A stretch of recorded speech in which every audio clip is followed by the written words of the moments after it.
Take it easy.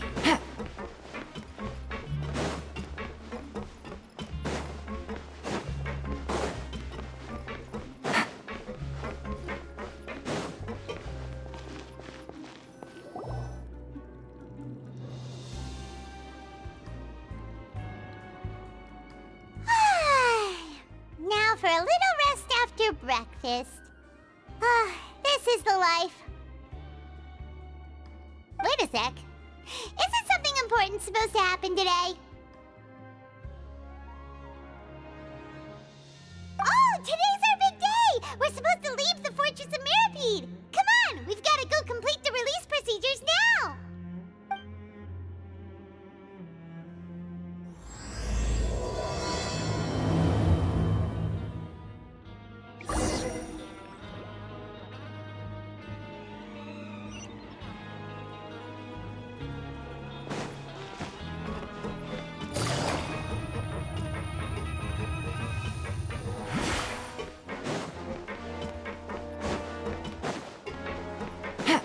Take it easy.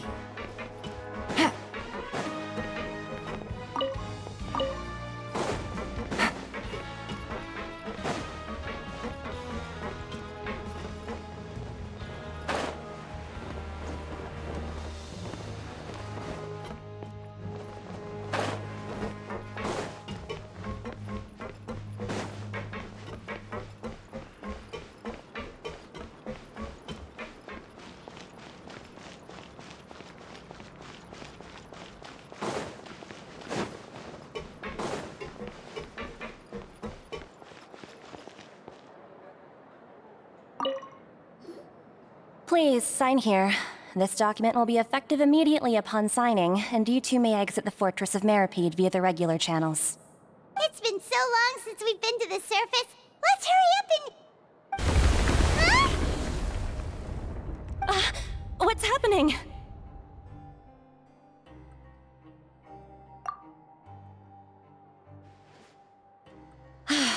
I'm fine, thanks.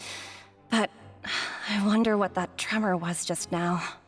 Let's go ask the Duke.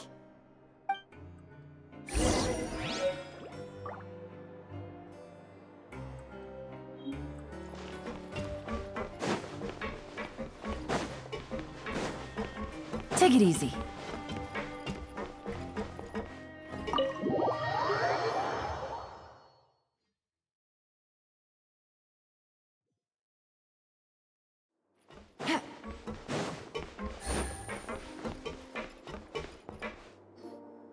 Your Grace? Ah, good to see you two. Is there something you wish to see me about? Yeah, what was with that earthquake just now? Ah, that. The tremor didn't originate from the seafloor.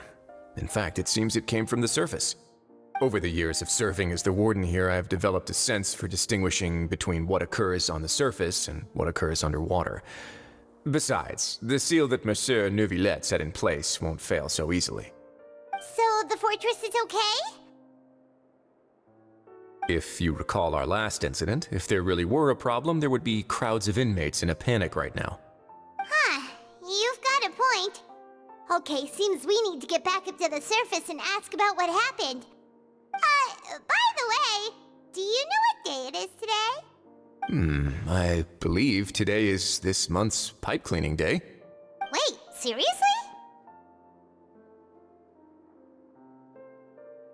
Aha, yes. Have you completed your release papers? Yep. It's you two. Are you leaving now?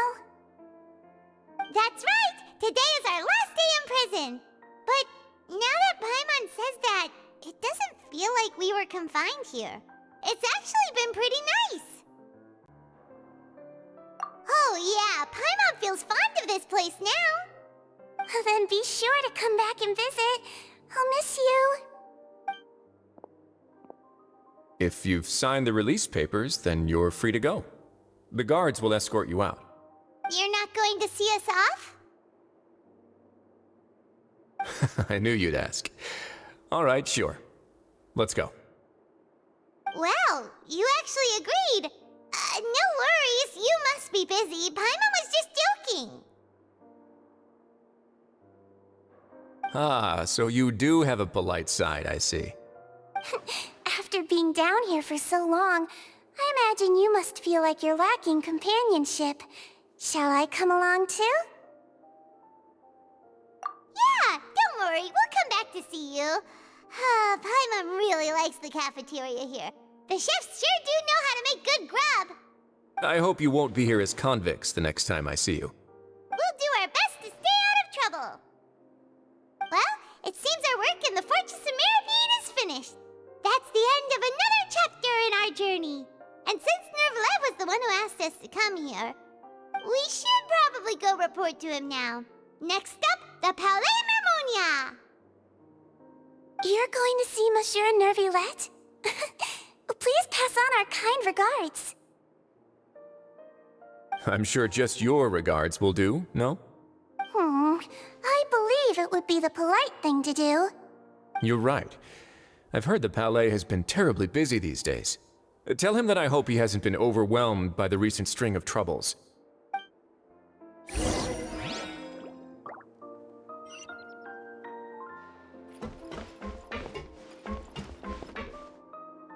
If you're concerned about things at the Palais, why don't you take some time to go up and check things out? I believe you should still have some vacation time to spend. Thank you for being so understanding. It means a lot. It's been some time since I've gone to the surface. I must say that I've started to miss it a little.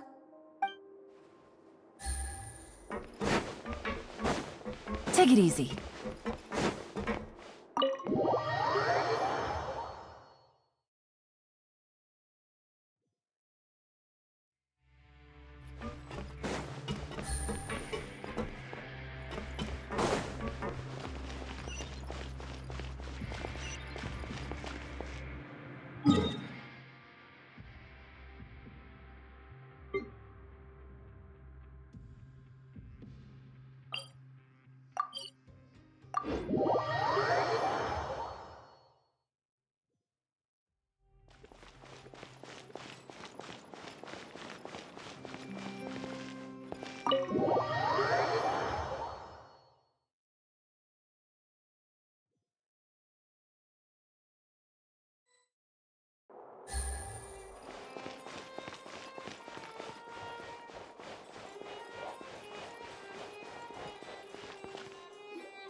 The Palais Mermonia sure is buzzing with activity today. Halt! Huh? Oh, it's you two. Apologies. Monsieur Nervillette did say you'd be welcome at any time. Excuse me, would you mind helping me take a look at this report? I'll be right there. Sorry, I've got my hands full here. You can see yourselves in. Everyone's so busy. Seems a lot has been happening.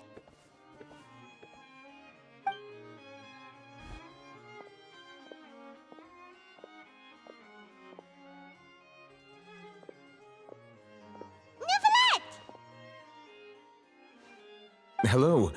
You've come at the right time, but you'll have to wait for just a moment, as there are some urgent matters I must tend to first. In the meantime, please, have a seat. If you'd like to have something to drink, let the Melusine outside know. That's all right. We just ate. Very well, then. Let's take a break over there while we wait for him to finish his work.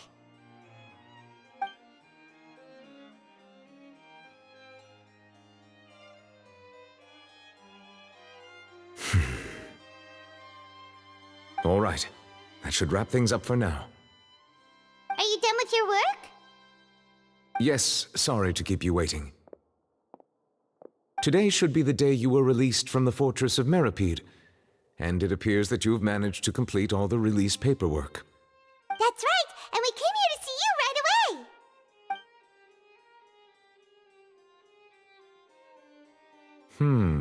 A massive whale. Do you have any idea what that might be? Judging from your description, that cannot have occurred in any ordinary waters, but rather something like the primordial sea. A whale of that size and shape cannot usually be found in the waters of Tevat. Therefore, we can only assume that Child is presently immersed in primordial seawater. Immersed in primordial seawater? But how? And is he okay?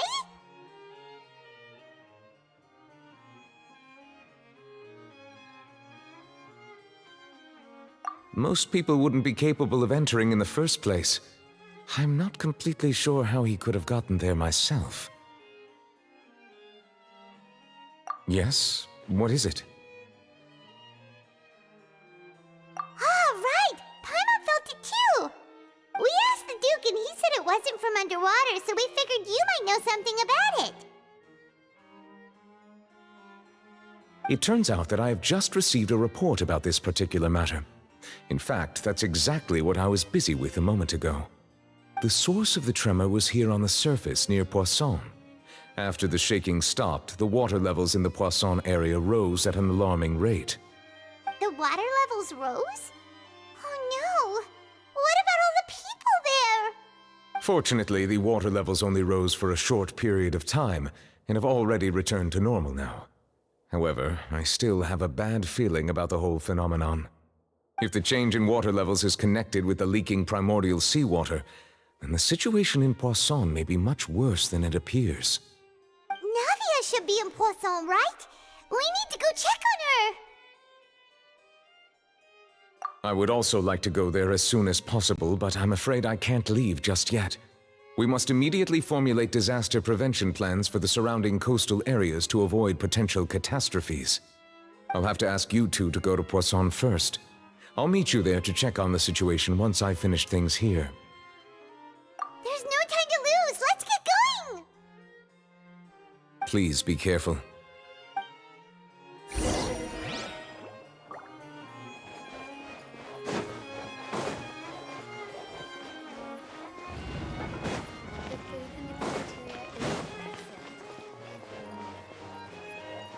These newcomers are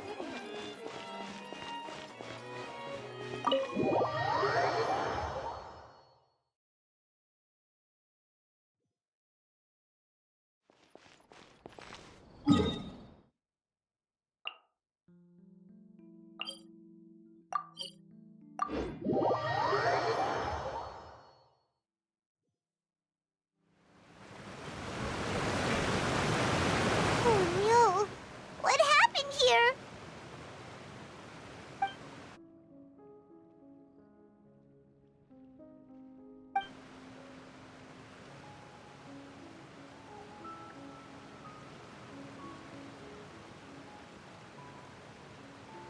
Navia should be around here, right? We need to make sure she's still... Paimon means we need to check on her.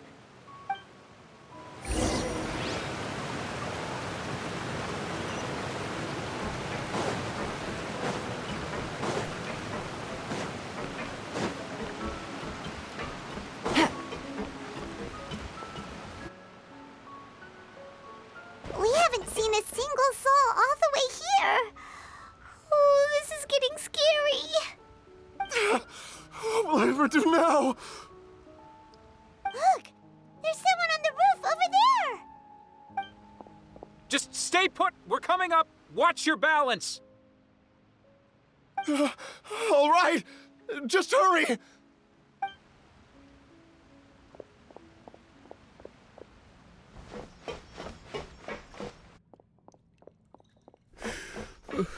I'm not young anymore. How will I survive on my own? My Desiree! Oh, pretty sad. My leg! My leg! How could this have happened? It hurts! Just hang in there. Help is on the way. You can hold my hand if it makes you feel better.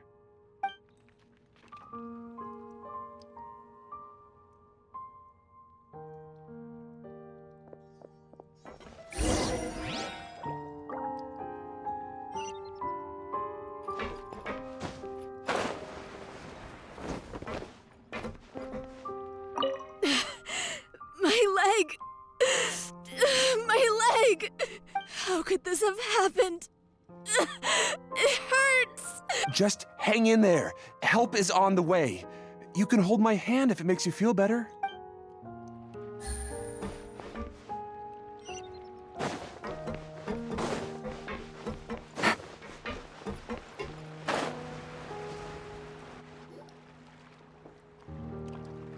Oh, it's Navia! She's over there!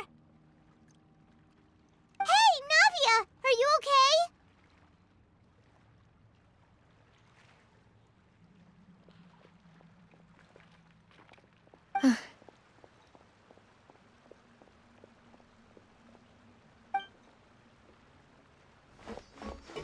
You're here. We heard there was a situation in Poisson, so we came as quickly as we could. Yes. As you can see, the water level suddenly rose. It caused quite the disturbance, in fact.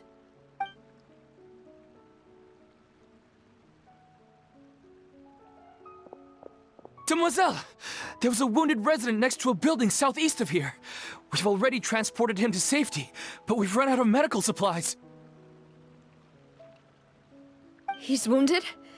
How badly? He fell, so it's probably a broken leg. He's pretty shaken up. When the water level rose, he desperately climbed up to the roof. Once the water receded and he saw the ground, he became terrified and eventually... He jumped down then. Find the leader of Squad 1 and tell him to take the wounded resident to see a doctor. He should know where to go. Understood. I'll take over his search and rescue mission in the meantime. All right, you'll be in charge.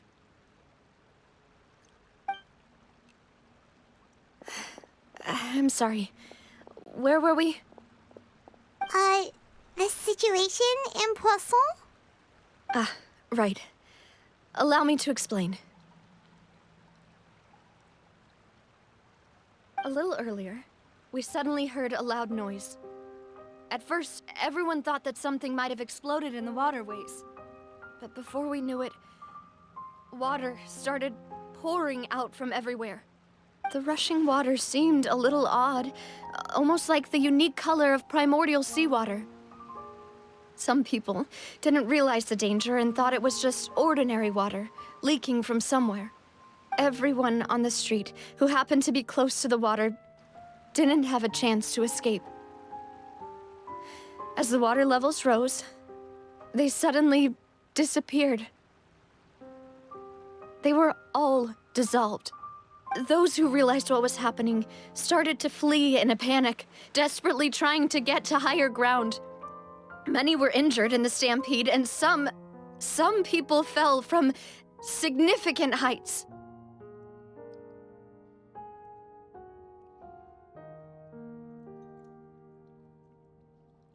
The Spina di Rosula initiated rescue operations as quickly as possible, but there have been a lot of casualties. Fortunately, the water began to recede after some time, and the chaos came to an end. The water that flooded the area contained primordial seawater, so the lower levels of Poisson are still hazardous. To ensure everyone's safety, I've asked the people there to leave as soon as possible. No one knows if this could happen again. All we can do for now is try our best to help evacuate the residents. We still haven't completed the head count, but we'll have some numbers soon. How awful. And all of this just came out of nowhere. It was quite frightening indeed. I only wish that everything that just happened was a bad dream. Is there any way we can help, Navia? Thank you for being so willing to help in a moment of crisis like this. You don't know how much it means to me. I really can't express how grateful I am.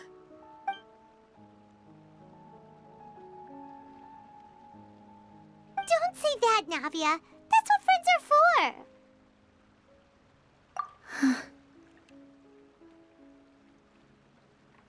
Demoiselle! We've got a situation here! I'll be right there.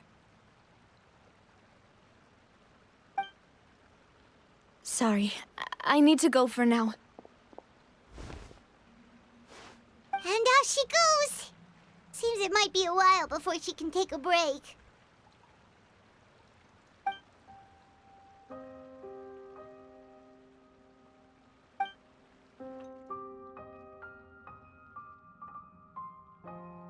Okay, the wounded are being tended to, and we finished a preliminary head count. More support has just arrived, so I suppose I finally have a moment to focus on my own matters. Of course, we should remain ready for anything, and continue doing our best to rescue others. I'll be sure to have everyone at the Spina di Rosula ready to render assistance. Traveler, Paimon, would you two accompany me to my father's grave for a moment? Huh? Right now? Thank you.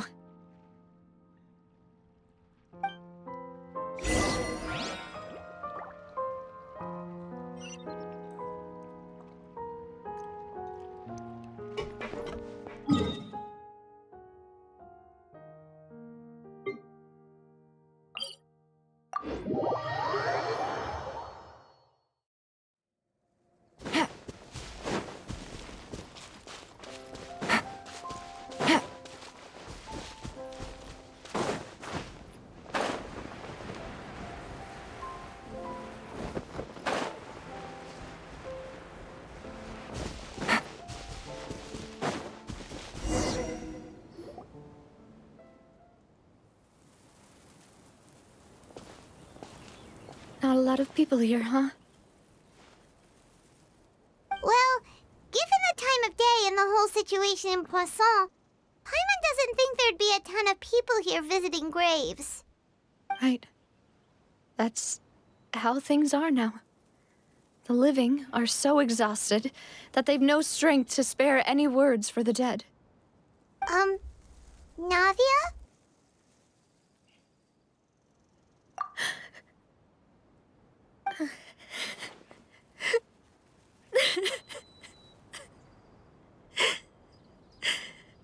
Navia, what's wrong? Sorry. I just... Malus and Silver... They won't ever come back here again. What should I do, Papa? Huh? What happened to them? Everyone agreed on the rescue plan, but still... I was the one who initiated it. They were helping evacuate the residents, but they couldn't leave in time. And they were caught in the seawater.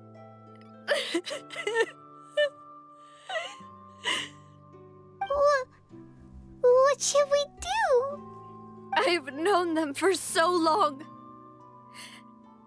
And I know they weren't afraid. But I could at least hold a funeral for my father. And I know where he rests. But as for Malus and Silver, they're just... gone. I just can't...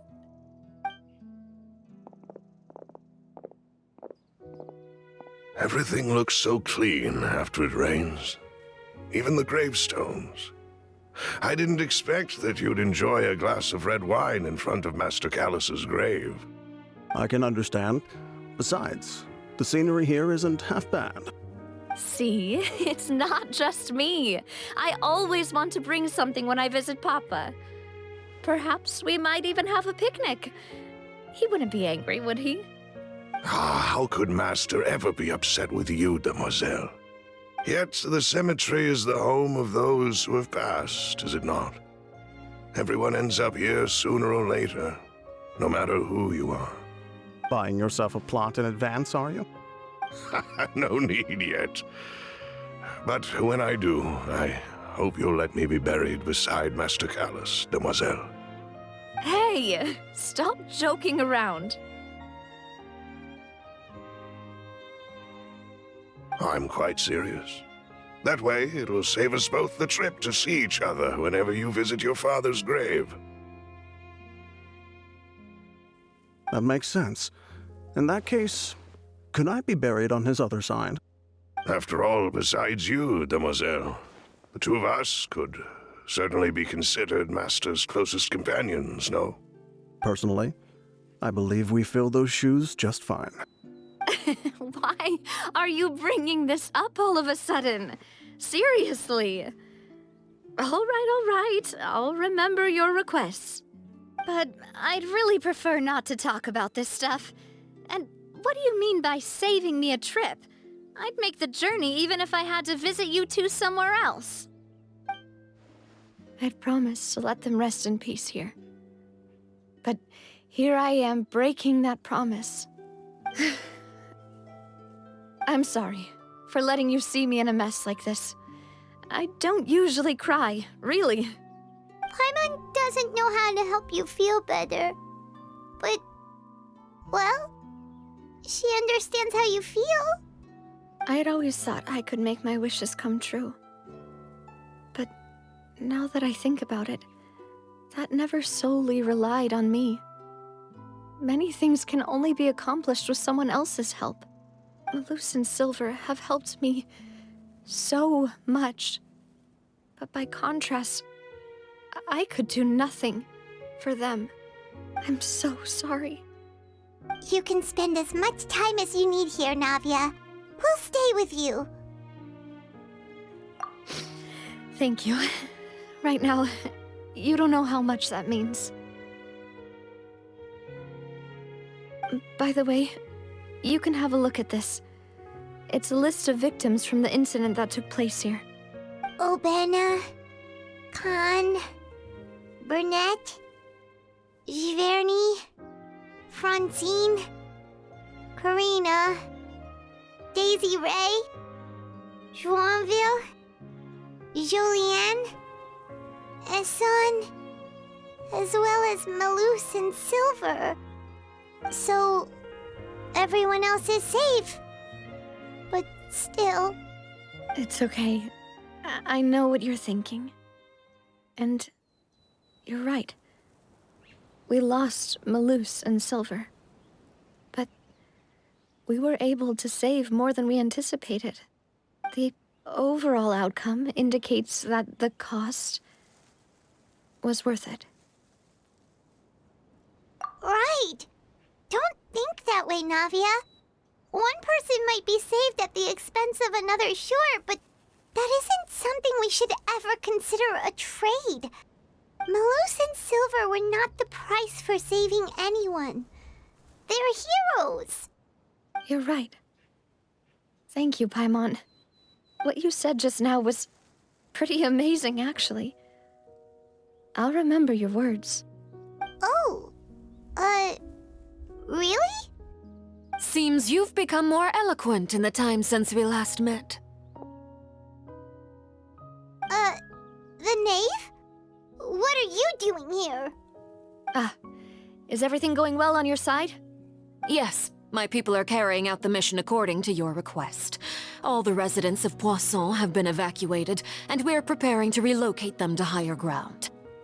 As for these supplies, we have everything taken care of. There is no need to worry. Thank you very much. Wait, do you two know each other?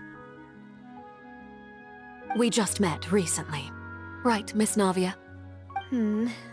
Usually, I would call this a coincidental encounter. But that doesn't quite fit this time. Besides, it never even crossed my mind that a Fatui Harbinger would come looking for me. Thanks to the Knave, Spina di Rosula received generous support from the Fatui, which allowed us to complete the rescue and evacuation work so quickly.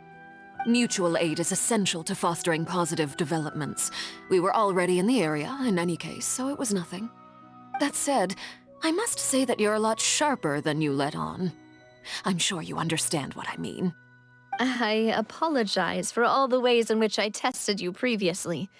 We've never worked with a Fatui before, and it's extremely important for us to know who we're working with.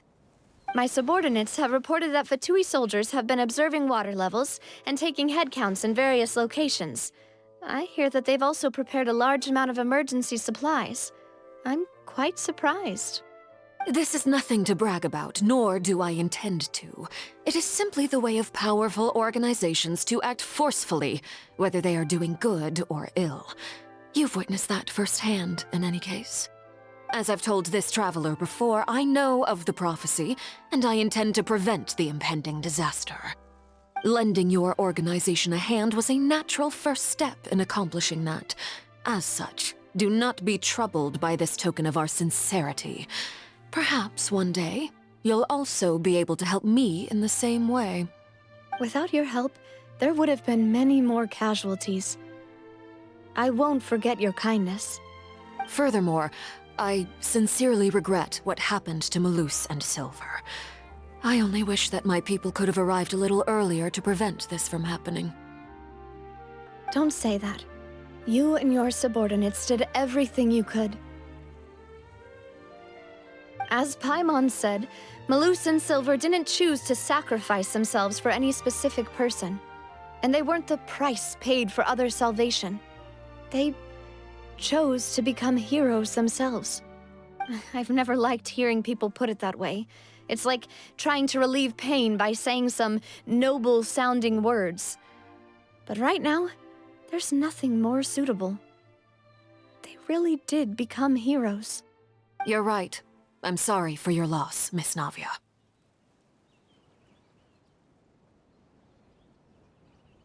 Water is life to Fontaine's people, and it also spells disaster. It's no wonder that people always say that prophecies represent fate. Fortunately, I've never been one for such opinions. So, you're one who will try to change fate, then? Of course. That is why I'm going to Hotel Bouffe de Thé. I still have some things to take care of, and the children need my attention. By the way, Traveler, Paimon, one more thing. Alright, then we'll just... Huh? This isn't right. Paimon thought you would ask us to walk with you for a moment so you could tell us something in private. That is a clever and useful conversation technique, which I do like to use when necessary. But there's no need today. It would not hurt to have Miss Navia listening in. Traveler, I'm sure you remember that I said we could work together when we had the chance. You and I both know that there may be issues with the Primordial Sea. Previously, it was the Fortress of Meripede's sluice gate, and this time it was the water levels in Poisson. These are both signals. Indeed. Allow me to share the latest intel I've received from the House of the Hearth's intelligence network with you. During some recent investigations, a child claimed to have discovered some ruins near Poisson. The ruins date back to ancient times, and seem to be worth investigating in many ways. Judging by the dating of the ruins, they may be related to the prophecy and the coming crisis. The situation is becoming more urgent, so any pertinent information will prove extremely precious. My people initially came to prepare for ruin exploration. Unexpectedly, this disaster struck, and at present, we're all busy prioritizing the rescue effort. So that's why the Fatui were already in Poisson. I wanted to take the children along, but unfortunately, Linny, Lynette, and Fremine have all been dispatched to higher ground to assist affected residents. Linny told me that outside of the house, the person they trust most is you. Which is why I want to give you this task. The House of the Hearth's members see each other as family, but Linny, Lynette, and Fremine said that they also see you as such, even though you are not from the house. I'm sure you already understand how earnest they consider their friendship with you to be. Oh, that somehow makes Paimon feel kinda happy. The intel I just shared about the ruins could fetch a high price. But since the children consider you family, it's only natural that I freely share it with you. Got it! So all we gotta do is go to some ruins, right? We can handle that. Excuse me, but may I tag along? You wish to join, Miss Navia? But are you sure you're up to exploring some ruins? You need to rest. Well, I'm sad, yes, but I can't just go back and plop myself into a chair by the roadside and do nothing. There's no point in being depressed while we still have a disaster on our hands. As my father's successor, I must live up to the hopes he had in me. Besides, I'm also doing this for myself. I need something, a distraction, to keep my mind off Malus and Silver. Since you put it that way, I have no objections. What do you say, traveler? All right. The ruins are to the south of Poisson. Here's the map. Okay, the three of us will handle it. Come on, let's pack up and get going.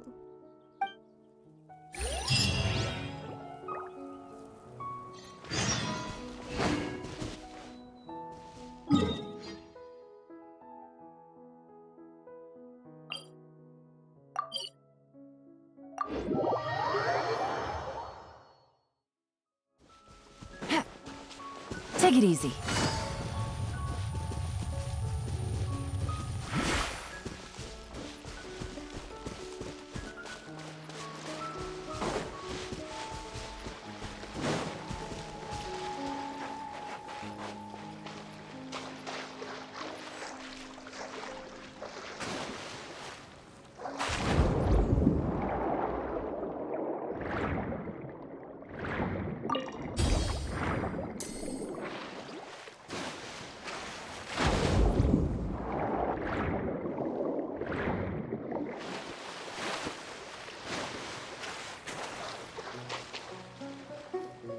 So, are these the ruins the knave was talking about? Whoa, talk about old. They seem to be pretty ancient, all right. Let's go in and have a look. Just be careful.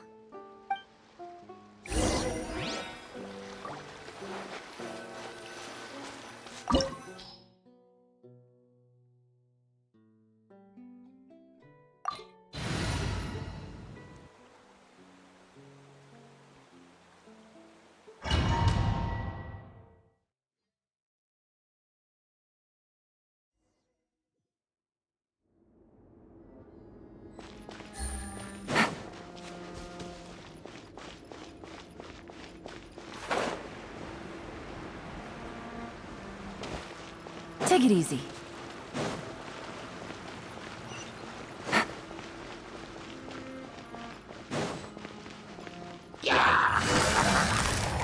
Quietly now. Ha! Fallen leaves, adorn my night! The wind knows me. Uruguay, you're up! Ta! Ha! Nada condala.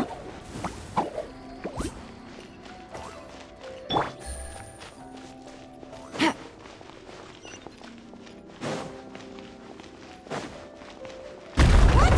The floor here isn't safe.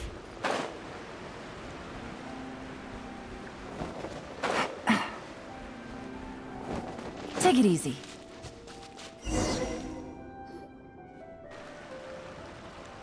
This place has also been contaminated by primordial seawater. Yeah. And a lot of it, too. A Fontanian would most likely dissolve the moment they fell in. Right! You can't go down if there's primordial seawater. It's too dangerous, and it won't be any help for you to just stay here. Don't get by my wrong. We're not saying you're useless. It's just that... No, you're right. I can't do anything in this situation. I'll leave this to you.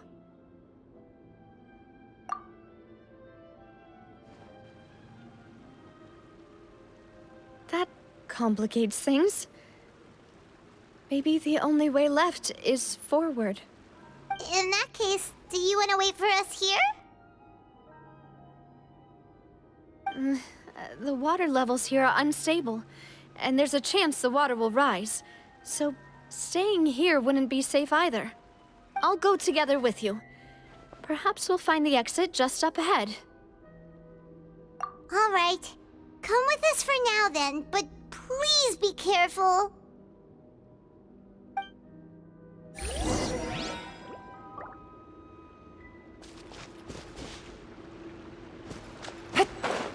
Oh no, it's a dead end!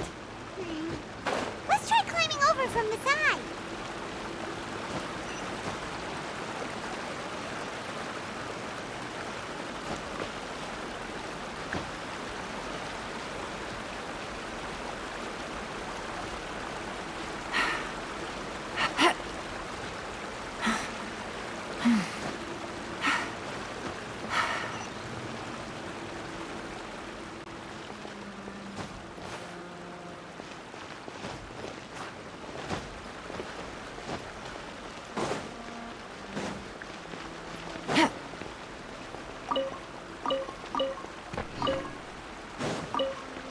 Take it easy.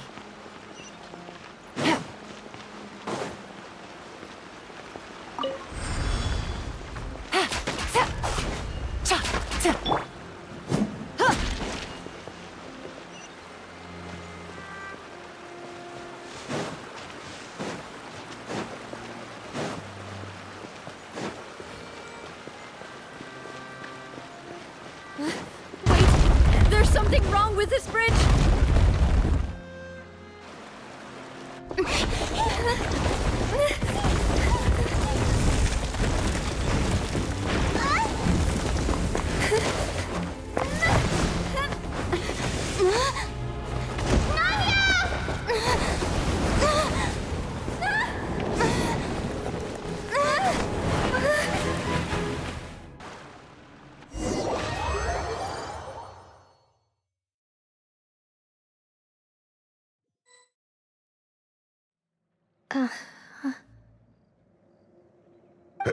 Demoiselle? Huh?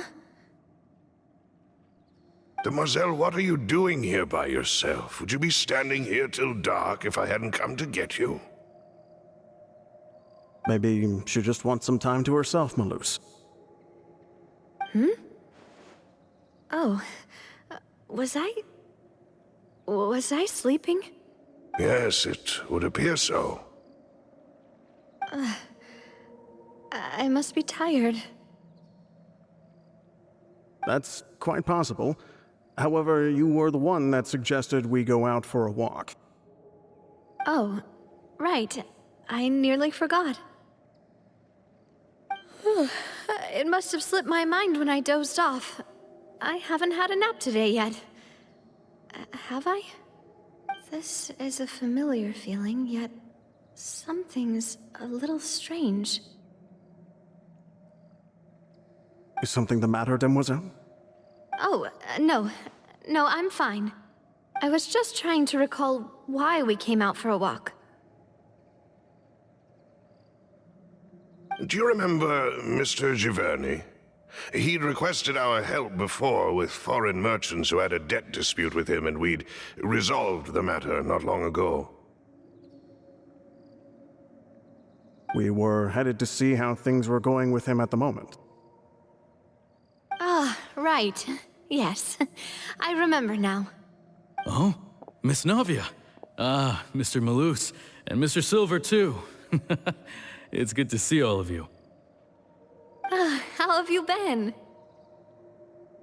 I've been great, Thanks to your help, those bothersome merchants finally realized that I wasn't the one they were looking for. Why, I wasn't even the guarantor for that person. They were knocking at my door day and night. Even my neighbor, Obina, was getting fed up with them. Sometimes force is required to calm someone down and get them to listen to what you have to say. That's right. Oh, by the way, Burnett, what was it that you wanted to give to Miss Navia again? Oh, yes. One moment, I have it right here. Miss Navia, these are some flower seeds that I prepared. Please take them.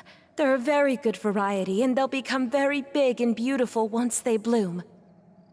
I don't know what we would have done without your help, so this is a little token of our appreciation. I hope you won't refuse.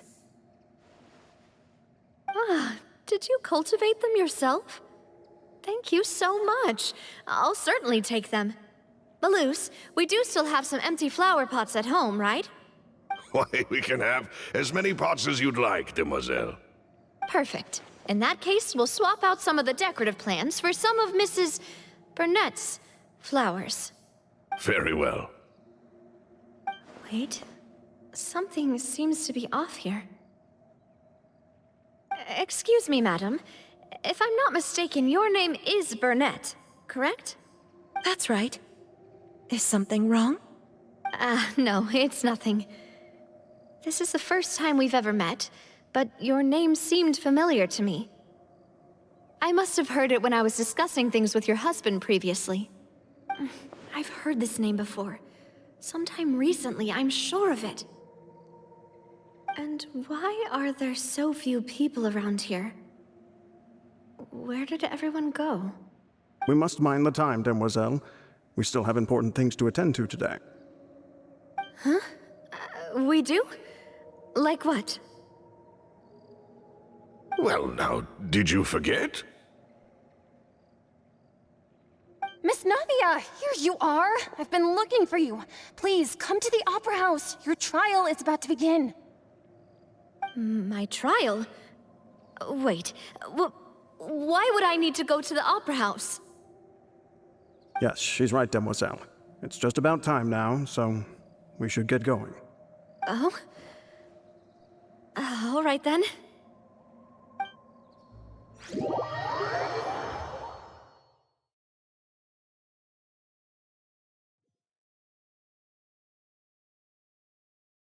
Look, it's Navia! She's here! And her two attendants are with her! Goodness, everyone's finally here. There sure are a lot of people here to see the trial. And they all seem to be oddly excited about something. I even know some of these people. Karina, Desiree, Joyville, Jolien, Essen. Why are so many people here? And why do I have no recollection of this case? And as for the judge... huh? Where's Monsieur Neuvillette? Please sit in the defendant's seat. Don't worry, Silver and I shall accompany you. All right. But are you sure you can stand behind me? Typically, it wouldn't be allowed, but today is an exception.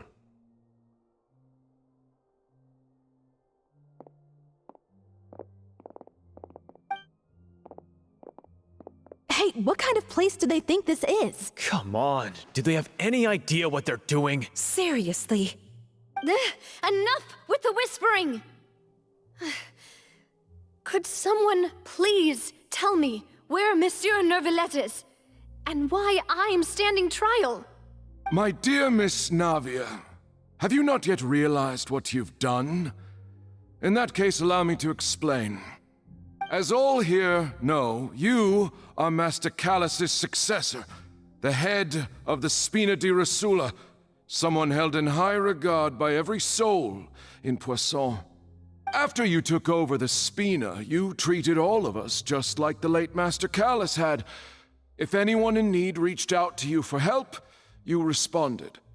Not only you, but your butler, your subordinates, nearly everyone in the Spina di Rasula fought for the well-being of those in Poisson. Wait a moment. Aren't you just proving that I'm a good person? Yes, correct. Absolutely right. And that is why you stand accused. You have helped so many people get through so many difficulties.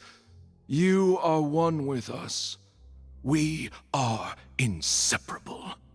We are one big family, all of us who are from Poisson, inextricably linked. And with you being so important, we couldn't possibly do without you. Therefore, this fair and honorable court shall declare you guilty, and you shall stay here. You will be together with us forever. Huh? What are you saying? Everything you have said is correct. I have indeed done a lot for my hometown, and I would be willing to be with you all, but what is the purpose of having me stand here like this? What is there to discuss? Ah, well, if that's what you think, then I have no further comments. How wonderful, Miss Navia!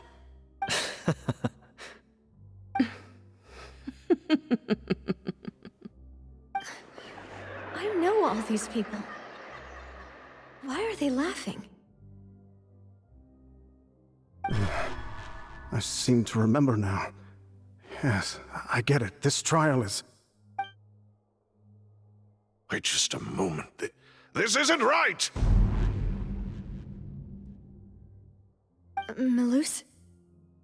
What was that, Mr. Malus?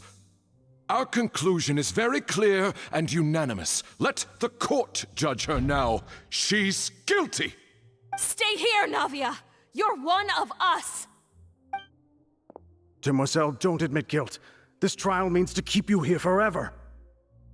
I wish to exercise my right to defend Our Lady.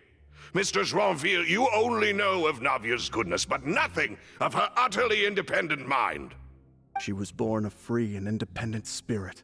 She has never been tied down by anything. Indeed, even the death of Master Callus couldn't stop her. Her actions cannot serve as proof that she identifies herself as part of any group.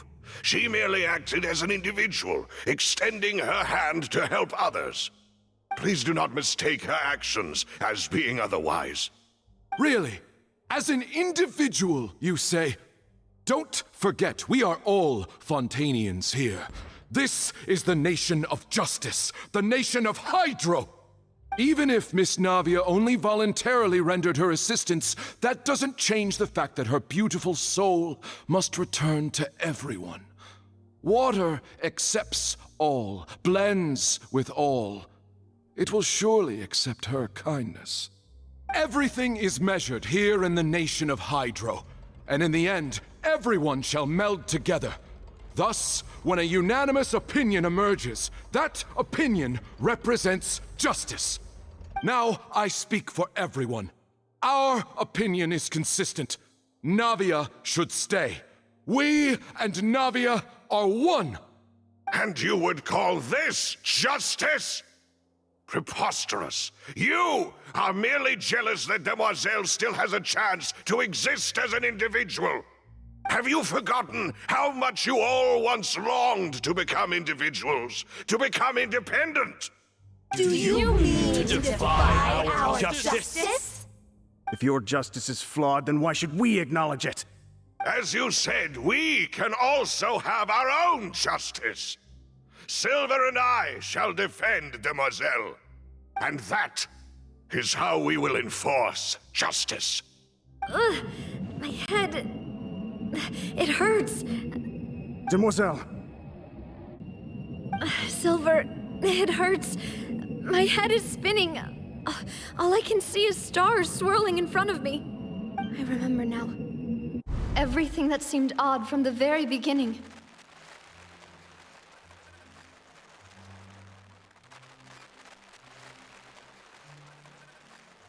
Karina, Desiree, Joyville, Jolien, Essen, and Mr. Giverny and Mrs. Burnett, who we met earlier.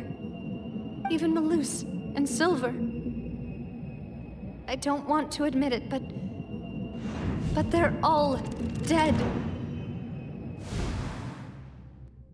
Don't be afraid, and don't admit guilt. We will protect you to the very end. Absurd! Who are you to say that she cannot be judged? We are the majority, and in the nation of trials, the majority is absolute justice. We are the will of all. Don't let them escape! We shall keep Navia here with us! Mr. Malus and Mr. Silver, must you be so stubborn? How could the two of you possibly hope to stand against the collective?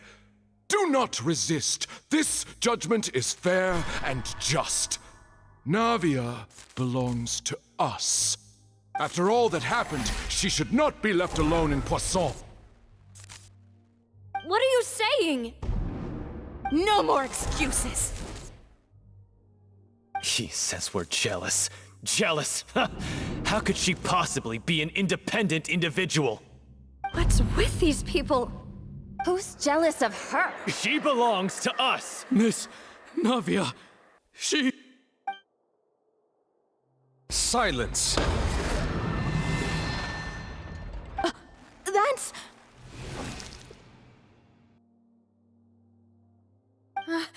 Monsieur Neuvillette! Such commotion is prohibited in the court. The accusations you just presented are nonsense and cannot constitute a proper trial. The court will adjourn for the rest of the day. In this, I shall hear no objections from any unauthorized party. Our thanks, Monsieur Neuvillette. Please leave with me, Miss Navia, while there is still time. But... Go on now, demoiselle. This is your only chance to leave this place. What, can't bear to leave us behind or something? Malus. My apologies.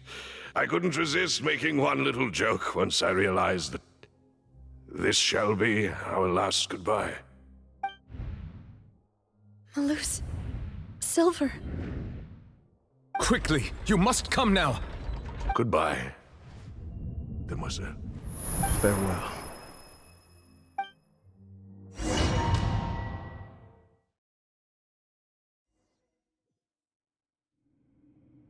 No, wait! Just a second! Navia? You're awake. Good. I must have been dreaming. Malus and Silver were still alive, and they were defending me at some insane trial. It looks like you're all right. Did all the sad feelings cause you to have a nightmare? Paimon could give you a hug. The ruins you were exploring suffered a cave-in. When I arrived, I found you falling toward the water. You were just about to be dissolved within, but I...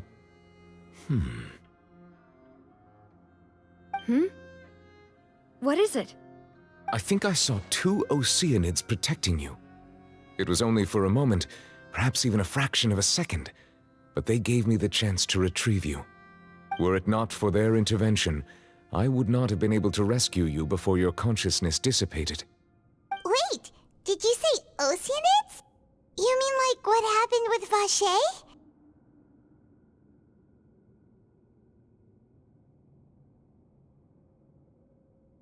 Perhaps those 2 Oceanids were the people you saw in your dream.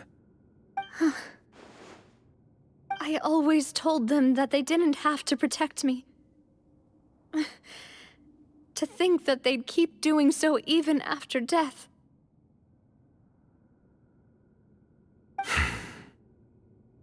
Please come with me.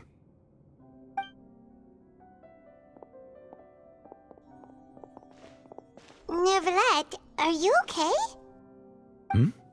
Oh, I am quite all right. Perhaps there's something we could chat about? Why do you look so stiff all of a sudden? Oh, Paimon knows. You're the type who feels awkward when there's nothing to talk about, right? I merely thought that we should give Navia some time to herself.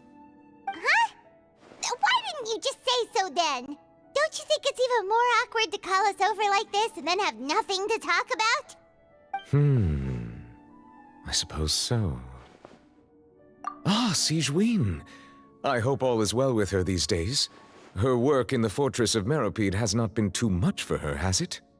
No way, don't worry. She's doing fine down there. She's an amazing head nurse. I see. Well, that is good.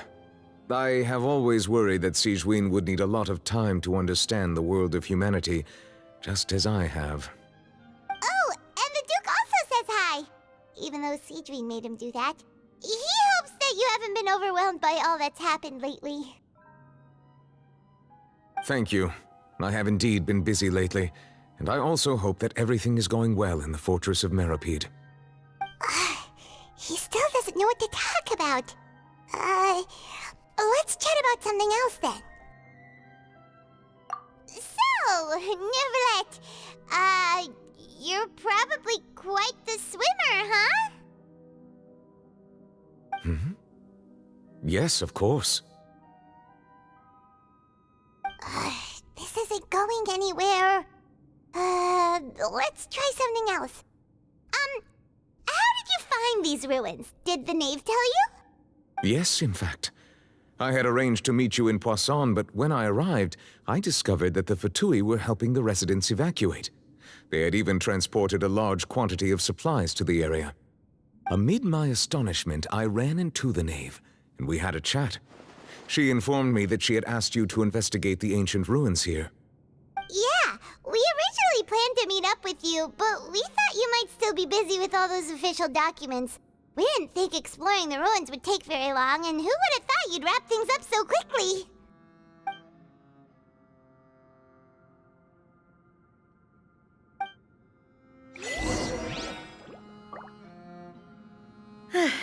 I'm sorry to have kept you all waiting like that. I'm feeling much better now. I guess we should get going again. Will you come with us, Monsieur Neuvillette? Yes, if you wouldn't mind my company. All right! Another one joins the party! Let's get going then!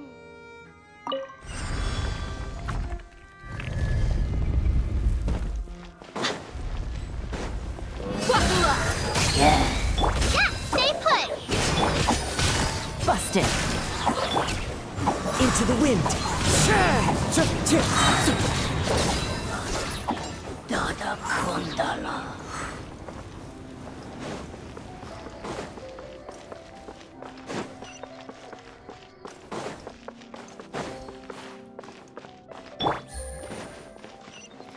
Oh no! Another unstable path! Watch your step!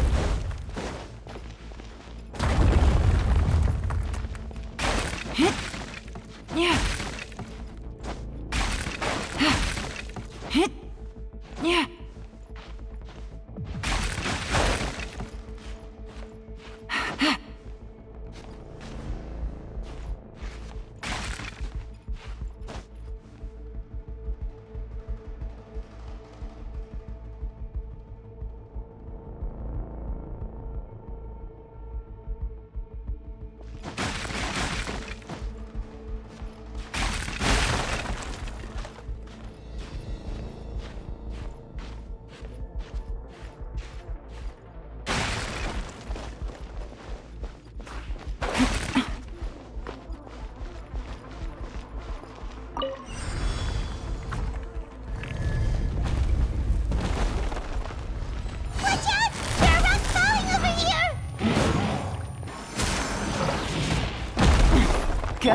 Let's get it on!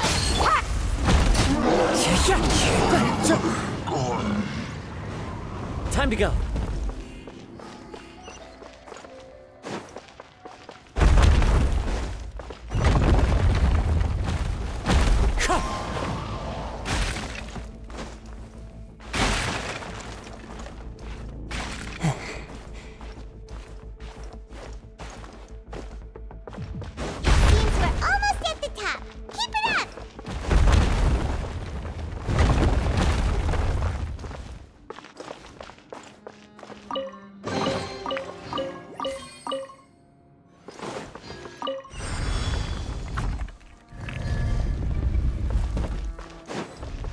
Yeah.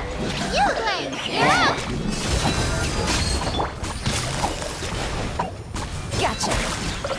Things are about to get dicey. As one with wind and cloud.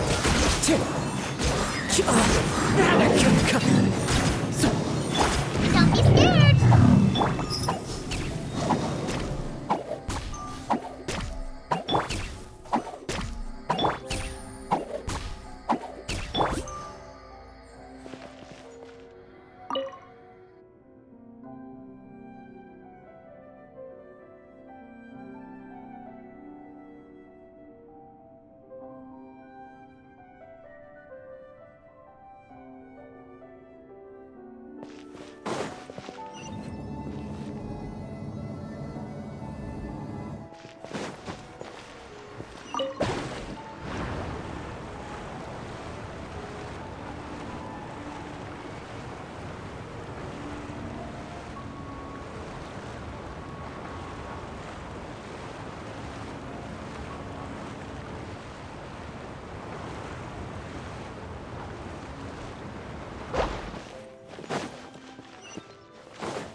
Looks like we've reached the end. This is the place. There should not be any other hidden spaces in the vicinity. The path sure had some twists and turns, but it turns out that this place isn't actually that big.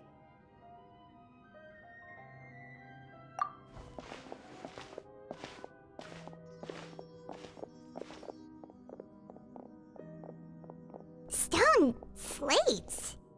It seems like they were put here as an offering.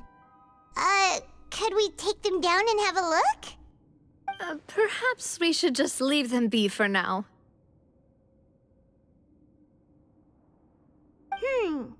There are 4 locations in total, but only 3 stone slates. The slate that should be in the first empty spot is missing. The surrounding walls also show signs of damage. There's something written below. Let Paimon see. Reason dictates that this nation be destroyed. I shall record the history of its future here in its past. Say what? It feels like someone left these slates and these words here for a purpose. But does he mean that Fontaine should be destroyed? That would fit the circumstances dictated by the prophecy, yes. Indeed, the slate's contents correspond to it. Take the second slate, for example. There's a person kneeling here. She seems so dedicated. And there's a whole bunch of other people behind her doing the same. She's facing this... what is this? Some kind of island in the sky? And is that Lady Farina in the third image? Did the Hydro Archon fall into the water? And is that a ring of people around her? Paimon doesn't quite get it. Are they all in the water? The fourth image. I know this one. This exactly matches the content of the prophecy. The people will all be dissolved into the waters, and only the Hydro Archon will remain, weeping on her throne.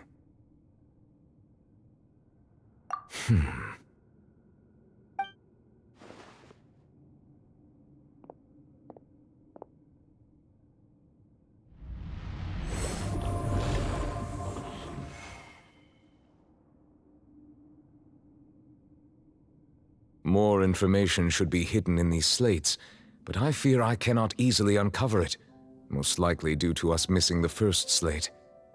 I am very sorry. Don't blame yourself, Monsieur Neuvillette. Deciphering ancient stone slates isn't one of your duties. Ooh, Paimon's getting the chills just looking at these slates. This says that it's the history of the future, right? That means the prophecy's sure to come true. I really hope it doesn't mean that. Still, Paimon feels like these images are kind of weird when you look at them together.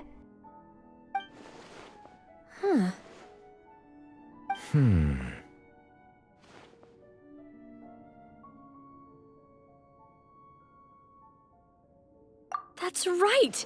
If the images are in chronological order, shouldn't the fourth, the waters drowning Fontaine, come before the third, where the Hydro Archon herself falls into the water? And yet the order is reversed here.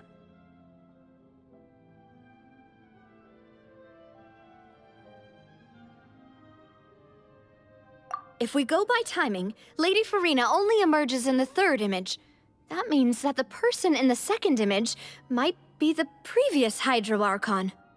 Egeria, then. I had never met her, but her appearance here does match the records. The previous Archon kneeling before the floating island in the skies, as if confessing a sin. Did she herself commit that sin? And if not, why would she be in such a posture?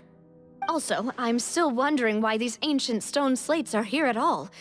Judging from their contents, could this place be the origin of the prophecy? Does that mean that someone, or some people, once saw these slates? But who would have created these slates and left these words here?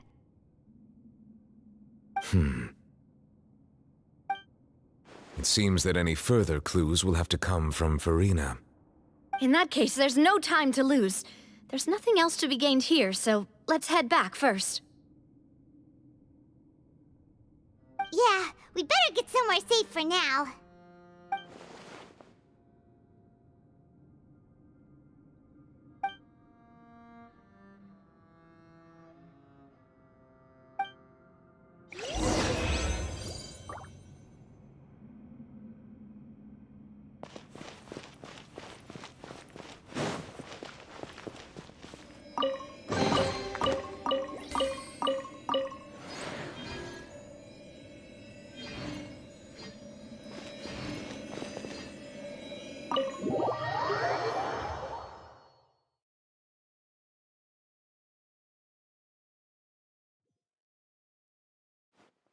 Let's split up here.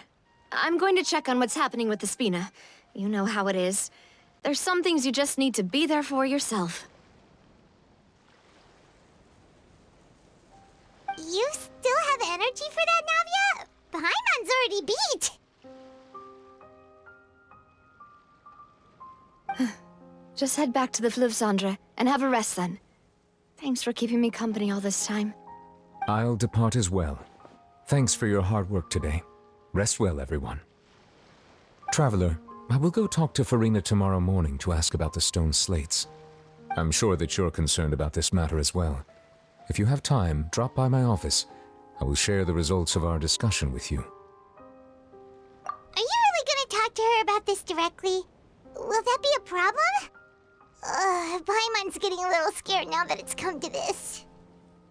She has long been harboring secrets and will not give them up easily, which makes it all the more my duty to ensure that she understands the present situation.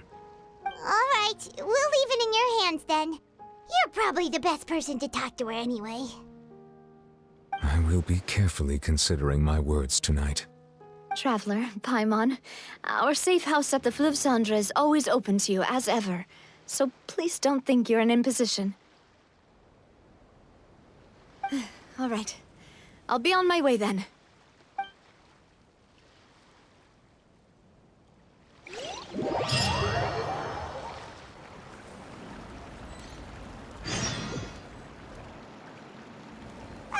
We're finally back! Welcome back.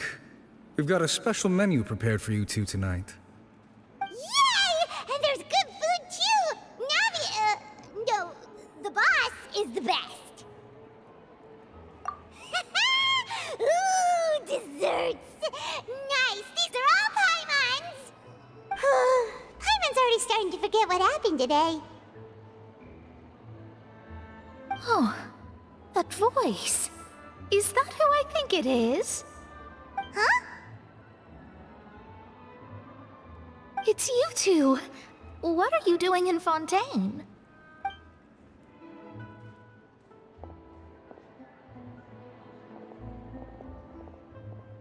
Mona?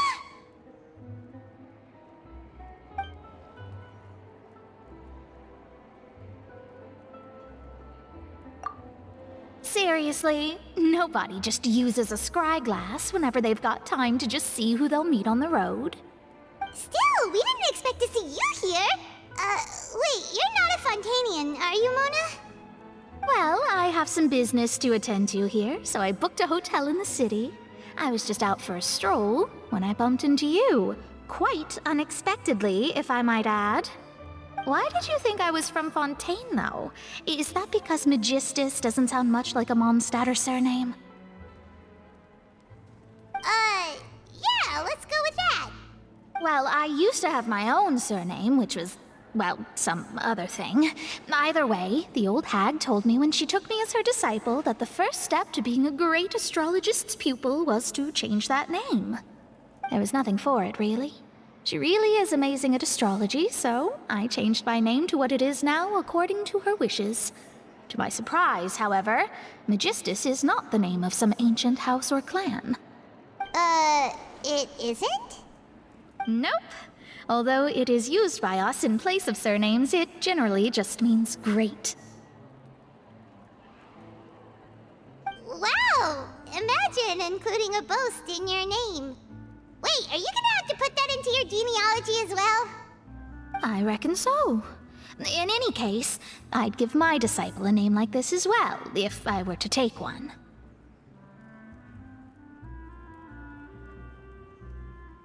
Astromancer Barbeloth Trismegistus. Whoa, that's a long one. Does it also mean great or something? My name means Mona the Great Astrologist. As for the old hag, hers is, in plain speech, the thrice as great Scholar of the Stars. Just take it as a title specific to astrologists. Thrice as great? That's so petty. I know, right? That's just how she is. She used to call herself Magistus, actually, but when she took me in, she changed her name to Trismegistus. Talk about excessive. Magistus is thus the calling card of our school, so to speak, which makes it about the same as a surname. It's all right if you don't get it. You can look into it further should you need to study astrology more deeply.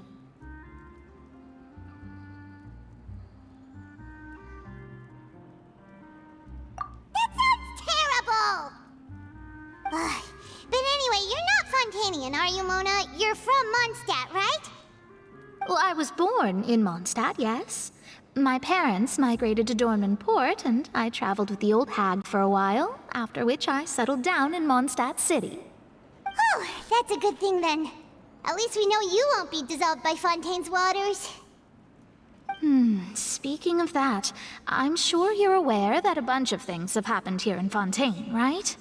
I know you're not a local, but I'd avoid getting too close to any water that looks strange all the same.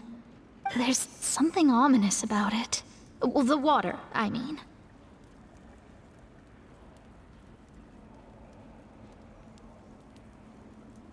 That was the main reason, yes. Just a while back, the Steambird invited me to take part in a panel and speak about the circulation of the prophecy as an astrologist. The invitation was sent quite early on. I don't think anyone expected Fontaine to be in this much trouble.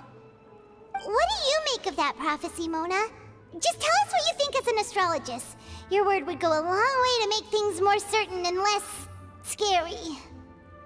What I can tell you is that I'm an astrologist, and that this prophecy concerns the fate of Fontaine, even that of all Tevat. Ascertaining this is akin to reading the fortune of the whole world. I'm afraid that this is not something that just anyone can do. If I could do it, you would no longer call me an astrologist, but a visionary.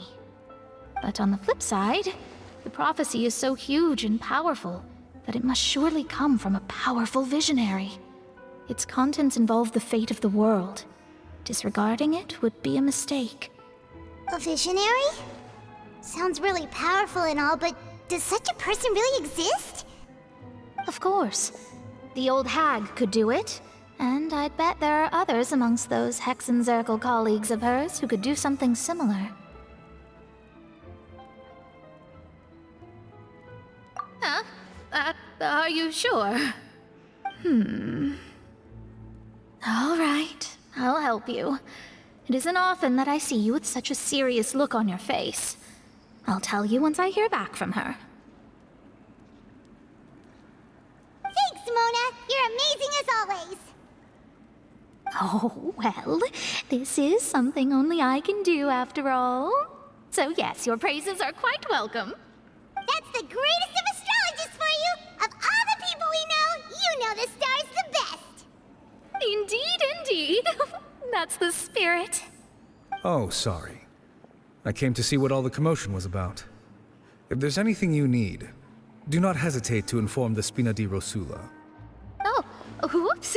Guess we were getting a little too carried away there. Well, I'll go tend to my own business now. If I receive any news, I'll be sure to come find you two again. And there she goes, quick as rushing water. And here we are with the Spina guy giving us suspicious looks. Right, but we were able to recruit Mona's help, didn't we? Our Fontanian friends will thank us someday.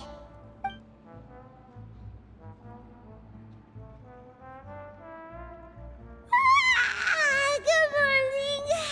To be honest, I'm still feeling kind of sleepy. But it's time to get up, Traveler. We agreed to go see Neuvillette, so let's pack it up and get going.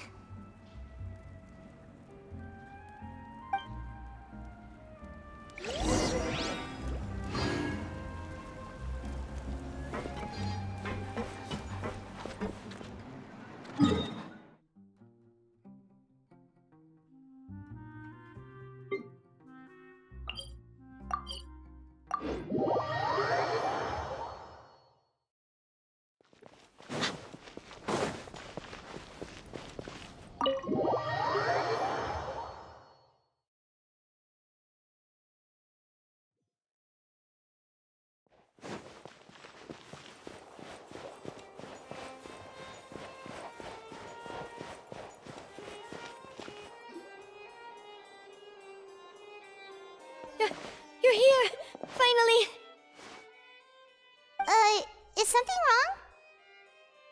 Monsieur Neuvillette and Lady Farina, they seem to have gotten into a dispute. Please go see for yourself.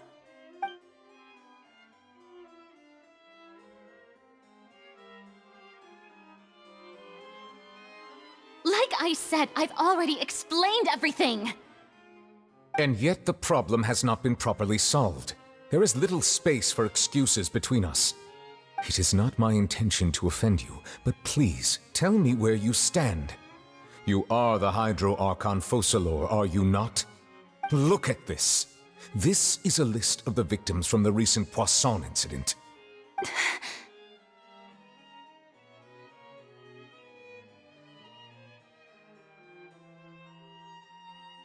You mean... they're all... We did not arrive in time to avert this disaster, and I will not have it happen again. I will say this once more. You must tell me everything you know. Yesterday, I found 3 stone slates in some ancient ruins near Poisson. Do you know anything about those? Seriously? You're questioning me like this is a court case now. I don't know anything about that. But you found them in some ancient ruins, you say? That's correct, which is why I came to ask you some questions. There should have been 4 slates, but one of them was missing. The other 3 featured different images that seemed to correlate to the prophecy. The prophecy? The second of these slates depicts the previous Hydro Archon Egeria kneeling before a floating island in the sky, as if confessing something.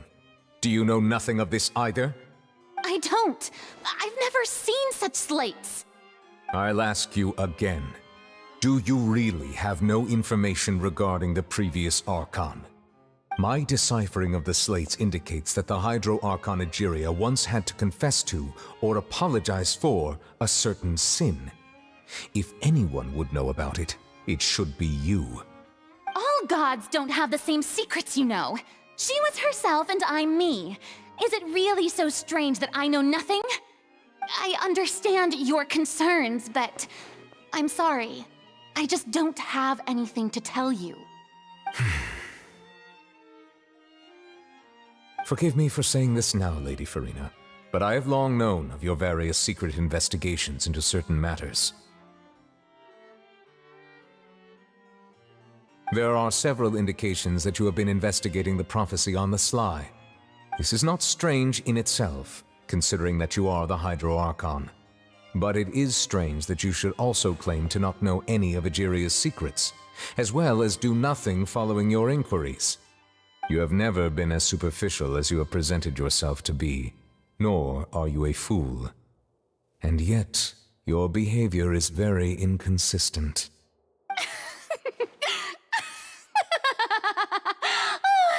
So you've been watching me all this time, have you? I didn't think you were that type. You... Well, since you know about my secret investigations, then you should know I'm actually working to take care of it. There's no point questioning or suspecting me. You're the Eudix, but you're still my subordinate. You should be following my lead. Just trust in me, your Archon, and do as I say. Never mind whether you can truly convince yourself to or not. It'll all turn out fine. That's all I have to say. We do not discuss this matter again. Oh, the opera's about to start. Toodles!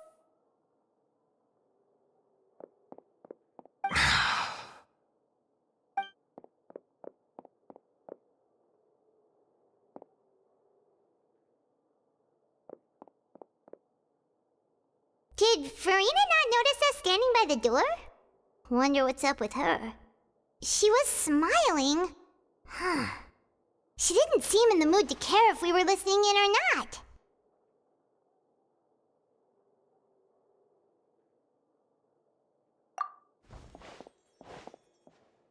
I assume you've been outside for a while now? Oh! You noticed! Seems Farina didn't even realize we were here. She was in a great panic, though I cannot discern the reason. Our discussion reached impasses time and again, a state of affairs that we cannot allow to continue. Still, I do not understand.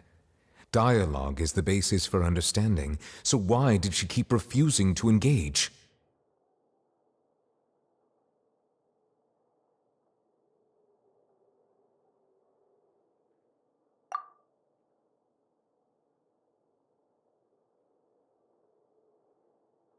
Everyone in her inner circle has noticed that she is hiding some secret. The issue is her attitude. I fear that she will not reveal anything unless absolutely forced to. We may have to create a situation in which she will have no choice but to speak. Oh? Like what? Normally, people will only reveal the truth when standing trial. Perhaps we must have the Hydro Archon experience just such a scenario. But Farina's seen so many trials, and she's really good at dodging questions. How do we make sure that she won't just slip away at the first chance she gets? We will need to consider this thoroughly, join forces with various parties, and then do what we can. If at all possible, I would prefer to recuse myself from this affair, but we must prevent the prophecy from coming to pass. This may be cruel to her, but all Fontaine is in crisis. The information a god possesses is too precious, and so we must take a chance on this. But who will lend us their aid to do such a thing?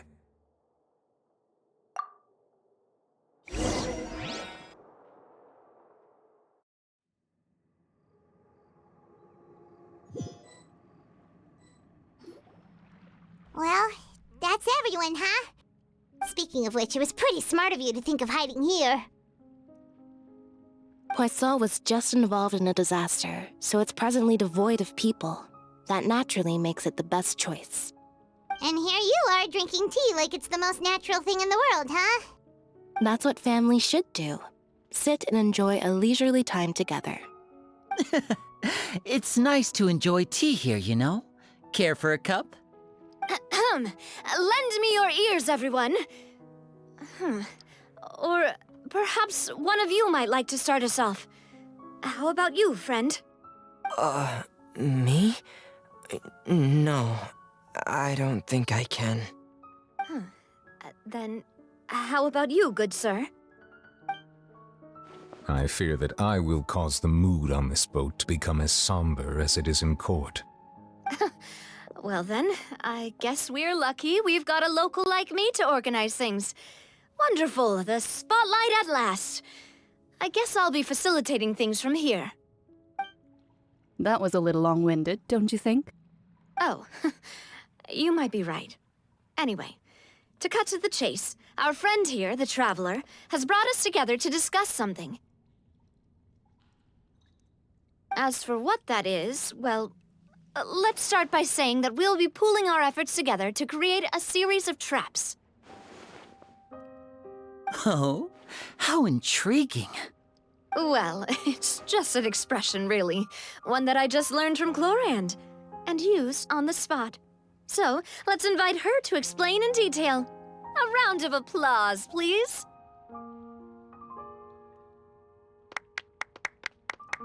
Huh? Didn't you say that you would be facilitating this? Oh, come now. Your work doesn't involve much public speaking, right? This is a good chance to practice. You might even pick up some fancy oratory tricks to impress your boss with in the future. I see. And what does my boss say? He is glad that you consider him your boss. Do go on.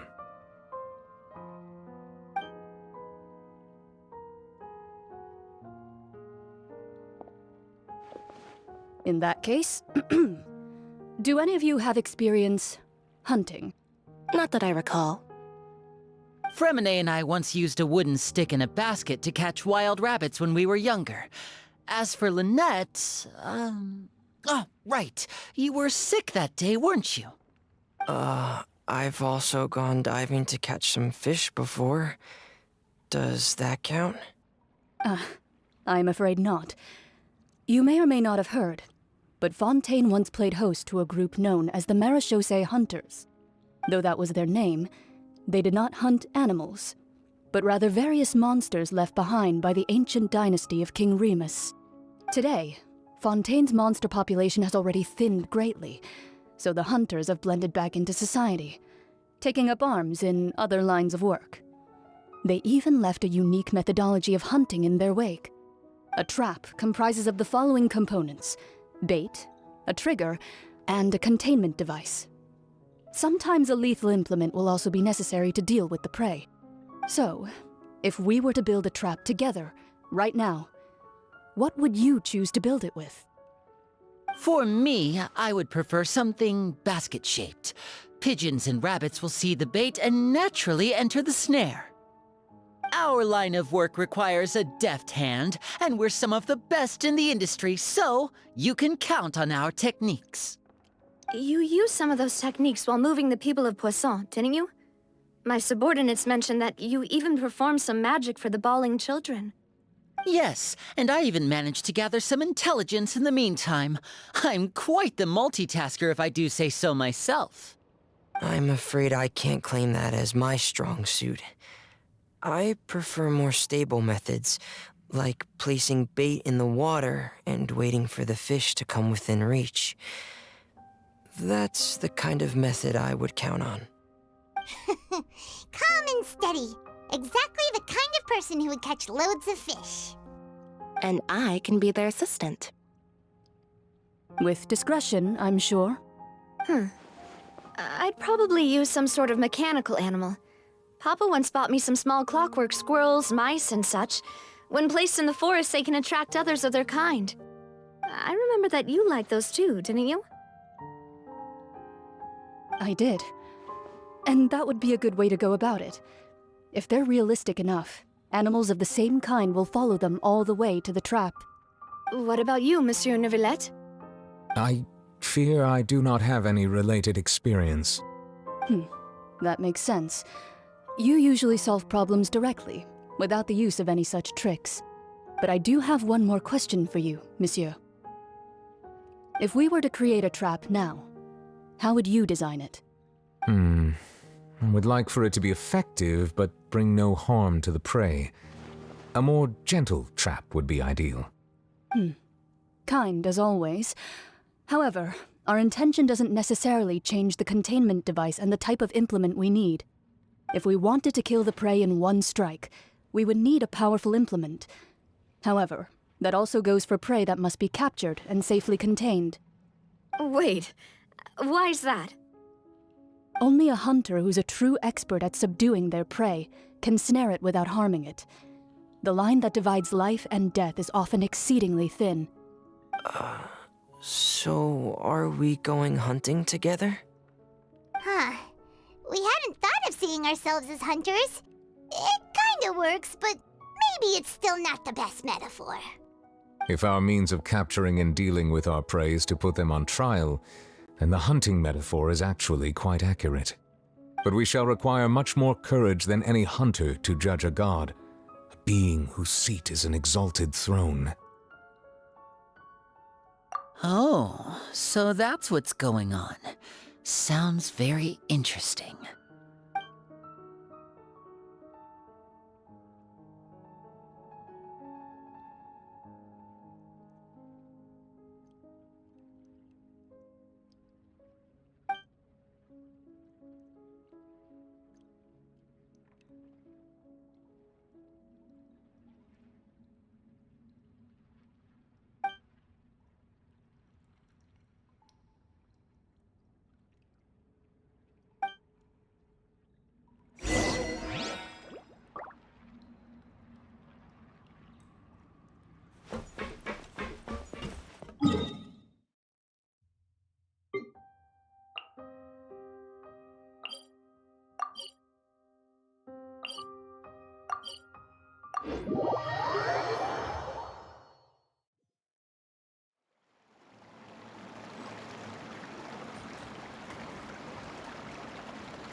How it works.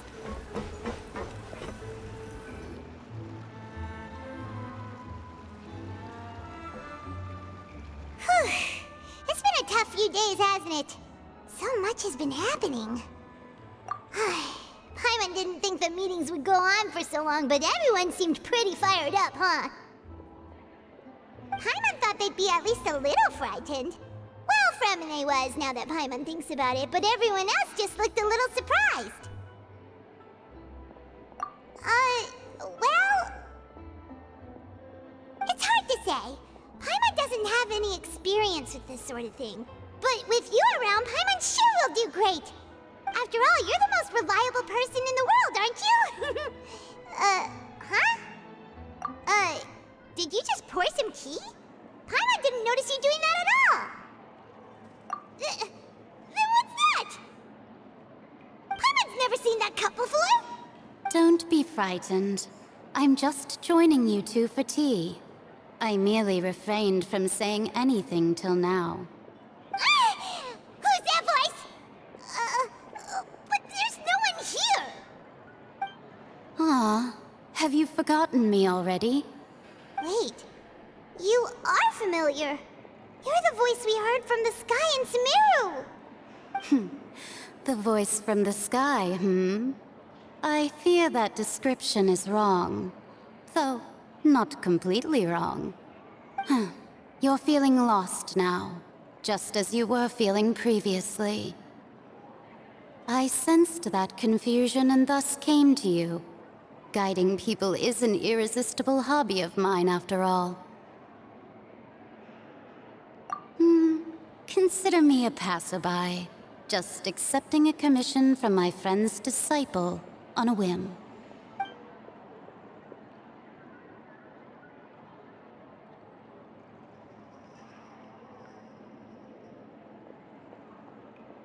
The prophecy.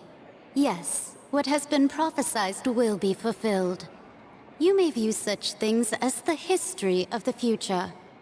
What? Then is there any way we can stop it? I believe you have witnessed a failed attempt with your own eyes. Can everything in Tevat so easily be changed?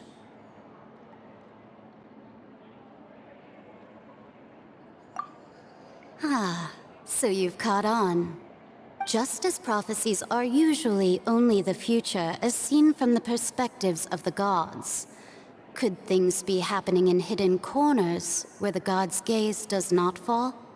Are the things that you shall see different from the fate that the gods perceive?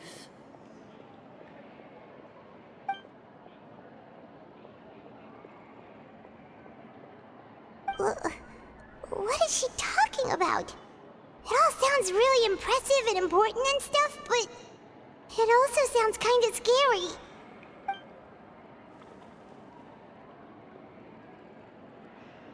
I believe that you understand, right? Some things are insignificant, but others you must reach out to change.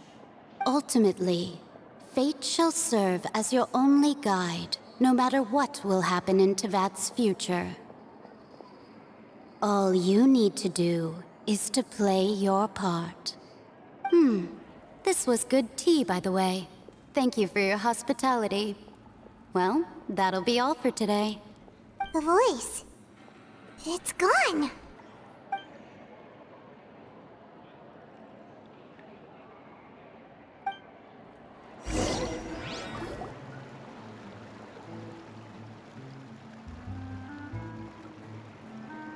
What?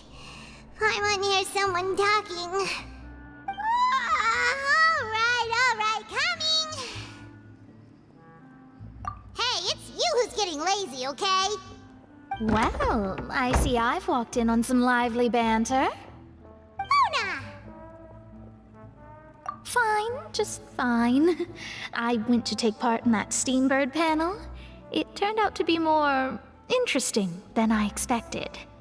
Not all Fontainians are pessimistic about this. One journalist mentioned that sitting around and waiting for the end to come would be wrong, and that they should make their own rescue preparations. I agreed, so we had a brief chat with her. Did she have pink hair by any chance? Why, yes! It was Charlotte. You remember her, right? That daredevil journalist? I'm in full support of her view. Prophecies are very important, but how can people allow their lives to be commandeered by just a few words? That's right! Paimon's glad to hear something sensible for once. Ah, yes. About what we had discussed before. I did try, but I'm afraid I couldn't reach the old hag. I'll try again tonight, but I wouldn't get your hopes up. Huh?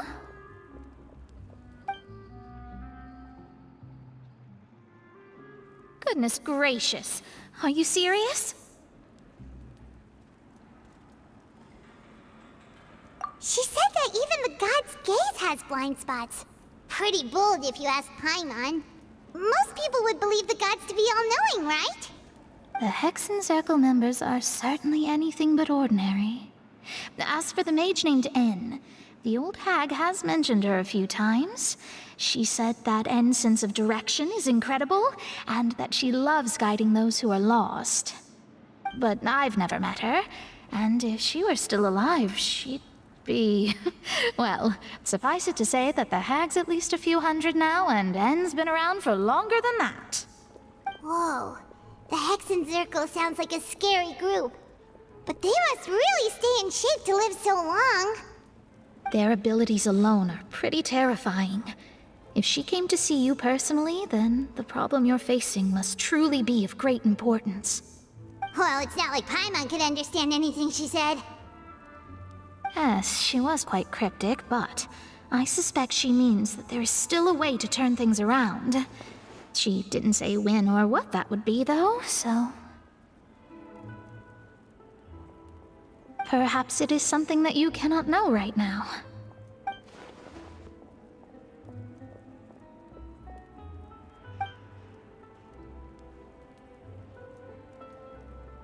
Traveler, Paimon? Are you two alright? Oh, we're fine. We're just a little down right now. It kind of feels like the end is coming, you know? I see. I feel that same sense of desperation, too. I guess you could consider me someone who has often witnessed fate. So far as I have seen, it cannot be swayed. But even so, I still hope for, and believe in, miracles. Astrology is eternal and rational, but fate may not be. It is cruel, but it can also be beautiful. Perhaps that's what En was trying to tell you. Not to lose heart, and to believe that what you are seeing playing out before you is not yet set in stone. I did originally think of steering clear of all this, but I couldn't. Even if this is all futile, I still wish to help everyone. If we don't struggle to the last, then how can we face the end when it comes? Huh. You do have a point. There I go, talking about astrological principles again. Sorry about that. The moment I start talking about work-related stuff. I need to get going.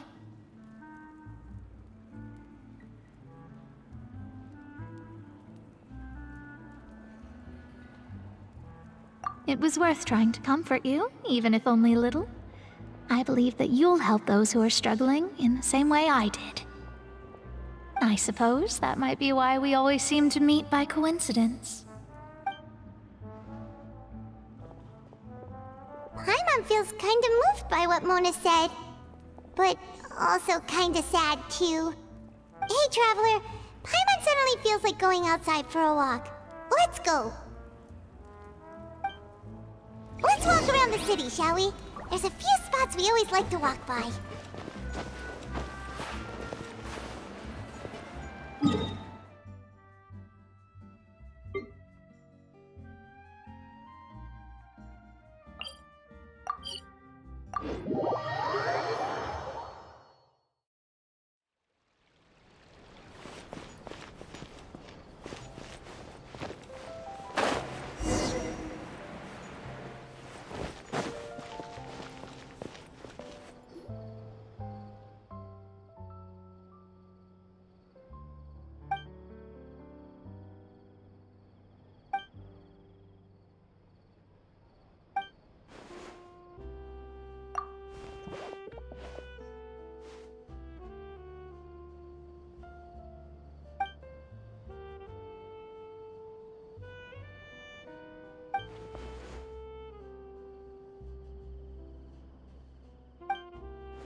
Take it easy.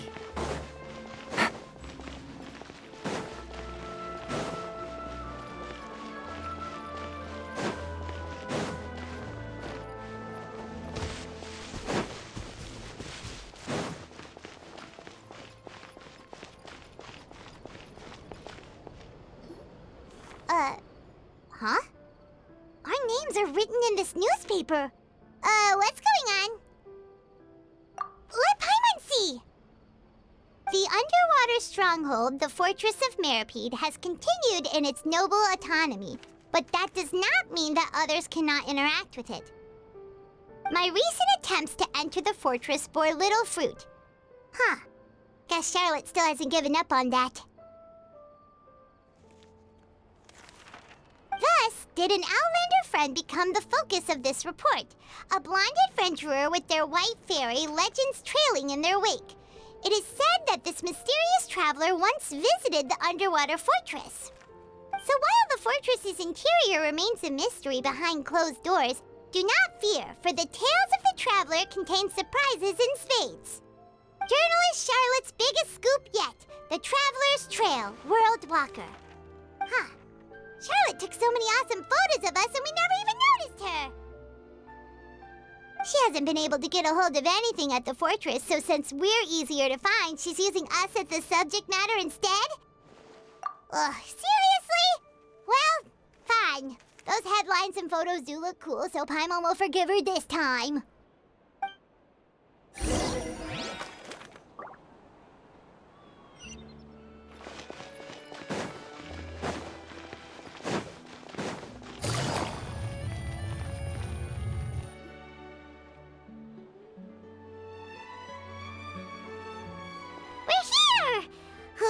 Paimon's hungry. Should we go in and get something to eat?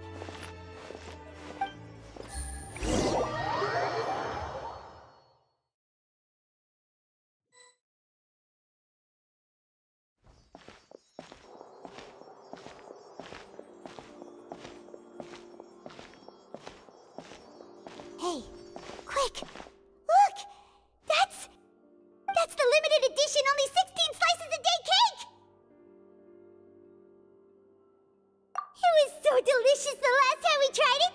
Despite the tense situation we were in, let's give it another go! Paimon's sure it'll be great! 1 slice of cake, please. Someone showed up after all! Oh, wait, you're the one from the Palais Mermonia. Oh, are you here to buy cake too? It seems Monsieur Neuvillette was right. You really can eat.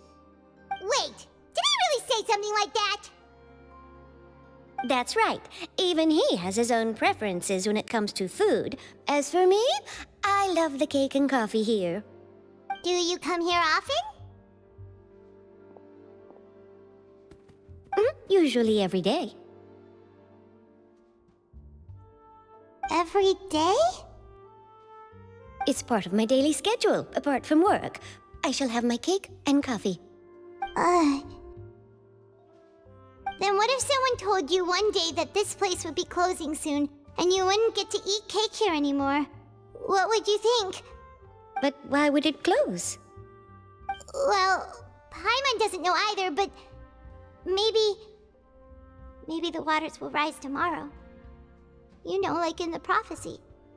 Oh, the prophecy. To be honest, I haven't paid much attention to that. No, still, even if there'd be no more cake tomorrow, that wouldn't keep me from having some today. No, it's the same for eating in general. You might not be able to eat tomorrow, but if you can do so today, then you should carry on. That's what people call living, you know. Huh. Don't be sad. Excuse me, could I have 2 more slices of cake to go? These 2 slices are for you. Sijuin said that this kind of expression you're making is what humans call being sad. Oh, you know Sijuin? I sure do. She was born before me, and she sometimes comes to the surface to teach us things about humans. She said that humans are creatures that are saddened easily, yes, and you can only lift their spirits by feeding them delicious food. So please try the cakes here. I've got something else to do, so I'll be going now. You two try to stay in a good mood after eating, all right? Bye.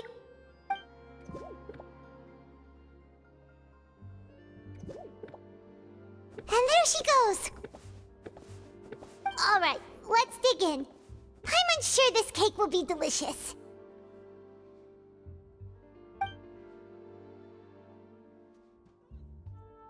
It's more delicious than last time, and the flavor gets even better with a sip of tea. It sure would be nice if we could come again tomorrow.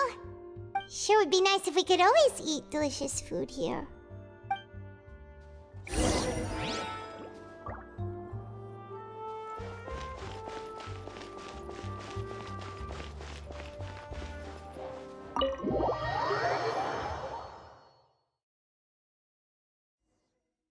Oh, we're near the Steambird office. Let's go look for Charlotte and have a chat.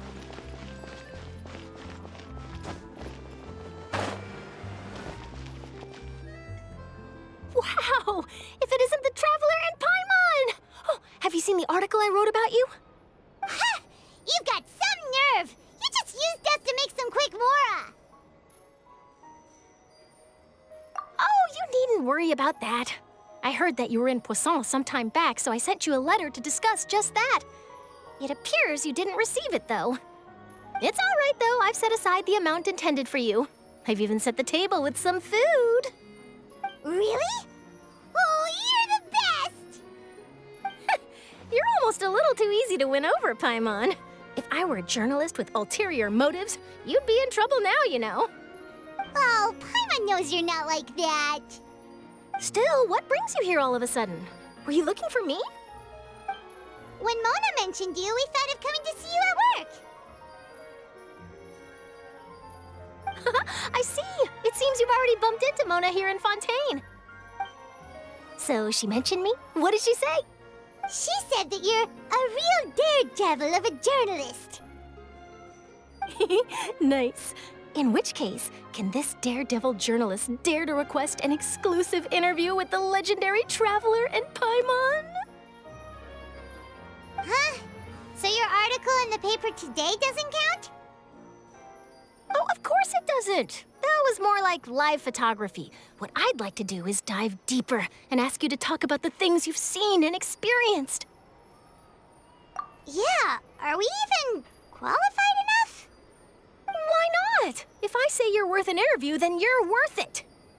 But not right now, of course. I'll need a few days to prepare. Oh, in that case, we'll just chat when you have the time then? Oh, so that's a yes? Ooh, splendid! I'll tell the editor-in-chief immediately. I'll have to apply for lighting, a venue, some props, and... Whew, so much to get done now. Talk to you later.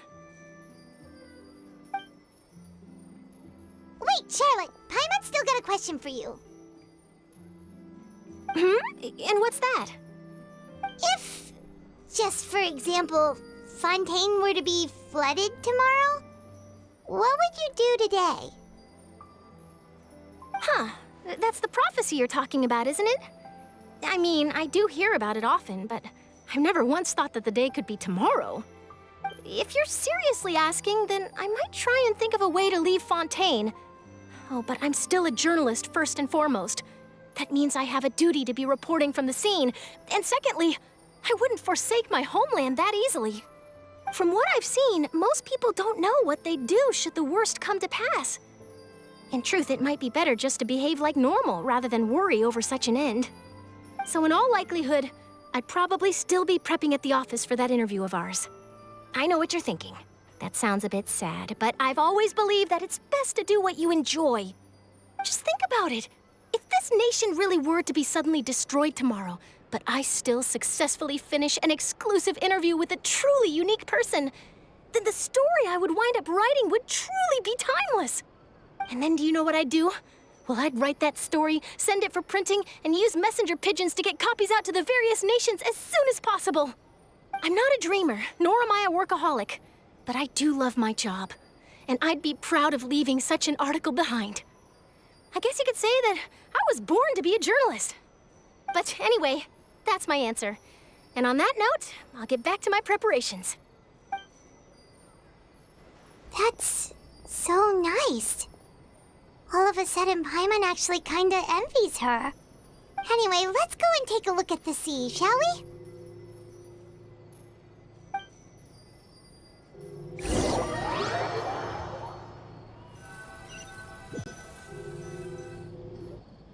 The sea breeze and scenery can be a pretty soothing combo, huh? Paimon's been thinking. If it wasn't Fontaine, but all of Tevat that would be destroyed tomorrow, where would we go and what would we do? No, Paimon should ask, if you could choose, what would you like to do?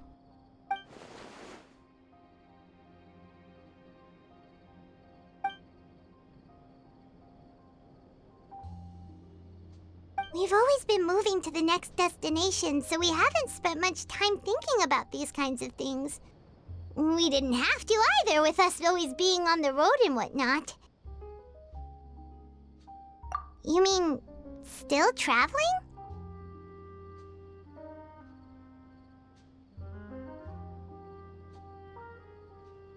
Huh. Wait, isn't that what we've always been doing?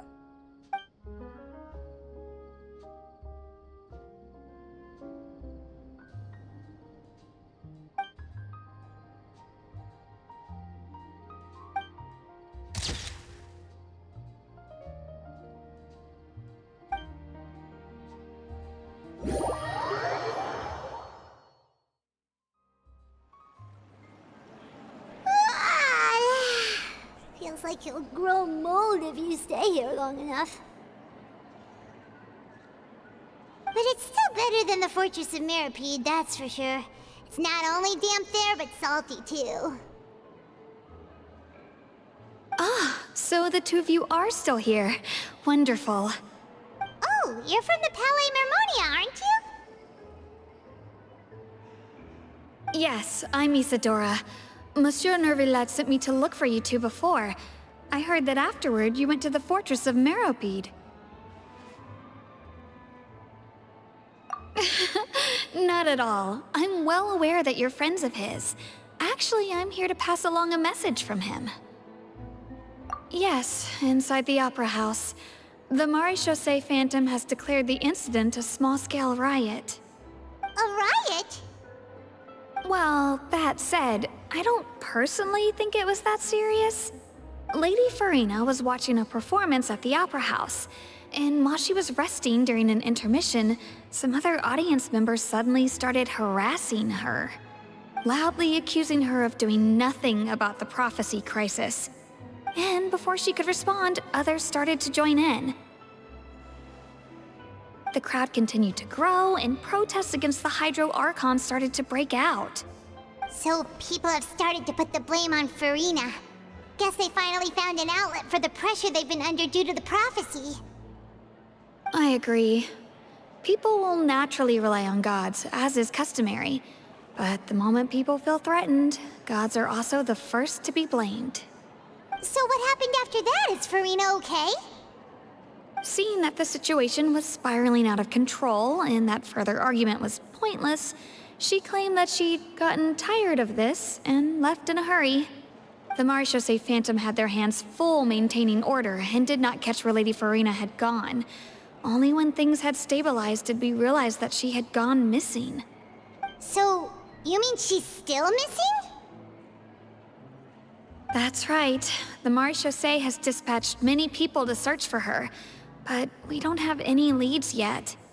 That said, I don't think there's much to worry about. She is a god after all. Even if she were to fall into the hands of rioters, what could ordinary people do to her? Good. Monsieur Nervillat sent me to tell you about the situation, but he didn't say anything else. Don't worry, this is more than enough to go on. Thanks for keeping us informed. Ah, is that so? Well, all right then. In that case, you two take care. I'll be heading back to the Palais now.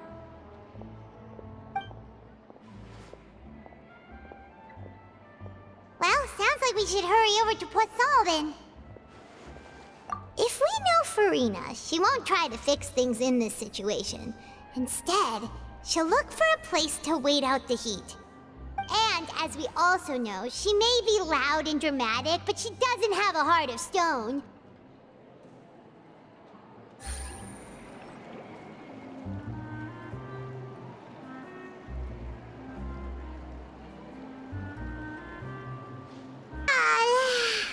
Feels like you'll grow mold if you stay here long enough.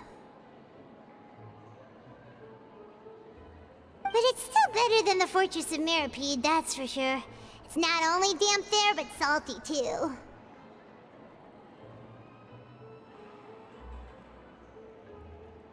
Ah, so the two of you are still here. Wonderful. Oh, you're from the Palais Mermonia, aren't you? Yes, I'm Isadora. Monsieur Nervillet sent me to look for you two before. I heard that afterward you went to the Fortress of Meropide. Not at all. I'm well aware that you're friends of his. Actually, I'm here to pass along a message from him. Yes, inside the Opera House. The Maréchaussée Phantom has declared the incident a small-scale riot. A riot? Well, that said, I don't personally think it was that serious. Lady Farina was watching a performance at the Opera House, and while she was resting during an intermission, some other audience members suddenly started harassing her. Loudly accusing her of doing nothing about the prophecy crisis. And before she could respond, others started to join in. The crowd continued to grow, and protests against the Hydro Archon started to break out. So people have started to put the blame on Farina. Guess they finally found an outlet for the pressure they've been under due to the prophecy. I agree. People will naturally rely on gods, as is customary. But the moment people feel threatened, gods are also the first to be blamed. So what happened after that? Is Farina okay? Seeing that the situation was spiraling out of control and that further argument was pointless, she claimed that she'd gotten tired of this and left in a hurry. The Maréchaussée Phantom had their hands full maintaining order and did not catch where Lady Farina had gone. Only when things had stabilized did we realize that she had gone missing. So, you mean she's still missing? That's right. The Maréchaussée has dispatched many people to search for her, but we don't have any leads yet. That said, I don't think there's much to worry about. She is a god after all. Even if she were to fall into the hands of rioters, what could ordinary people do to her? Good. Monsieur Nervillet sent me to tell you about the situation, but he didn't say anything else. Don't worry, this is more than enough to go on. Thanks for keeping us informed. Ah, is that so? Well, all right then. In that case, you two take care. I'll be heading back to the Palais now.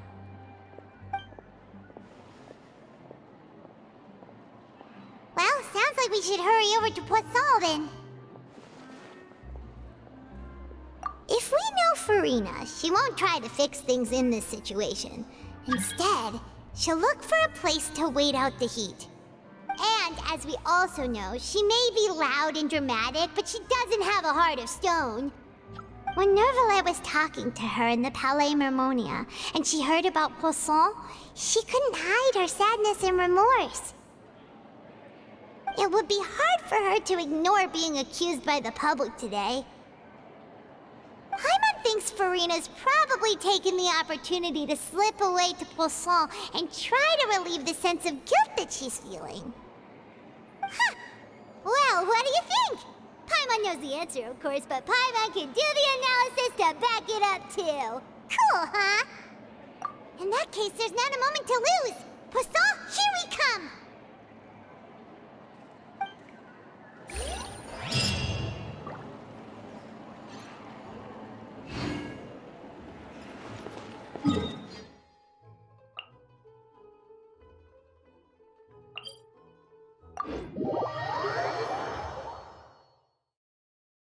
This place looks deserted. Guess all the survivors must have evacuated already. All that's left here are signs of devastation. Could Farina really be here? Let's try to find her as soon as possible.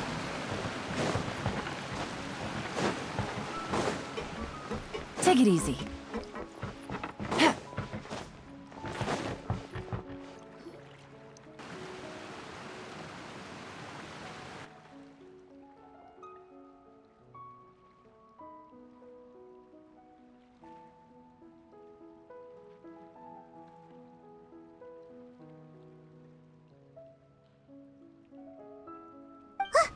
That's Farina, right over there. She really is here all on her own.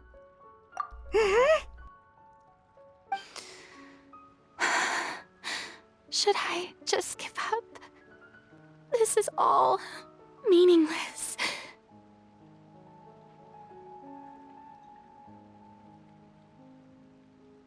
What was meant to happen did happen after all. Everyone's dead. I'm sorry. I am so sorry. Give up, Farina. There's no point in holding out. I'm sorry. But what can I even do other than to repeat meaningless apologies over and over? Who's that? Don't worry, Farina. It's just us.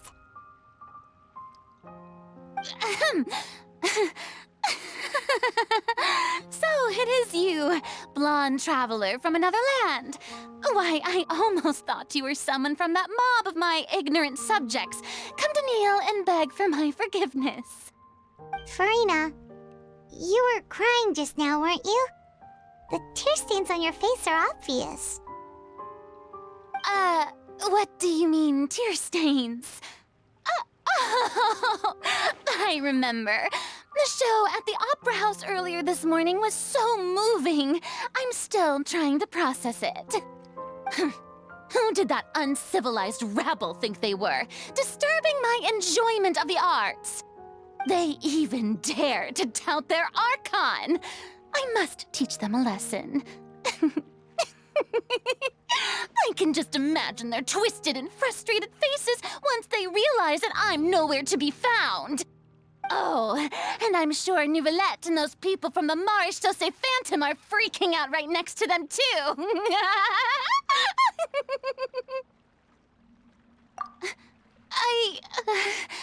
Of course not. Hey, there she is! The Hydro Archon's over there! Quick, after her! Farina, those people seem to be after you. They are? They're just some rabid fans who want to cut the line because they haven't been able to meet me in person, aren't they? That's against the rules. I can't let them get their way. Farina just ran off! Quick, we have to catch up with her!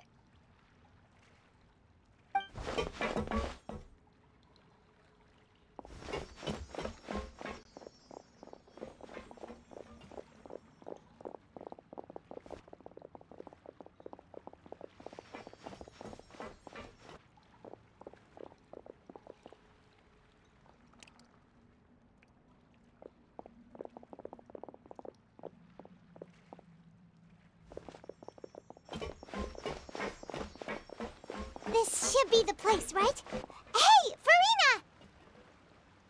There's a good hiding spot over here. Quick, come to Paimon before the rest of them catch up to you. What is this place? Hurry, they're almost here! Fine. I suppose haste is warranted. Lead the way.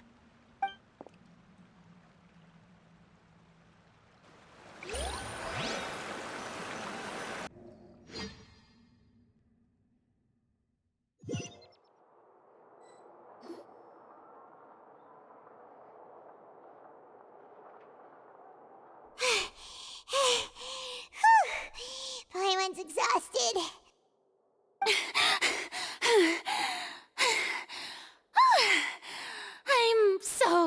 tired. I totally thought they had caught me. No, I mean, I merely gave in to the sheer enthusiasm they displayed. You were right. Yep, that's a good girl.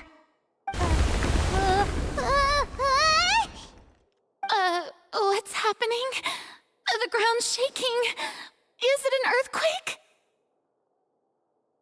Yeah, a quake of this kind preceded the flooding in Poisson, didn't it? It can't be. It's happening again. Well, there's no need to worry too much about that. Neverlette's made some emergency plans, so the evacuation should go a lot smoother this time. Yeah, I hope you're right. But the people of Poisson, they've already...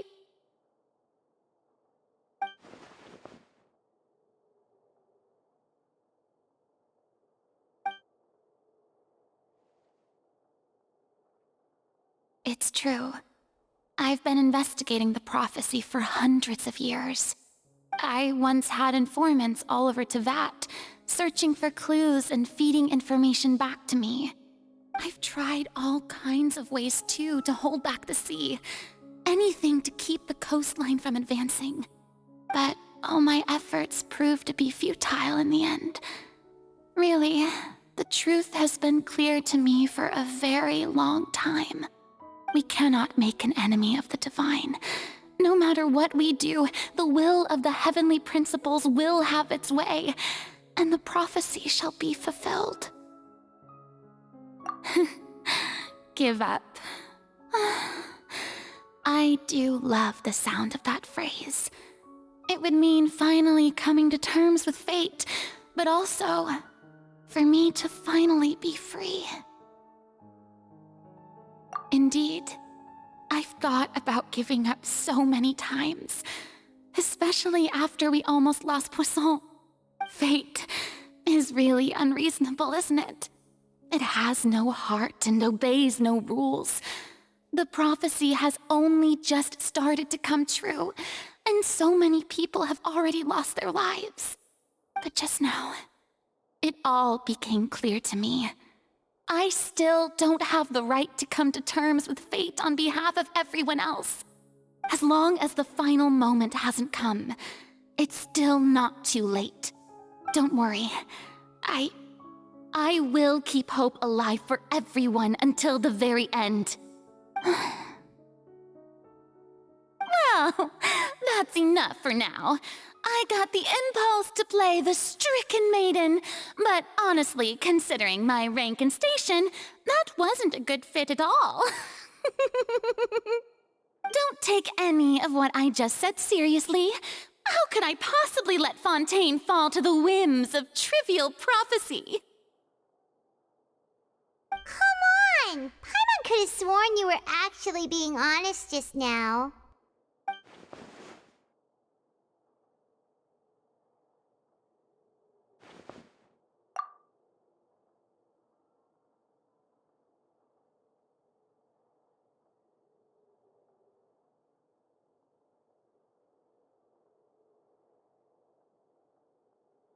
Share my burden. That's impossible. It was fated right from the start that this would be my duty alone.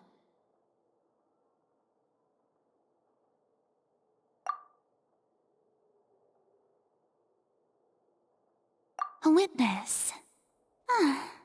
Yes, I've heard that you came to Tevat from beyond the stars, yes.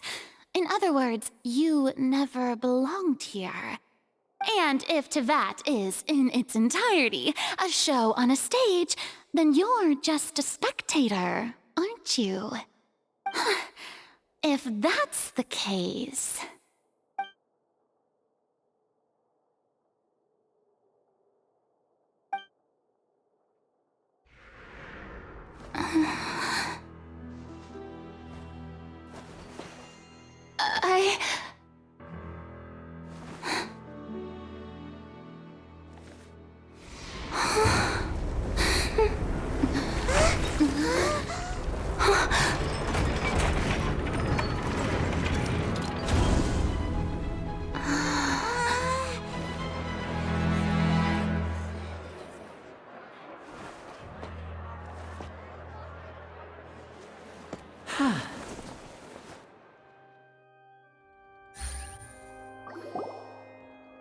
Ladies and gentlemen, this concludes my opening performance.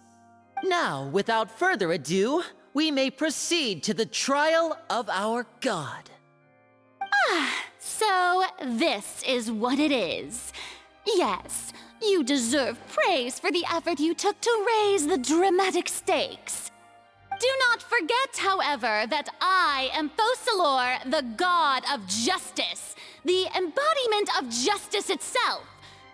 Does it not strike you as even the least bit absurd to bring the very concept of justice to trial? May I interpret these words as your refusal to stand trial? In that case, you will have the opportunity to defend your honor through a duel. You would draw your blade against a god?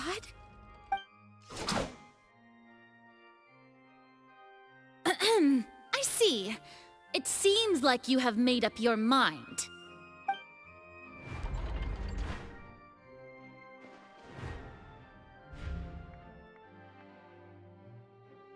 Paimon can't believe it.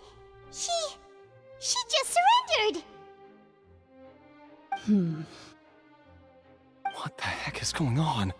Did I just see an Archon surrender to a human? Wow, how utterly humiliating. Lady Farina, what is the meaning of this? Shh! It would seem that there has been a misunderstanding.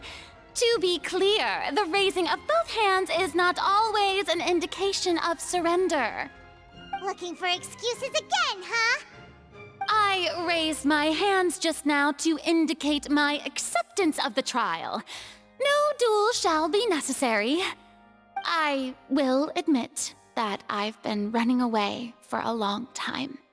I'm sorry, everyone. I was unable to protect the people of Poisson. It is my duty to stand trial for my crimes. You are not the only ones to be disappointed in me.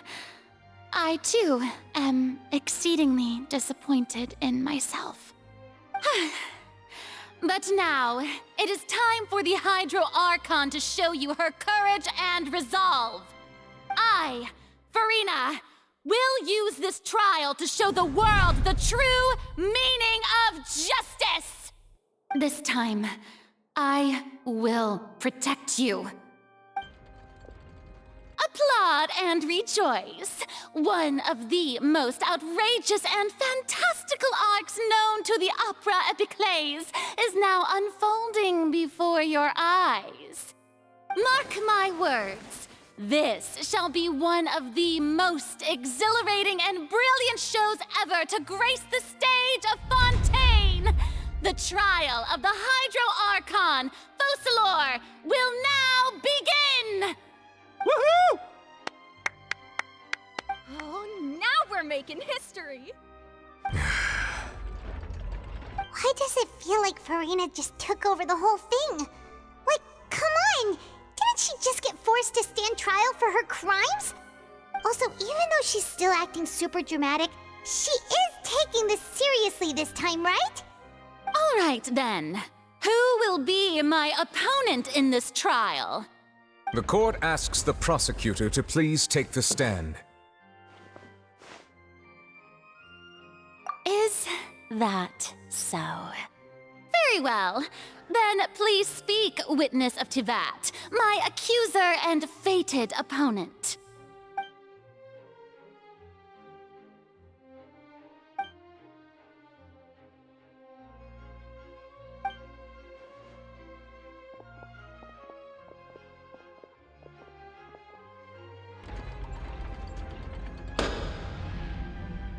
Also, please allow me to ask, as a final question before the trial begins.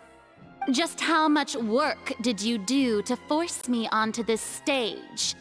Well, we did do a lot of prep after the meeting that day. I can go over the tasks assigned to the Spina di Rosula, since they were rather straightforward and easy. Navia, the president of the Spina di Rosula. Most of the people who participated in the disturbance this morning were my subordinates.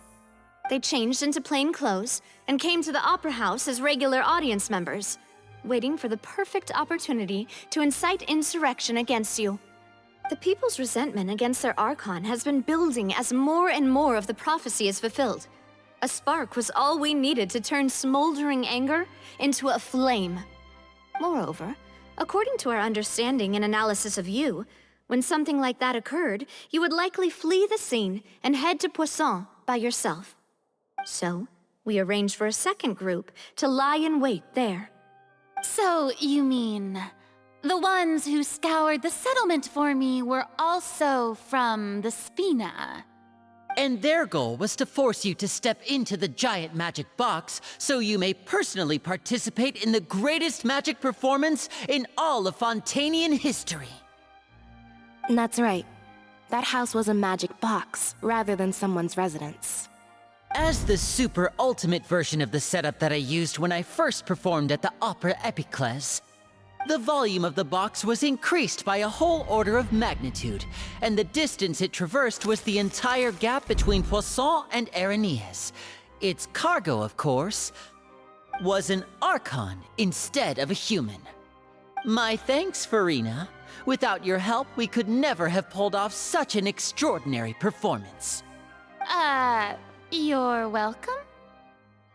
Of course, this performance was only made possible with Father's support. The House of the Hearth spent a massive amount of labor in Mora to pull this off. We had to select a location, construct the giant magic box, dig a tunnel, and open up a path through the water. It was a lot of work for all of us. So, in other words, the earthquake that we felt within the giant magic box was just a normal tremor from the transportation of the whole house? That's right. It wasn't a sign of another disaster to come. Then, I can guess Nervilette and Cloran's parts. You gathered a crowd, prepared a stage, and made sure that the champion duelist would be immediately ready for a fight. Also that as soon as I appeared on the stage, the trial may commence without a hitch. Am I right? Yes, that is correct. Well, Clorand, I must commend you for your courage. Only the most outstanding champion duelist in all of Fontaine would accept a duel with an Archon without flinching. Thank you. As for you, Traveler, I suppose your role was to keep me distracted with conversation once you found me in Poisson. You'd make sure that I didn't notice anything amiss before revealing yourself as my prosecutor once we'd arrived onto the stage. Oh?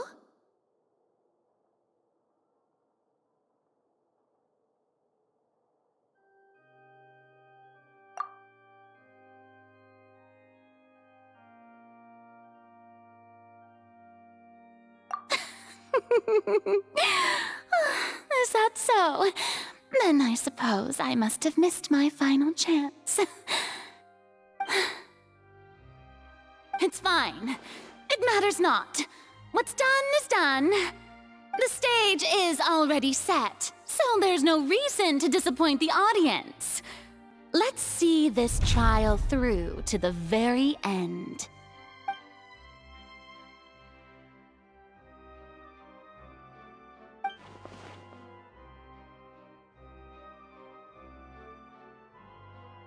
Madam Prosecutor, please allow me to pass this along.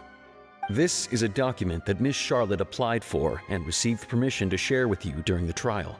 According to her, it should speed up the proceedings. Huh? Charlotte wanted to give us something? Oh, so she's here too! Hey, Charlotte! Oh, let Paimon see. Isn't this the exclusive interview that she did with us before? So she's already finished it, huh? Wait, then that means this document is a perfect timeline of everything that's happened ever since we stepped foot in Fontaine! So in other words, we can refer to this anthology of evidence every time we want to use something from our journey as evidence for an argument! Let's quickly confirm the information in it. Just think of it as a pressure, alright? You defeated the Hydro Archon in the very first duels you took part in at the Opera House. That's one for the history books, all right. I didn't think that you'd wind up getting to the bottom of the case I'd been following all this time. I guess you could also see this as a happy coincidence. This is the first time Monsieur Nervillette had a difference of opinion with the Oratrice. Even the Hydro Archon can't figure it out. A Fatui Harbinger.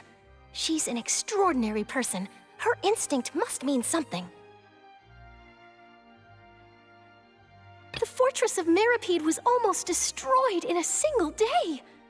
That I didn't witness that scene personally will always be a source of professional regret, I think.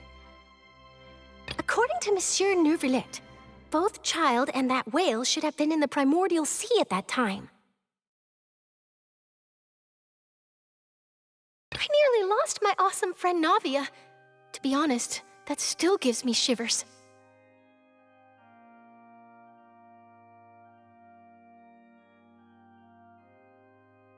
The words of someone as extraordinary as a witch can probably only be truly understood when something surreal happens to you.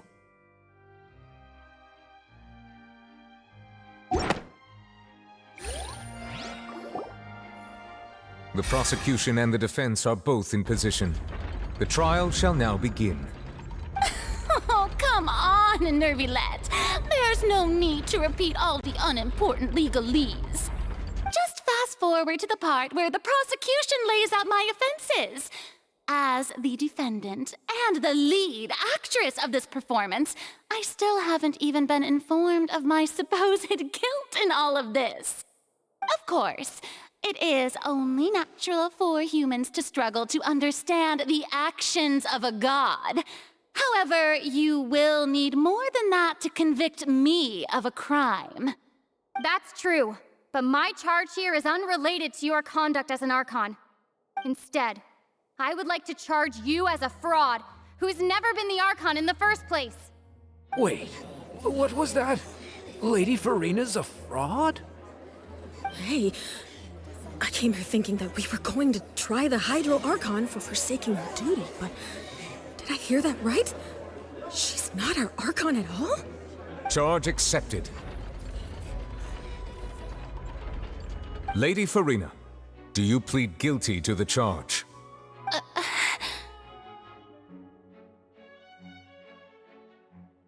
Lady Farina. I plead not guilty. How can I be guilty? There is no way that I, Focalor, otherwise known as Farina de Fontaine, a member of the Seven and the Regina of all waters, kindreds, peoples, and laws of Fontaine, could be anything other than your true Archon. Yeah, even though Lady Farina can be rather eccentric, isn't it going too far to doubt her very identity? Yeah, I've never questioned her identity either.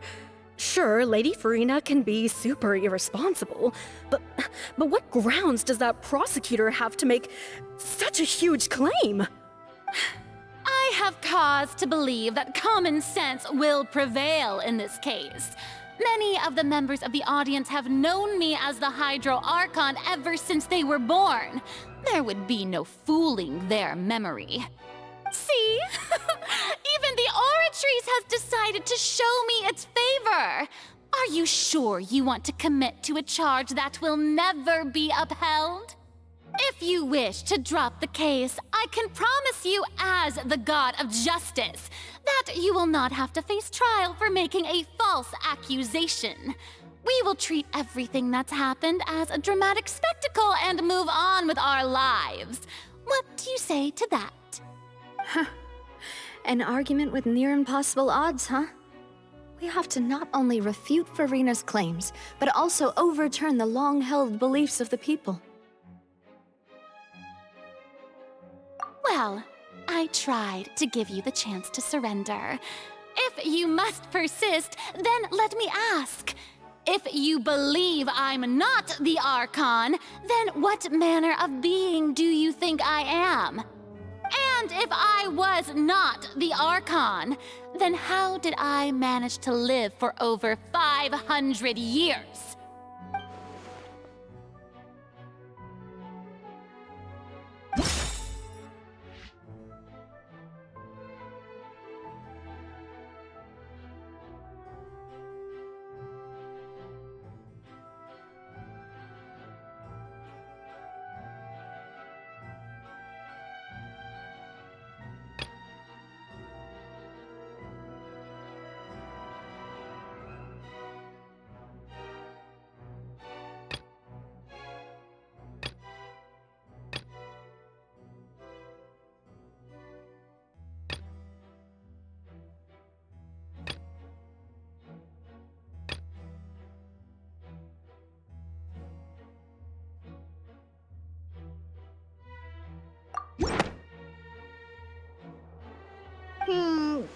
doesn't sound right. Paimon doesn't think this clue can be used as compelling evidence to build our case.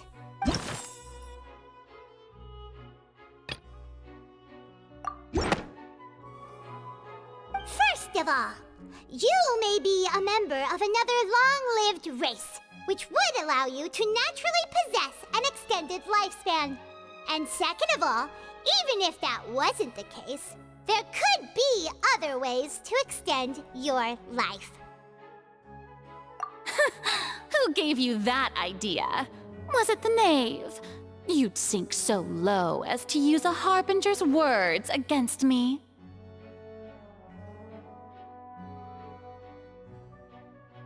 A curse? I once thought it possible that the aura of an Archon might naturally resemble a type of curse. But in light of this claim, perhaps what I sensed was not your divinity, but a curse after all. You sensed it too, huh, Neverlet?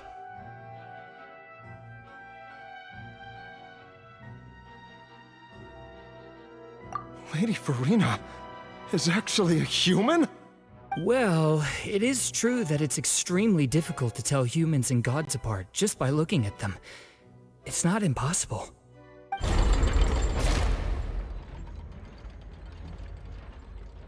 Well, don't start celebrating too early now. Even if I have been carrying a curse like you said, how does that prove that I am merely a human being? Besides, everyone knows that the main difference between a human and a god is the possession of authority. Gods can do what humans cannot. That's why they're worshipped as gods. For centuries, manifestations of my authority have served the nation of Fontaine. One need only to turn their eyes towards the Oratrice Mécanique d'Analyse Cardinal in this very opera house, or consider the indemnitium that is used in every aspect of life.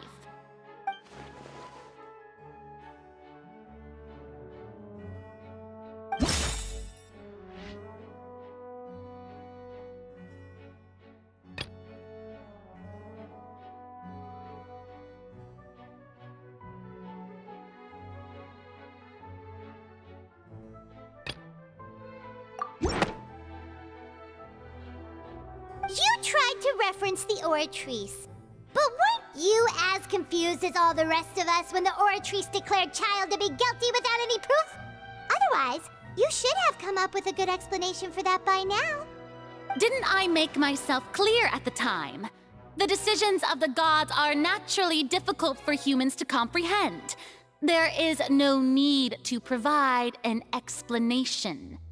Lady Farina, I believe a reminder of your current circumstances is in order.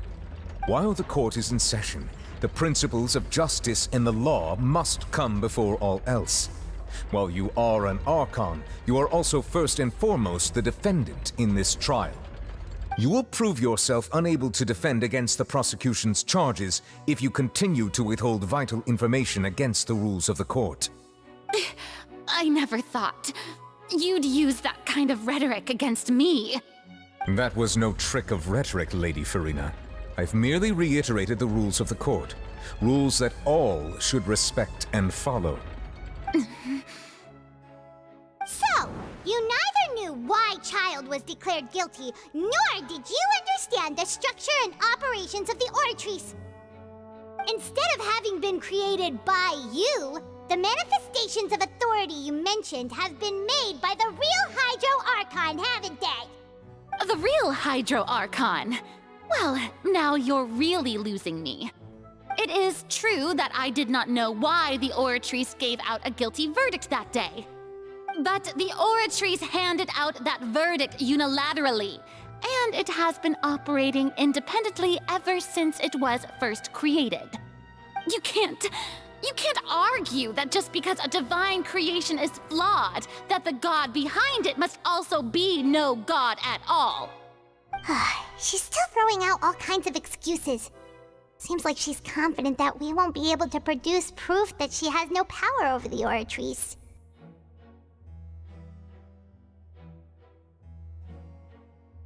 My power as an Archon. There are many ordinary citizens in the audience. How can I just carelessly demonstrate the formidable power of an Archon. If that poses a concern, I'm prepared to extend my protection to the audience. You don't need to go that far.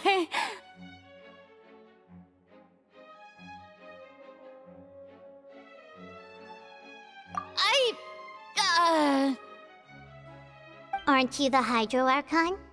Or is it that you can't even wield the power of Hydro, much less the authority of a god? Indemnitium! Yes! It's all because of Indemnitium! All Archons derive their power from the faith of the people, and I've converted the people's faith in justice into Indemnitium! Thus did I give up all of my divine power to provide everyone with energy for their daily lives. Have you ever seen a more magnanimous god? Isn't that a huge stretch? Yeah, no matter how generous an Archon can be, how could they give up all their power? Can a god with no power even still be called a god? It seems like nobody's buying Furina's excuse. Hey, come now, everyone! Please don't stare at me as if I was a liar! I'm still the same Furina you knew, right? The one that you loved! Shouldn't you want to believe in me? Please? You've got to believe me! If what the prosecutor said is true, she really has committed a grave offense. Did she deceive all of us? And all of our parents and grandparents too? And all of our ancestors? Ever since they were born?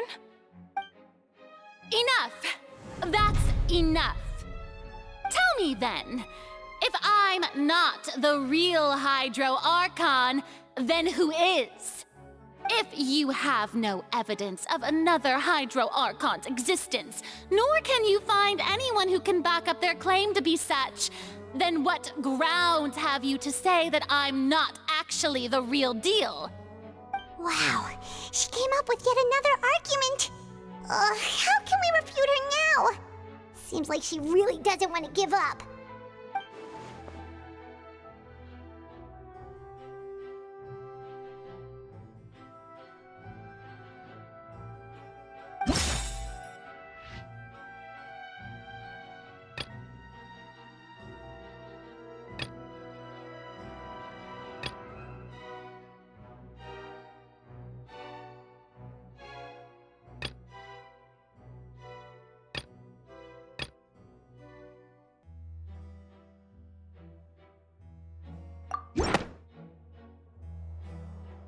That doesn't sound right. Paimon doesn't think this clue can be used as compelling evidence to build our case.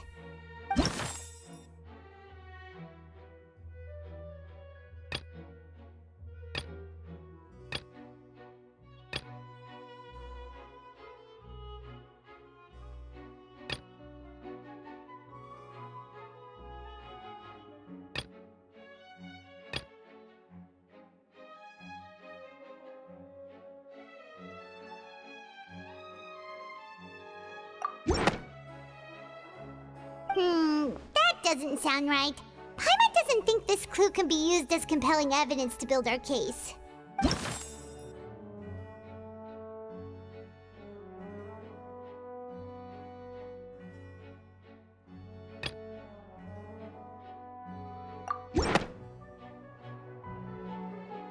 It has been established that all Fontanians can dissolve in water from the primordial sea.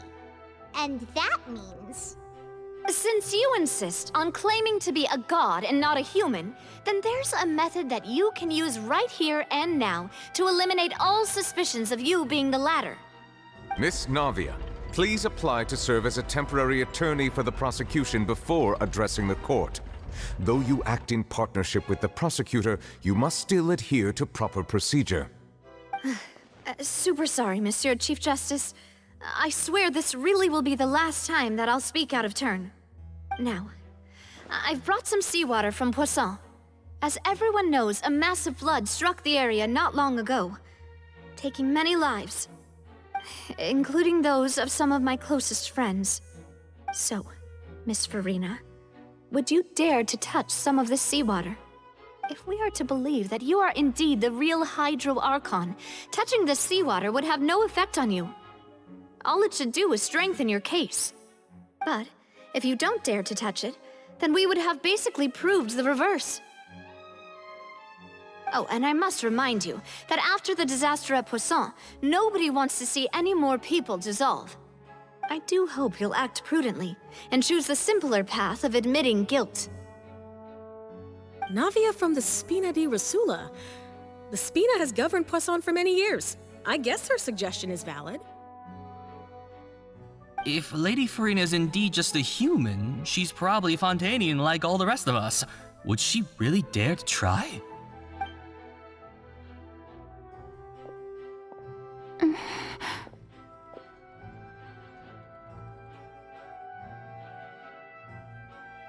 Lady Farina, this test has been unilaterally proposed by the prosecution. As it falls outside the realm of standard court proceedings, you possess the right to decline participation. Well, of course he had to tell her that. But refusing to participate is basically the same as a confession of guilt. She's just staring at the water without saying a single word. It really does seem like she's quite terrified of it. That could only mean... What's going on? Is she really planning to... that's not what we thought she would... Due to the inherent risk of the test, Lady Farina, you may...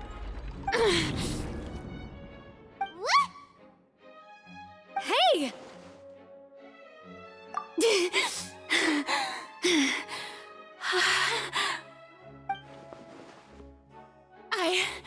I'm fine! Look at me, everyone! My hand is still here! I haven't been dissolved! Will you believe me now? I really am your Archon! I'm nothing like a normal human who would fall apart as soon as they touch this water! Really? Was this not the most obvious thing in the world? Miss Siegewien? If you're present, Miss Siegewien, please come forward and attend to the defendant. Siegewien? Don't be nervous. It'll just take a few seconds. Let me see. That should be enough.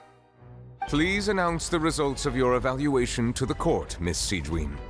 As everyone doubtlessly saw, Miss Farina was displaying symptoms of hyperventilation and flushed skin. These indicate that she was experiencing the adverse effects of exposure to primordial seawater. The extent to which she was affected is the same as other humans when exposed to primordial seawater of a similar concentration. Thank you, Miss Siegewien. Lady Farina, you may return to the defendant's stand. Oh, wait. What did she just say? I didn't get dissolved! Shouldn't that be enough to prove my innocence? Well, considering your tendency to run from your problems, we did originally prepare a direct sample of the seawater around Poisson. However, after extensive discussion, we exchanged it for a sample that is not concentrated enough to dissolve an actual human.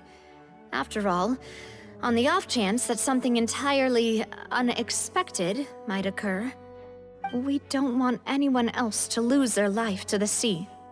Yeah, so out of regard for Farina's life, you secured a low-concentration sample and asked the head nurse to serve as an expert witness. It's a great thing that the direct sample wasn't actually used. Farina could have... I can't believe... you...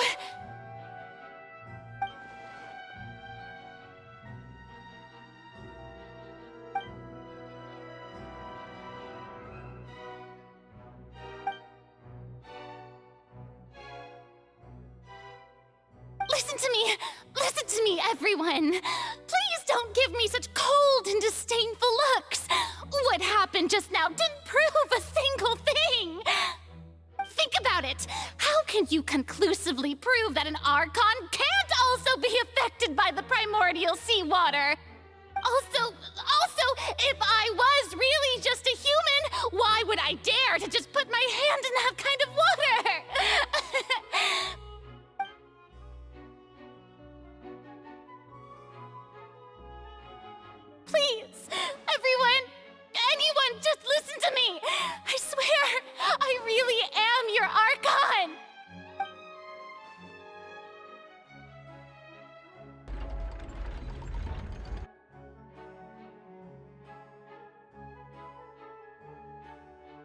I don't think anything she says at this point will sway anyone. The odds are just too stacked against her now. With all the things that have been said, Paimon doesn't think there's any way left for Furina to win.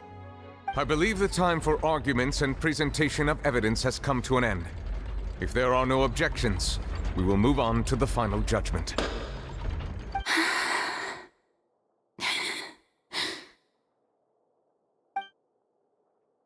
I don't think anything she says at this point will sway anyone. She's too stacked against her now.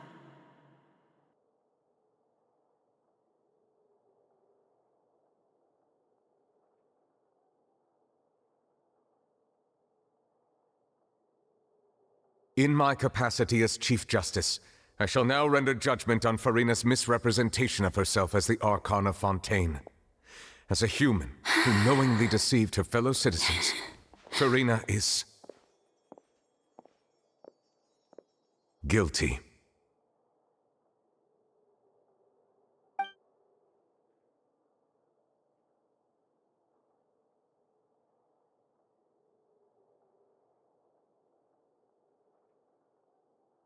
We shall now turn to the Oratrice Mécanique d'Analyse Cardinale to render the final verdict on the charges.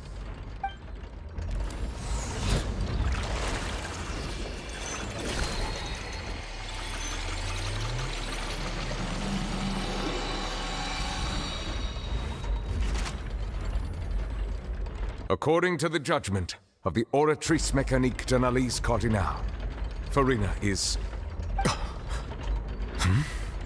Well, what's wrong? What's the Oratrice's verdict? No, the Oratrice also displays a guilty verdict. Isn't that correct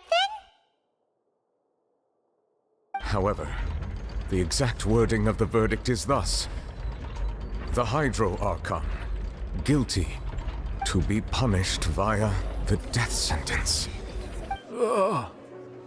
The death sentence?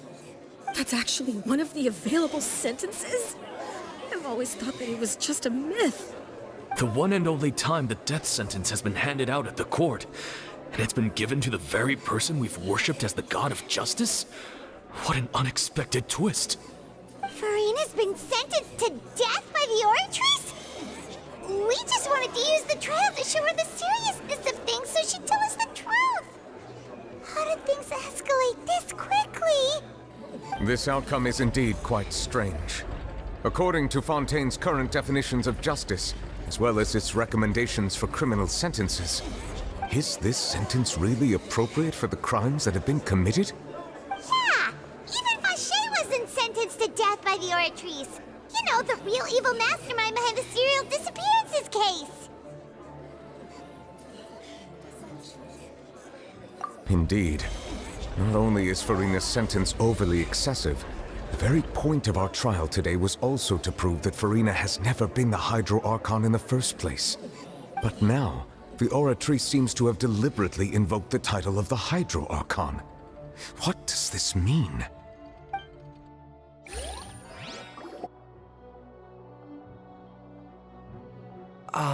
Excuse me, if I may interrupt. Is the trial still going? Fremine! Oh, you finally made it. I assume this means you've completed your mission?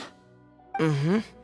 Any mission Father assigns to me will always be top priority.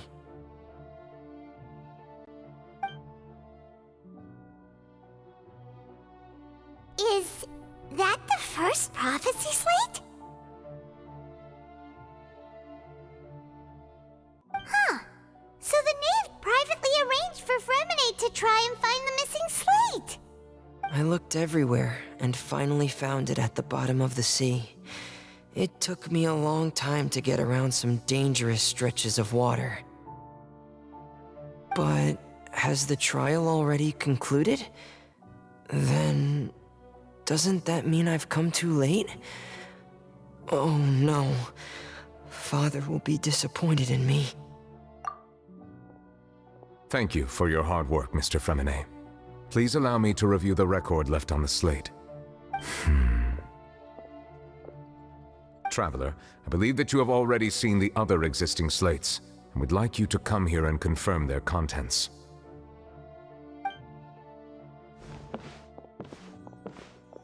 Huh? So what do you see? What is it?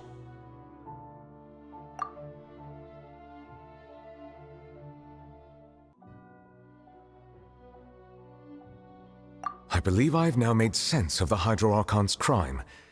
It has to do with Fontaine's lost history. Huh? Isn't the Hydro Archon just guilty of deceiving her people? Oh, wait, no, that's Farina, and we've already proven that she's not the Hydro Archon. So when you say Hydro Archon, do you mean the real Hydro Archon we've been kinda talking about? In truth, everything that you've encountered in Fontaine up until this point can be traced back to the contents of these stone slates. However, I'm uncertain as to how much sense they currently make to you. Okay, let's try to recall the contents of the other 3 stone slates. Paimon will do her best to help you remember.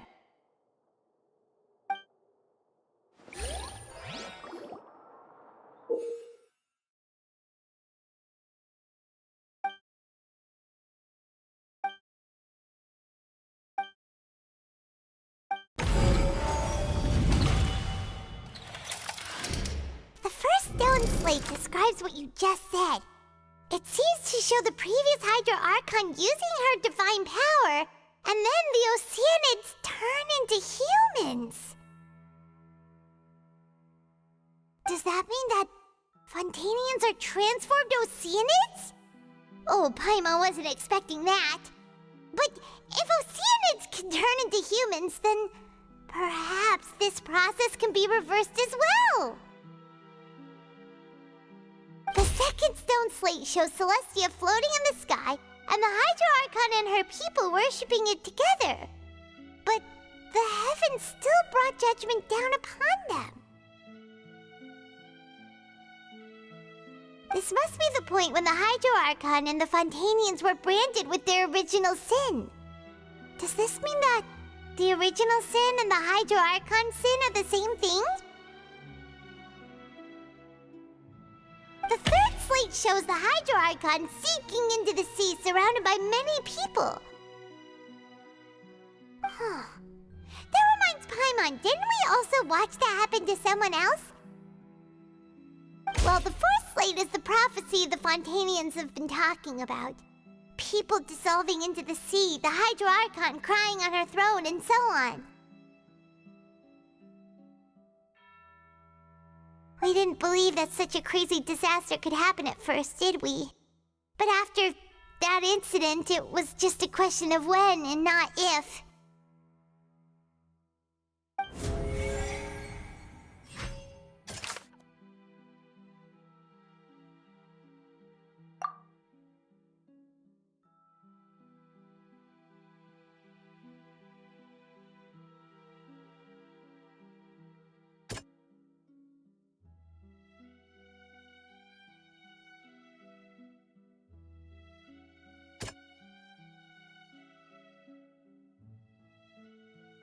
That doesn't sound quite... We know from the case of the serial disappearances of young women that Fontanians can be dissolved in primordial seawater. And the first stone slate tells us that long ago, the Hydro Archon used her power to turn Oceanids into humans. This might be the reason that Fontanians can dissolve.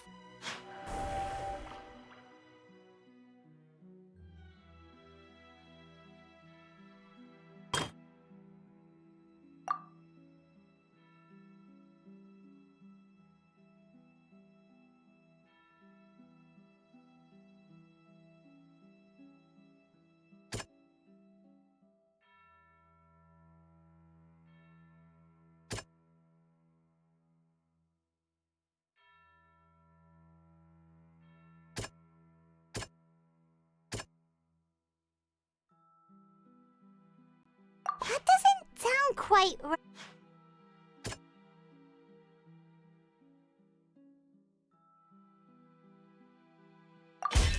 Perhaps what is about to take place has all happened before. The true sin of the Hydro Archon that Nervilette mentioned, and the original sin cast down on the people of Fontaine by Celestia, as recorded on the stone slates.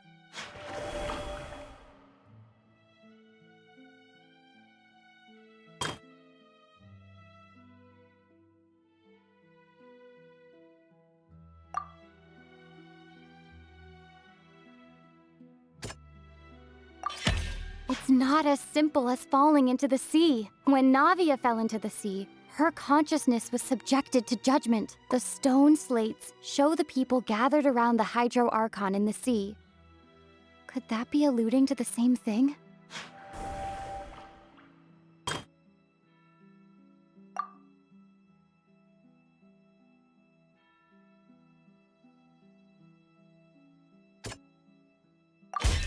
Prophecy from the stone slates found its way into society, but not many people believed it at first. The fortress of Meropide was nearly flooded with primordial seawater, which we know can cause Fontainians to dissolve. It seems increasingly likely that the prophecy may come true. If we hadn't dealt with it in time, things could have gone very badly. They'll dissolve into the primordial sea but won't cease to exist. Their essence will flow in the seawater, converge, and take the form of an oceanid.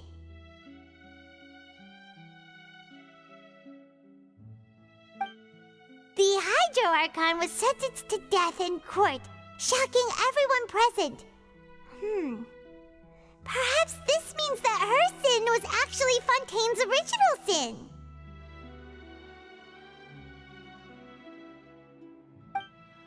Navia fell into the water inside those ruins, and she nearly dissolved. She was surrounded by the people of Poisson in a court within her consciousness, and was forced to take part in a trial meant to make her stay.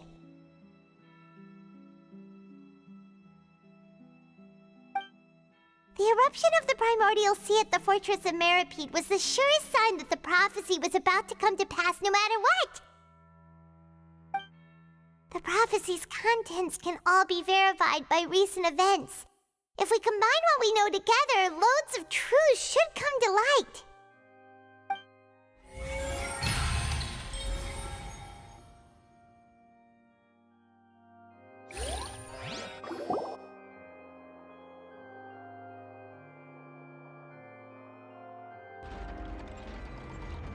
Huh?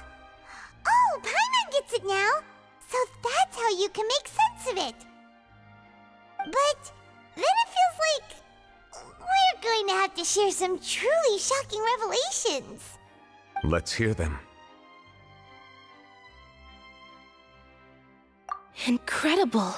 Linny, did you hear that? We're not real humans. All Fontainians were originally created by the late previous Hydro Archon, with oceanids as their basis. The evidence for that can be found in how only Fontainians could dissolve in primordial seawater, and how all the girls Vacher dissolved were also turned into oceanids. Oh, and according to Navia, when she was about to get dissolved, she also saw everyone gathered around for a trial, all of them in the shape of oceanids. Indeed.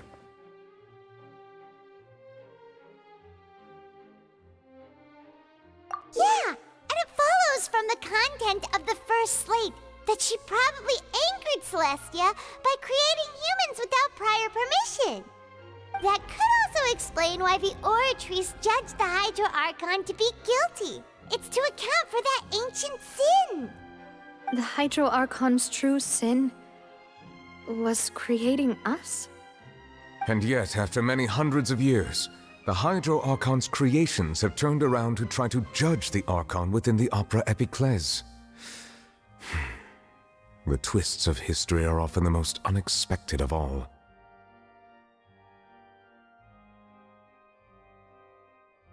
Yeah, isn't the image here just like when Navia fell into the sea? So wouldn't it be trying to show the image of the Hydro Archon also falling into the sea once the prophecy has been fulfilled in the fourth slate? In the the people will all be dissolved into the waters, and only the Hydro Archon will remain weeping on her throne. Only then will the sins of the people of Fontaine be washed away. Did Paimon get all that right? You've made some keen deductions. I must say, given how much you still don't know, it is impressive that you've already managed to connect so many pieces of the truth. However, while you were able to decode all the information on the slates, they've also been etched with an additional layer of hidden information using a different power source. When we were at the ruins, I tried to decipher the hidden information recorded in the slates. But since we only had 3 slates at the time, I was unable to come to a full conclusion. Now that the slate collection is complete, I shall make another attempt to decipher the narrative recorded within. If everything goes well, we should finally be informed of the unadulterated truth.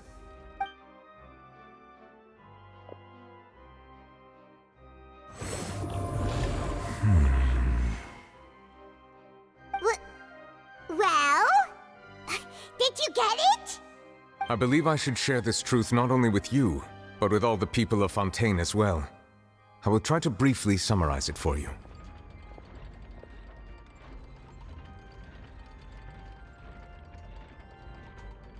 Your hypotheses regarding the origin of Fontainians and the sin of the Hydro Archon were both correct.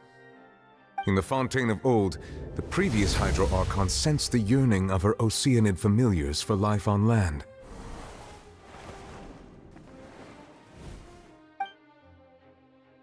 The Oceanids were enamored with the beauty and romanticism of human beings, and wishing to have those experiences for themselves, expressed to the Hydro Archon their desire to become of a similar kind.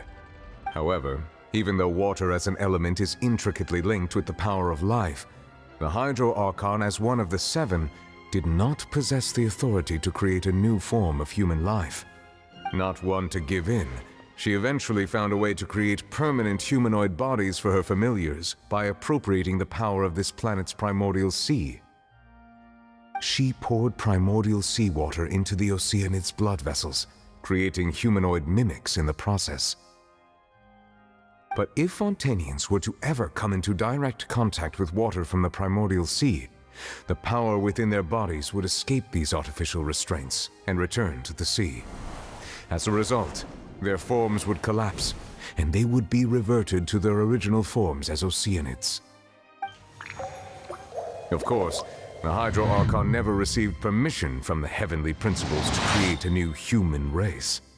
And thus, the Hydro Archon and all of her creations came to shoulder the original sin of appropriating the power of the primordial sea. That is the true history of how the people of Fontaine first came into being. So we were all Oceanids before we turned into human beings? That's way too much information for me. I think I'm just going to pretend that I never heard a single thing. Wait, but if that's the truth, we can't let the Hydro Archon be sentenced to death. After all, her only sin was creating us.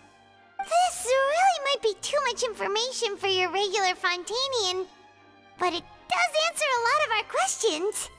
Alas, your hypothesis regarding the 3rd and 4th stone slates was inaccurate. The slates' respective positions are, in fact, correct. A key point of the visual on the 3rd slate is how all the individuals depicted in the water are humans rather than Oceanids. They have not been dissolved, which implies that the water depicted in this slate is not water from the primordial sea. The nation of Fontaine is the nation of Hydro, as well as the nation of trials and justice. Instead of being the literal element, the water in the scene symbolizes judgment and justice. You may also recall Navia's experience. When she fell into the sea, her consciousness was surrounded by that of many others who intended to hold a trial to determine her fate. Therefore, the meaning of the 3rd slate is that the people of Fontaine shall try the Hydro Archon at the court of justice. Yes, it refers to our present situation. I think I'm following now. So, what you're saying is, even though we decided to put on this trial to avoid fulfilling the prophecy, in truth, Everything we've done has happened exactly as the prophecy foretold. So now, it seems, we're the ones making sure it comes true. What should we do? Huh. No matter what, the prophecy will be fulfilled. Is this what it feels like to be a prisoner of fate? If that's the case, does that mean the scene in the fourth slate will also be fulfilled soon? Traveler, I would like to point out another small fallacy in your deductions. About the fourth slate, you probably thought that the eruption of primordial seawater beneath the fortress of Meripede served as the surest sign that the prophecy was about to come to pass, yes? However, I believe that rather than being a sure sign, that eruption could in fact only be a small warning of something far worse to come. As for the root cause of the catastrophe, I believe you've already encountered it once before.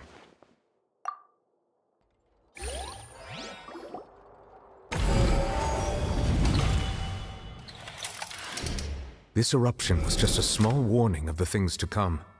We must find the root cause of the disaster.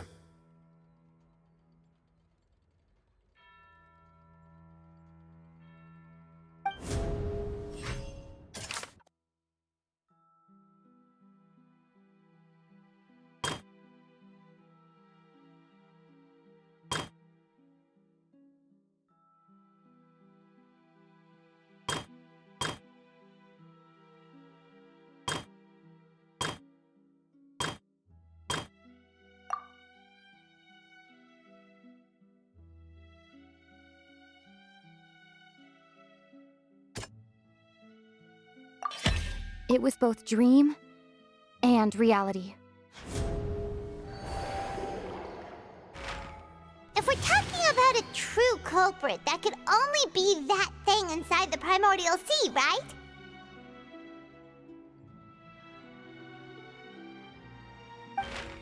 The truth, the original sin, the trial, and the root cause of the disaster.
That was way too close! How did that thing just burst into the Opera House? Wait, was that the huge whale you saw in your dream? So we've met it at last. I understand very well why it has chosen to make an appearance here. That whale does not belong to Tevat. It is a monster that has traversed the stars, weeping all the while. It has been greedily consuming the energy from the planet's primordial sea, using it to grow. That is the main cause for the rising sea levels. And once it has finished consuming all of the energy contained within the sea, its next step will be... You said that when the Hydro Archon first created Fontanians out of Oceanids, she filled their blood vessels with primordial seawater. Precisely. That whale finds the blood of Fontanians nigh impossible to resist. Therefore, when it left the primordial sea, it decided to make its next stop a packed opera house full of food. Food in the form of Fontanians. We just barely managed to push it back, right? In that case, won't it come back to target the people again once it's managed to recover its strength? That is correct. Indeed, it is more accurate to say that we should thank that Harbinger for buying us some time. Without him, the whale would have likely come onto land far sooner. From the way he looked, he must have been fighting the creature for quite a long time. That battle maniac. We've always known that he had a special connection with that whale, but we definitely didn't expect it to help us out like this. Anyway, now that we know that this whale is the actual cause of the disaster recorded in the prophecy, all we need to do to stop the prophecy would be to find a way to beat it up, right? It is too late. It had already absorbed too much of the primordial sea's energy before we could notice it. At this point, it has become practically integrated with the sea itself. Even if the entirety of Tevat were to be destroyed, it could still survive and swim off towards some other world. That's not something I will accept. We've already done everything we can, and we even found the true culprit. We've come so far. You can't just tell me that the last hurdle is some impossible foe. That's just not fair. Indeed, that's not how a grand performance should end. I'll fight it to the end, no matter what. So the prophecy will be fulfilled no matter what, huh?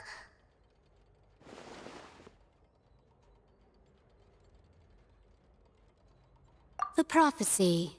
Yes, what has been prophesied will be fulfilled. You may view such things as the history of the future.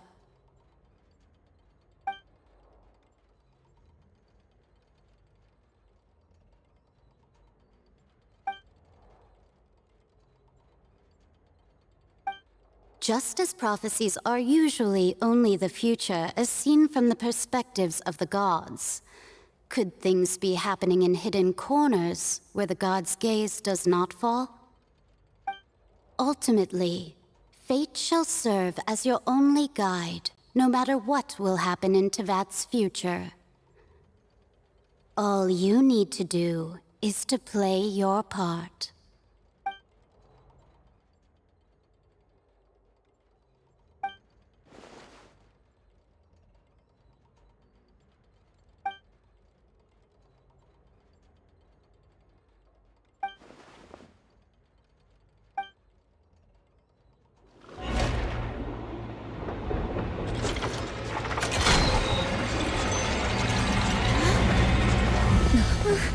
What's happening with the oratories?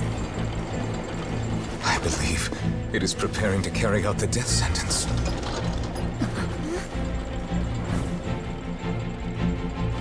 Farina!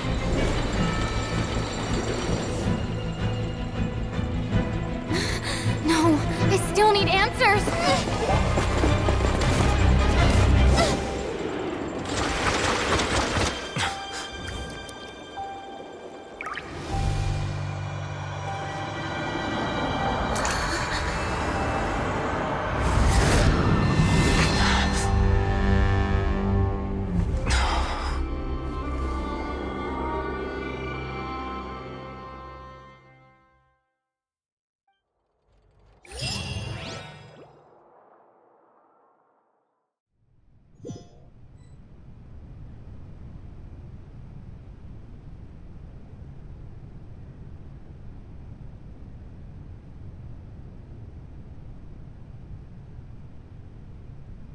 You...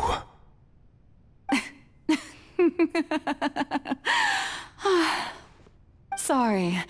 That shocked expression on your face is just too amusing. I couldn't help myself. You are not Farina. Who are you?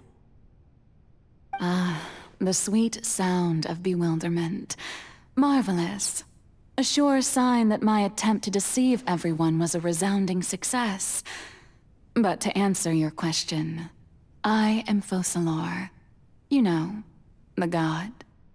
Focalor, why did you deceive us? Oh, that wasn't my goal, of course. Goodness, no. But I had to fool everyone else too, if I was to stand any chance of deceiving the heavenly principles. Deceiving the heavenly principles? It's all because of that pernicious prophecy. Dreadful, wasn't it?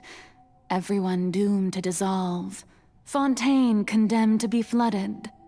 One was not amused. In fact, one was positively bemused when that problem was thrust upon me by my dearest predecessor. That's the former Hydro Archon Egeria, for the uninitiated. It hardly gets more disastrous than a preordained national catastrophe, now does it? She knew full well that the prophecy would surely come to pass. And as one of the seven, she also knew full well that one defies the heavenly principles at one's peril. So yes, as you have no doubt surmised, it was a rather impossible situation that I found myself in.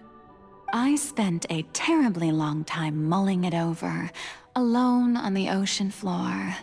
And I was almost growing barnacles by the time I finally realized there was only one possible solution to this confounding conundrum.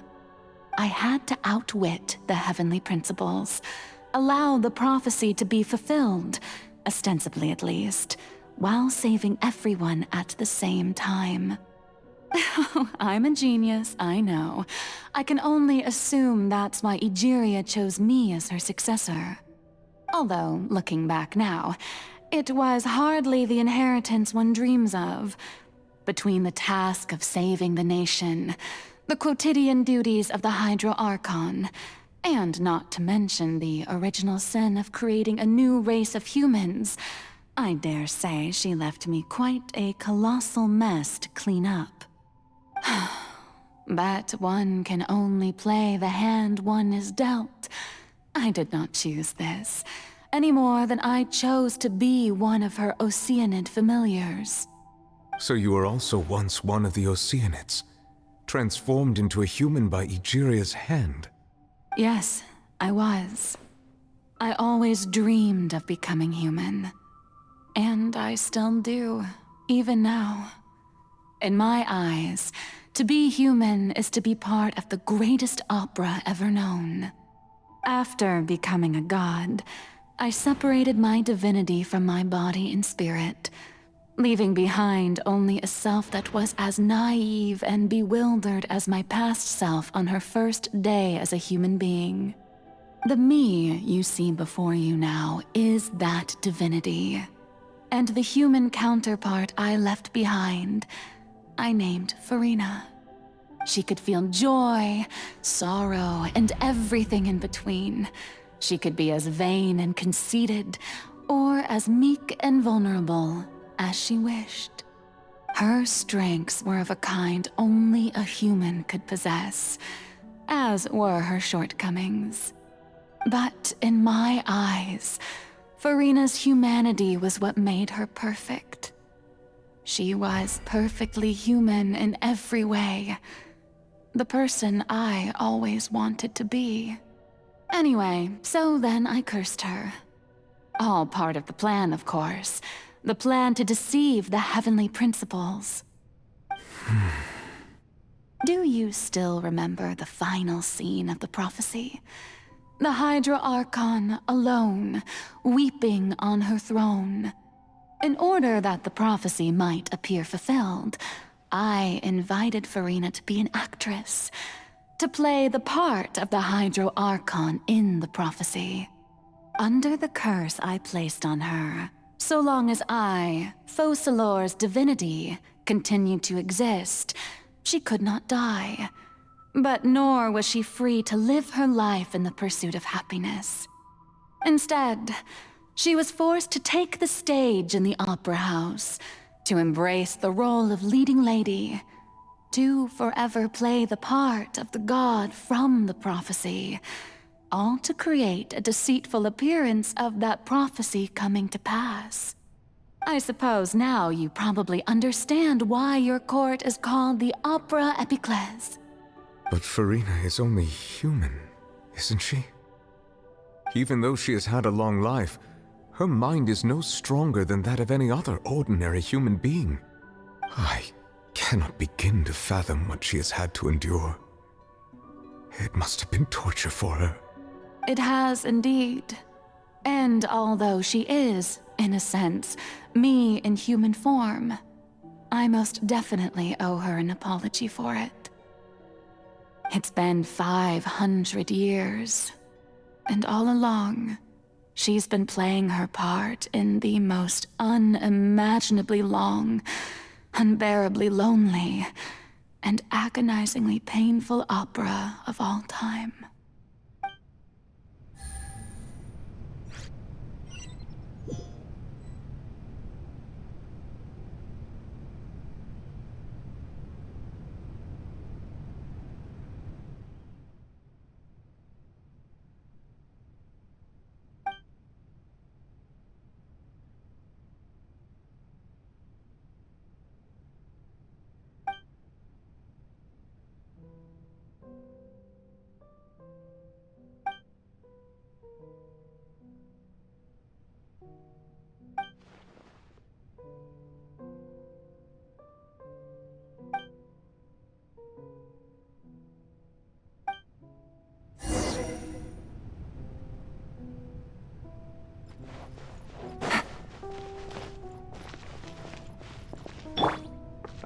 Strider.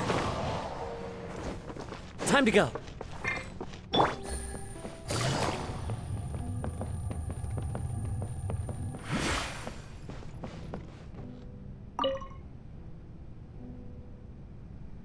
Oh? Who permitted you to come onto the stage? Now, I understand your admiration for my august self, but I must ask you to keep to the rules. All right. It is not my intent to reprimand you. There is no need to state your name. Just be off with you. Do not distract me from my performance. Oh, do not jest. Can you not feel it? I am Focalor. The eyes of countless Fontanians are upon me. I must, at all times, display the utmost elegance and nobility.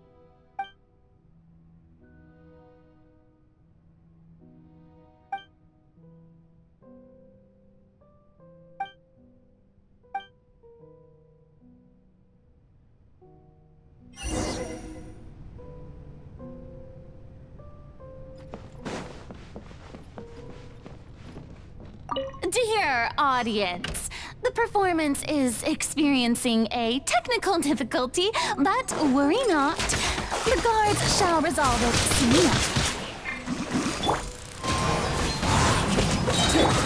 Gloves off!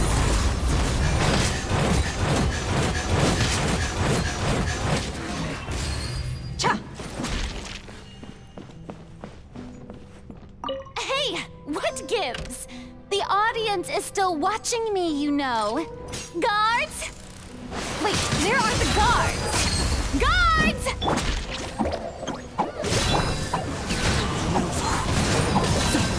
Clouds high. The birds call. Gotcha.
Furina. Furina. Huh? Who's that? Who's calling me? Where are you? Be not nervous. Be not afraid. I am before you. Wait a moment. You're mirror me? How can this be?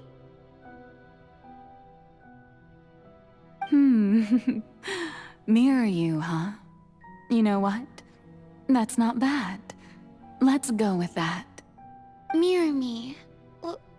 What do you wish to say? The prophecy. Have you heard of it? What prophecy?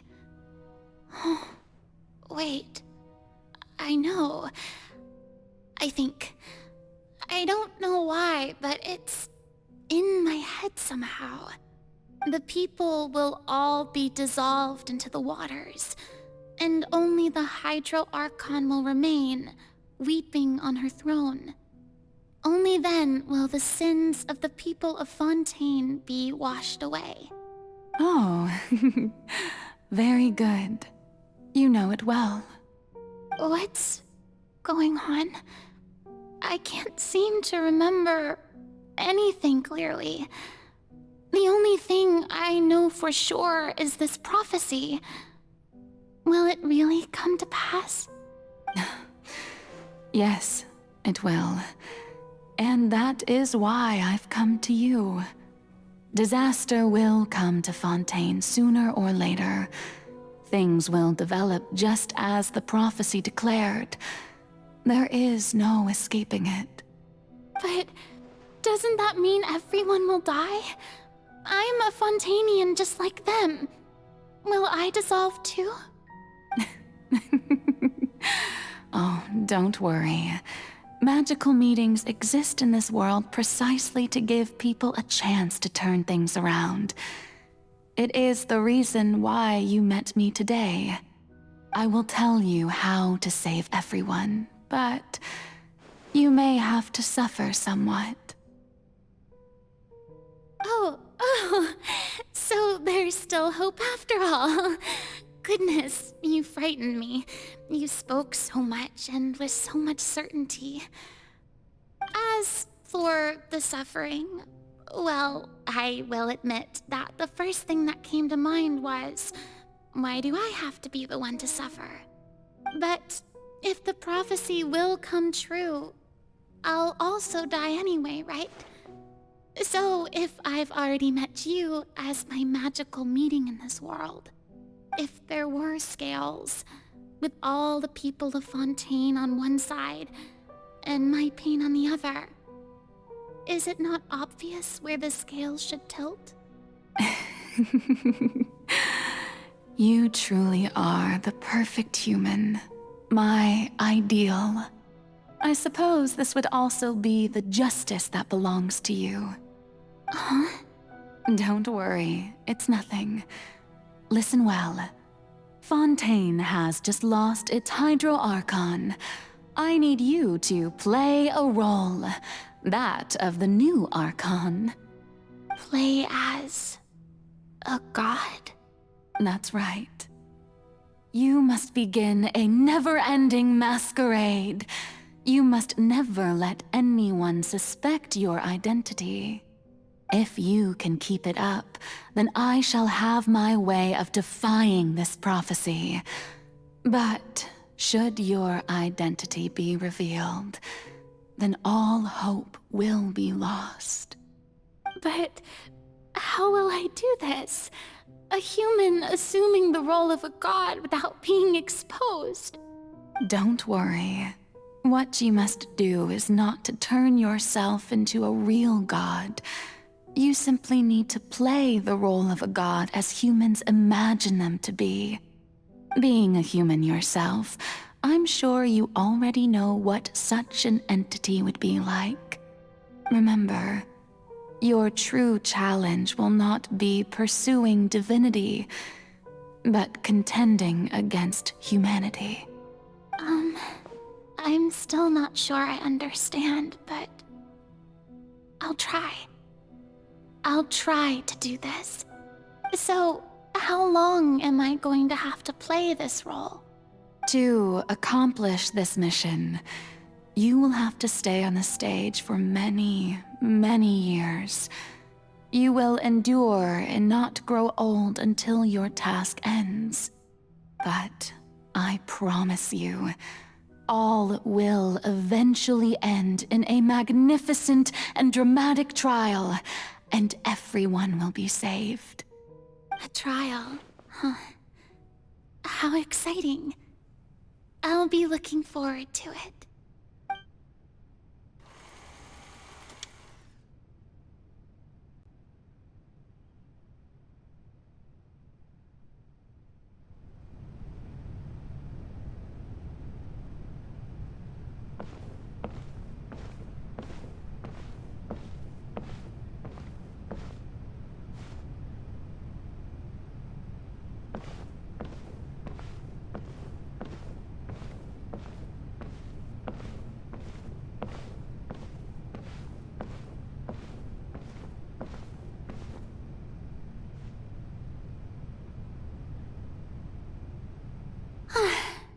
The Maison Cardinalise has announced my accession, but this is my first time facing the people.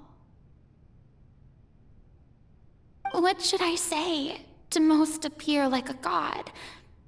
To be honest, I still don't know. Perhaps I should first try to act natural. Ladies and gentlemen, good evening, and welcome to the Opera Epiclese. I'm sure you've all heard about how I have taken on the role of Hydro Archon. Indeed, I am Verena de Fontaine, your new Archon. In truth, I know little about becoming a nation's new god, but it will be my honor to guide you all. As the god Focalor, the god of justice, I shall do all within my power to lead you into an age of fairness and justice. Once again, thank you all for coming. If you should have any questions or suggestions, please send them to the Maison Cardinalise. The future of Fontaine will require us to work together, after all. This should do it. I thought I might stammer, but thankfully, I was able to convey my thoughts just fine. Okay, and next. That's the new Hydro Archon. Is this some kind of joke by the Maison? I would have thought that a being that surpasses humanity would be a bit more assertive. Hey, did you hear that? She even told us to send her suggestions there at the end. Shouldn't gods be all-powerful? She's being so modest. What's the difference between her and an ordinary person, then?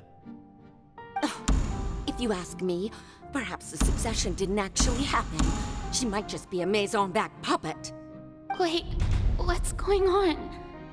Why is everyone suspecting me of being a fake? Oh, this is bad. If I get exposed here, there'll be no saving the people from the prophecy. Right. Mirmi said that I just need to play the role of a god as humans imagine them to be. Calm down, Verena. Think. What do the people want? How would they imagine a god to speak and act? Assertive, with a strong sense of presence. One who can dispel all doubt. That is the character I'm fated to play.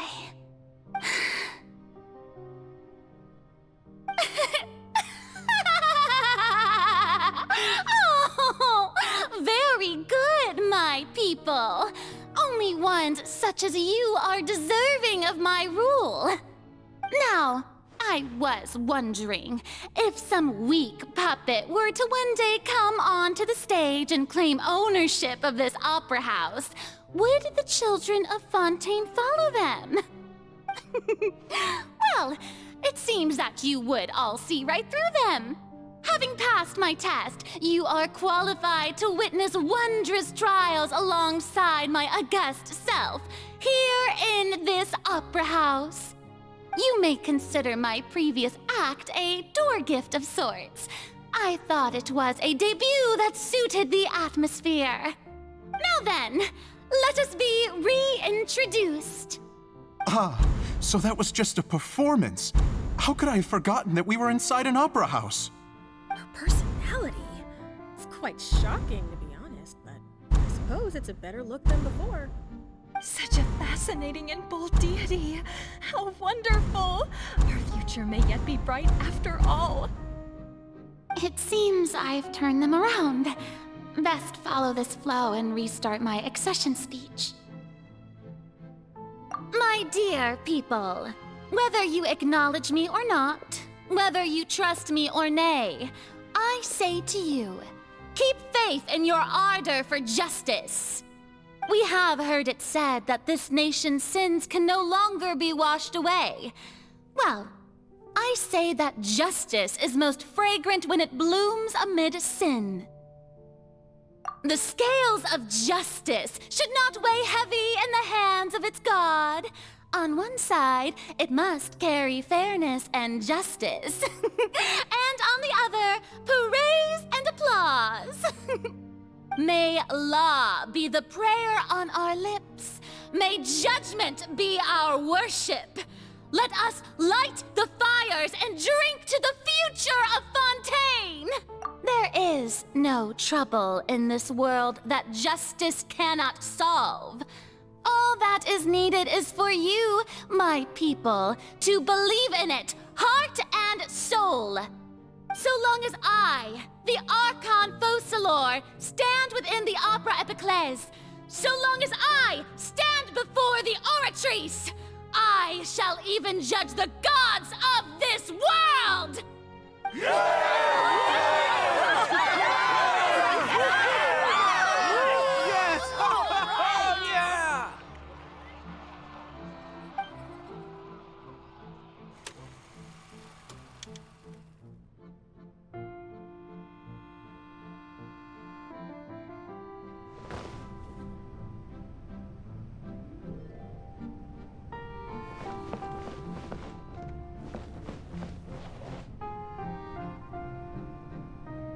Lady Farina, here are today's case reports, as well as a summary of the follow-up for your perusal. Come now, was I not just at the Opera House in person? Leave these kinds of things to Neuvillette. Besides, none of these trials were the one that I'm looking forward to the most. If I may be so impertinent, what kind of trial are you truly looking forward to? A magnificent, dramatic, and wondrous trial. A trial to end all things. How could you hope to understand? That's true. I fear I lack the ability to grasp your divine thought, Lady Archon. No need for fright, and do not take what I said before too seriously. Go now, do your duties. The trial I await. It will come one day.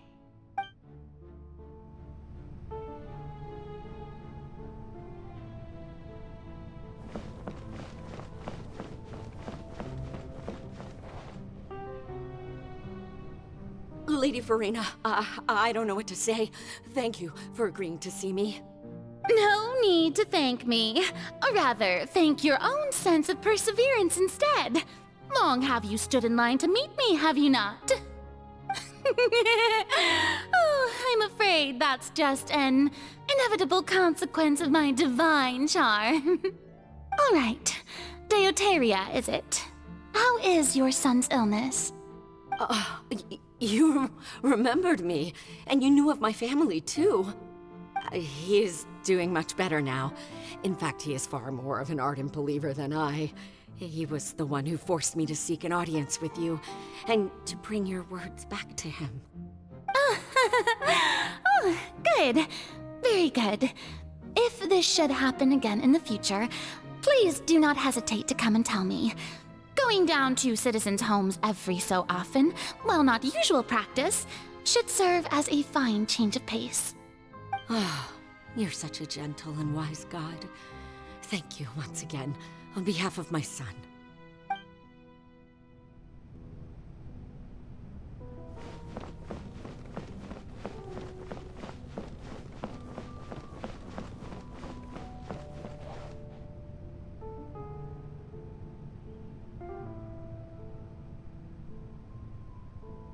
Lady Farina, here are the latest hydrological reports.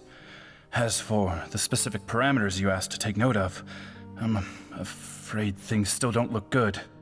I see. It's as I thought then. As your god, I did already expect this, but I wanted to see how far your human wisdom would allow you to analyze it. All manner of signs indicate that the prophecy will still come to pass.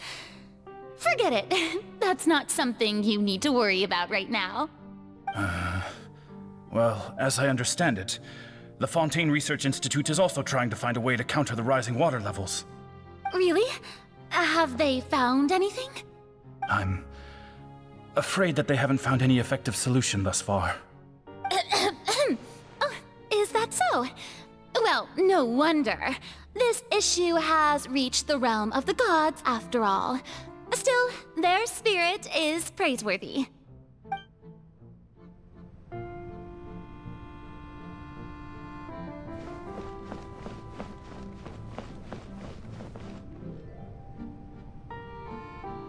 The day is finally over. I haven't had a moment to breathe this whole time. But it's good to see that everything's getting on track. There are no longer any voices of suspicion. Maybe this is fine.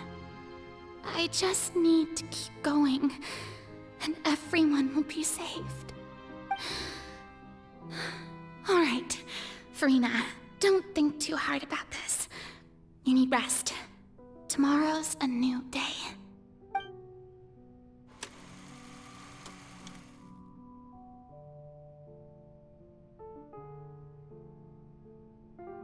Lady Farina, here are the new trial reports for the latest cases, as well as a summary of the follow-up. There'll be no need for that. I've seen them already. There's no need to go back over scenes I've witnessed in person before. Lady Farina, I've waited so long for this chance to see you in this manner. Indeed, my dear, loyal citizen. This joyous moment is an honor for us both. Lady Farina, we're detecting significant hydrological anomalies near Poisson. Understood. Keep monitoring. Keep me informed should anything come up at the Institute.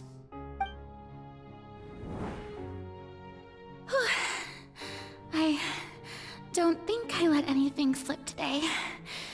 I must show the people that there is nothing to worry about. I just don't know when these days will end. I feel utterly exhausted. Best to rest early today, too.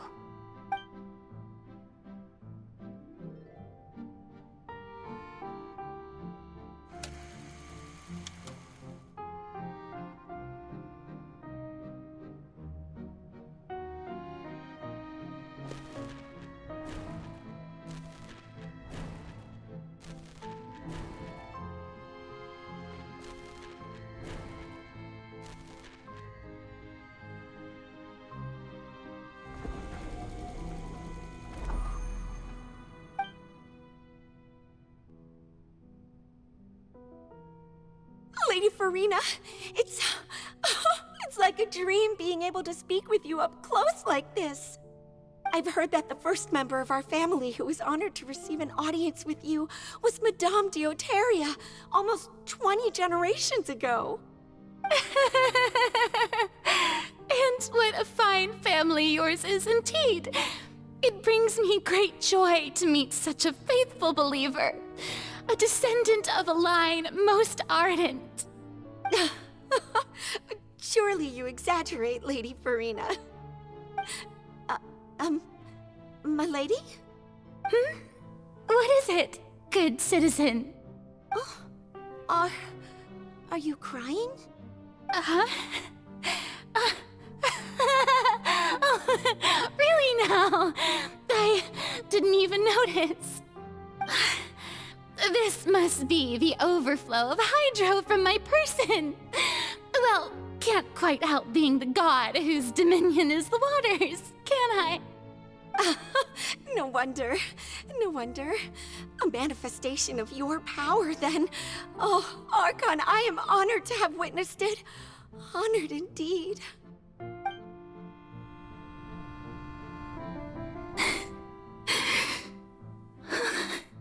So interminable.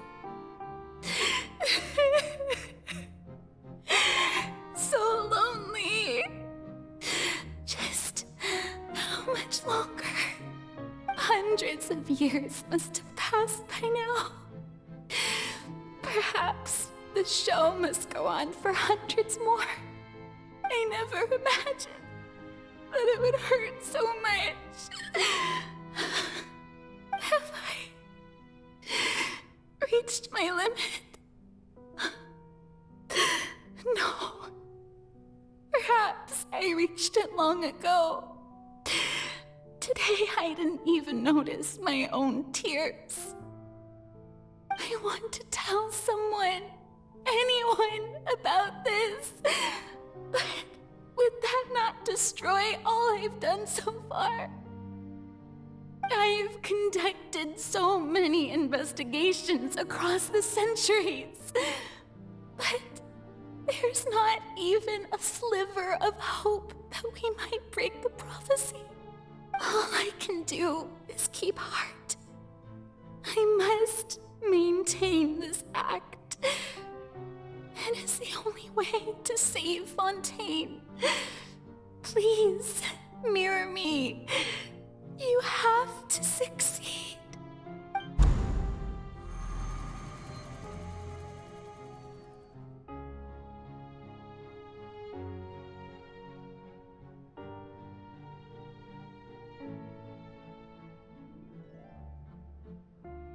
Farina, you don't have to shoulder this burden alone. Although I don't know what you might be keeping from everyone, your people are more than willing to share your burden with you.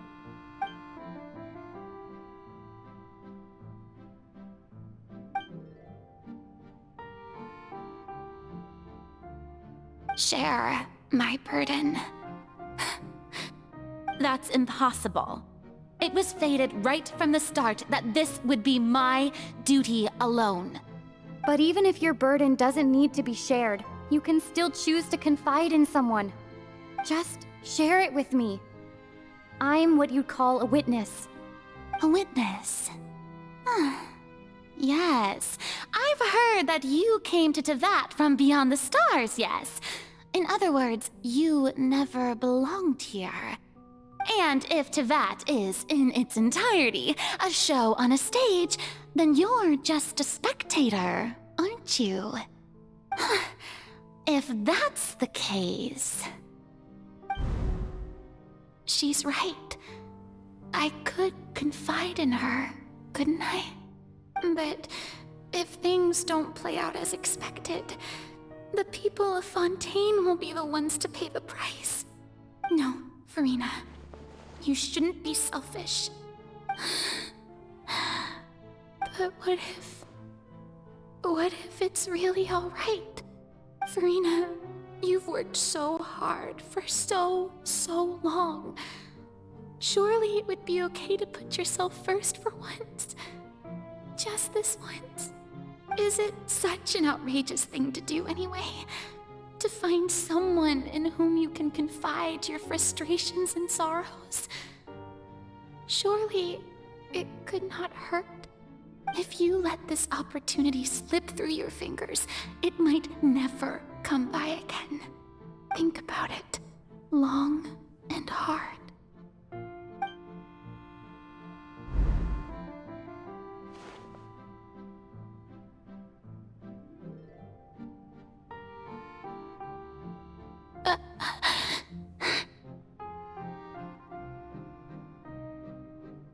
No, I have nothing to say. I am Farina, the Archon of Fontaine. Everything will surely get better. All you need to do, dear spectator, is to witness my performance until the curtains fall.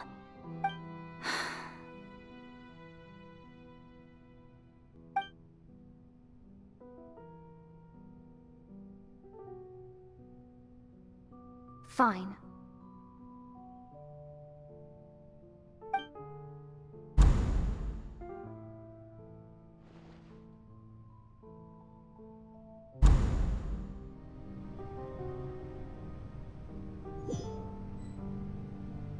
So even Farina doesn't know the truth? You've never once let her in on the full plan? Yes, it had to be done. To deceive the heavenly principles, you must first deceive yourself. She did very well. If she had let her resolve falter even once in these 5 centuries, Fontaine would have been doomed to the most tragic fate. It seems that trusting humanity was the right decision after all. I believe that I understand how your deception works, but that is only half the truth, is it not? How would you build on this foundation to save the people of Fontaine? That is the most important thing. Ah, good. Of course, the Iudex of Fontaine has pinpointed the crux of the issue. I'm sure you've long sensed that the Oratrice is no simple machine, yes? I've always suspected that it had its own consciousness, and Lenny did mention that he heard a human voice within the core chamber. It now seems that that person was you, hidden within the machine all along. Am I right? And then I became one with the Oratrice, taking Fontaine's gnosis with me. Yes, it would seem so, wouldn't it? Alas, your understanding of this device still lacks sufficient depth. In truth, it is no enactor of justice. It is, in fact, a device created to kill the god of justice. I beg your pardon? Oh, you have it. And to be more precise, not only will the Oratrice take down the god of justice, it will also take down the divine throne upon which she has been placed. I mean, did you think I would be the sort to enjoy peaceful repose while Farina suffered? My work over these last 500 years has been to constantly accumulate indemnitium within the Oratrice. But really, some have already discovered that only a small fraction of the energy generated by the device was ever used to provide power to Fontaine. The vast majority had to be, accumulated to enact this death sentence. It was all a part of your plan, then? Both the trial and the sentence?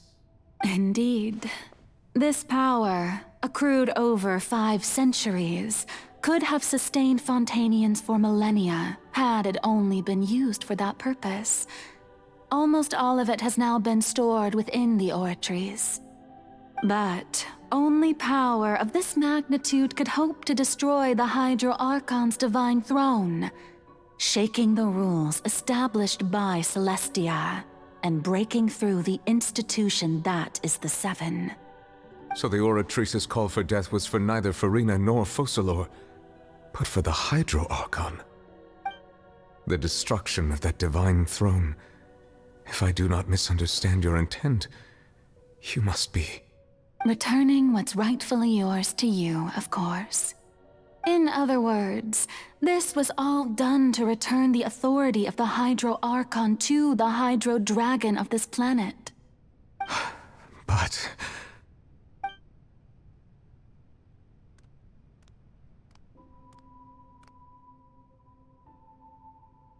Oh, what?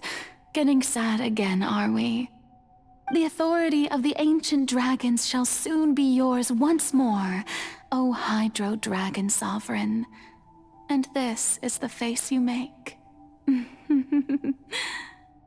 All you've done throughout the years is just so you can sacrifice yourself at the very end. I've never quite seen it that way, you know. Even now, I'm quite pleased at how well my deception worked.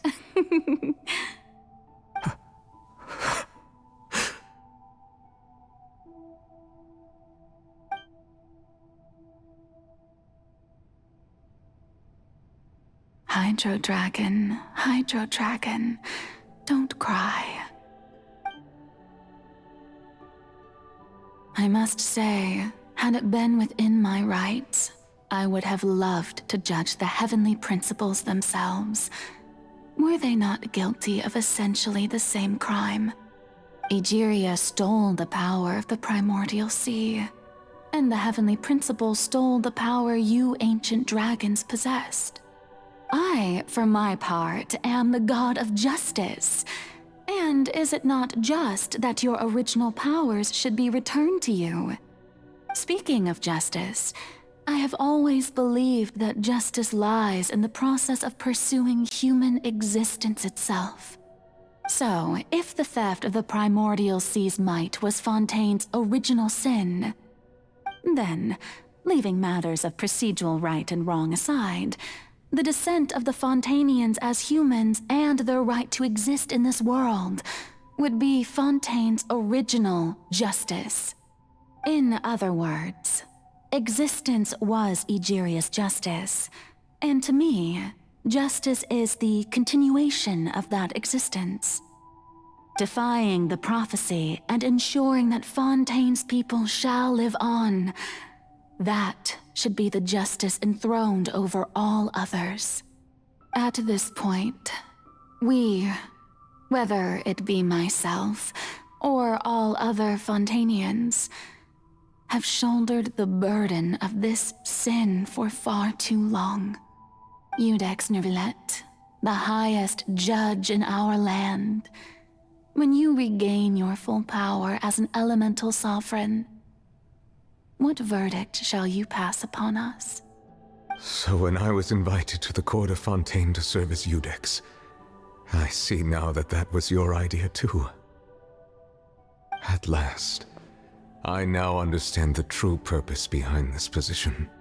In the beginning, I was uninterested in human existence. But these 5 centuries of living alongside them have gradually brought about mutual understanding between us. And I have even attempted to feel as they feel. You are a devious one, Focalor. Things being as they are, surely you know that I could never declare them to be guilty.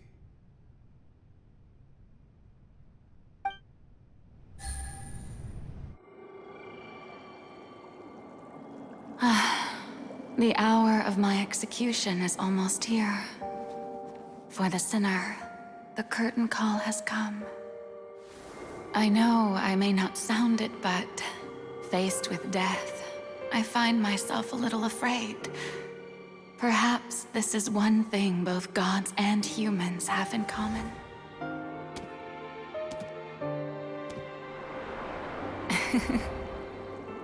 Farewell, Nervillet. I hope you've enjoyed the part you played these 500 years.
Judex Nuvelet, hereby declare,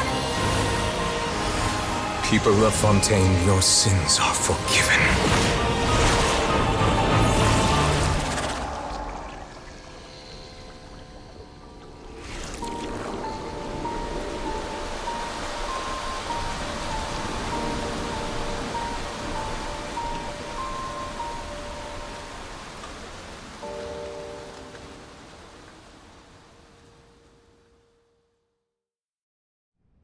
Navigating the world.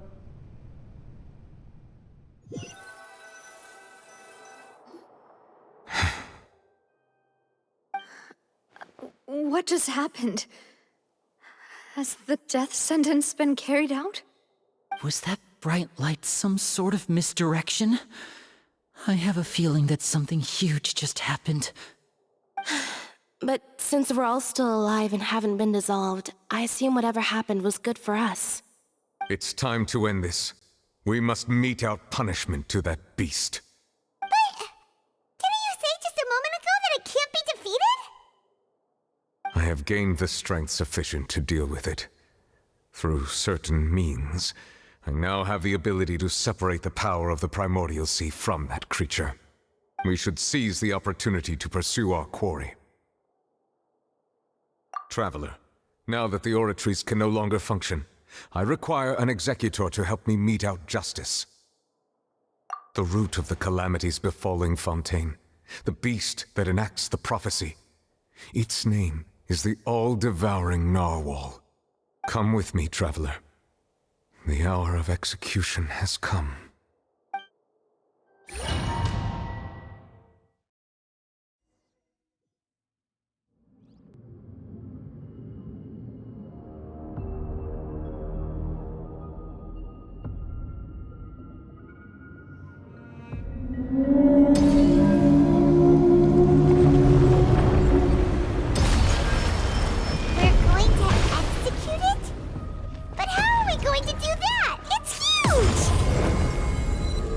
Done my best to separate the power of the Primordial Sea from the whale. Considering the size of the beast, I cannot reach the power source. Unless we can find a way to attack it from within. I shall share a part of the ancient dragon's power. We shall look for an opening together. From Silva. Tap, tap. I can feel its sorrow turning into hostility.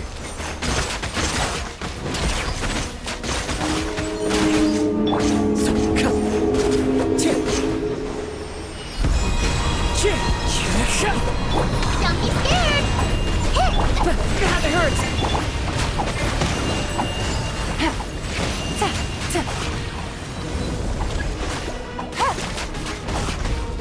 The all-devouring narwhal cannot resist its instinct to devour. Continue to trigger its hostility. A chance will present itself. Stay put! Yeah!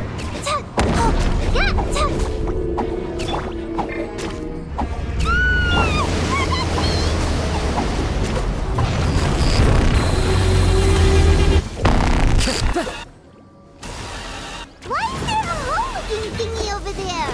It looks really scary!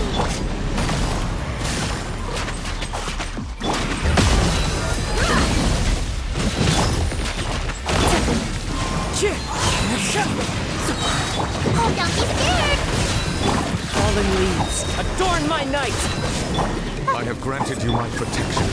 Do not fear. Seize the moment and use my power to suppress its root from within.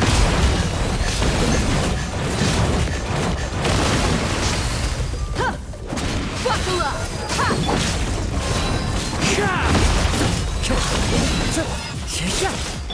Uglay, you're up! Ready, go!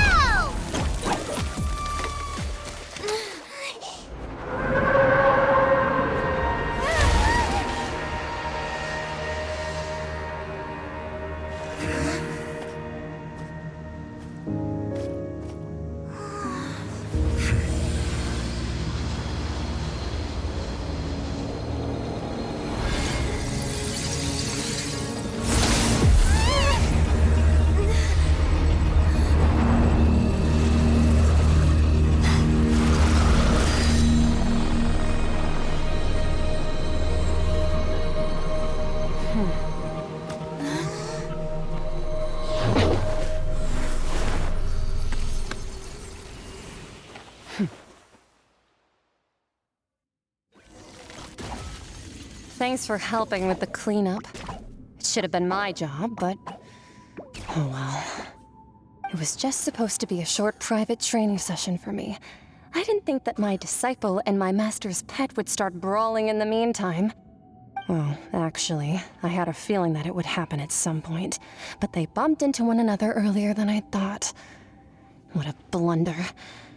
I suppose I'll have to swing my sword 3 million times as penance. That power. Who are you exactly? Paimon has an idea. From what she said earlier, she must be Child's master. Skirk, right? It's just that he gave us the impression that she was the less talkative person. I simply did not have anything to say to the weak. But you, on the other hand, managed to defeat the all-devouring narwhal without using power from beyond this world. So you may speak to me as equals.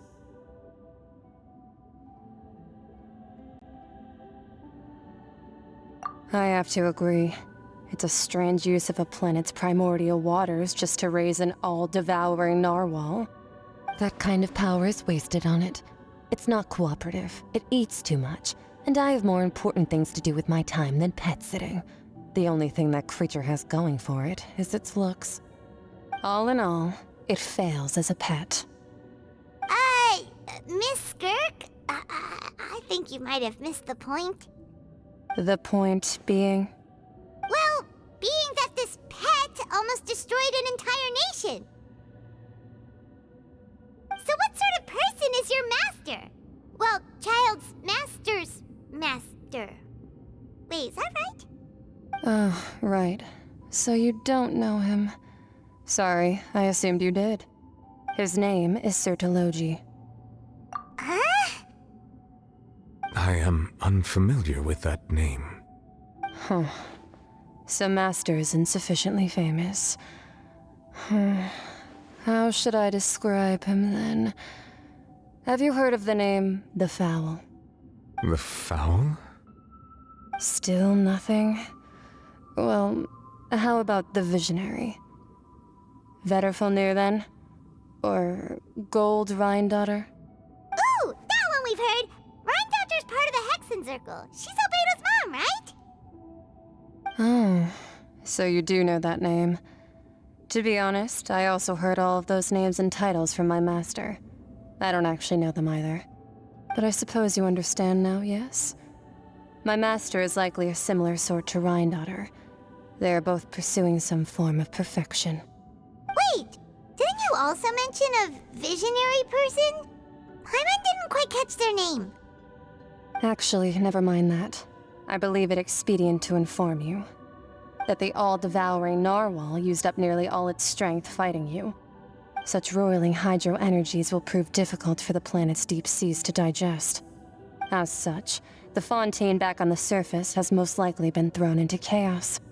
In other words, the prophecy that you've been fretting over should now be in full swing.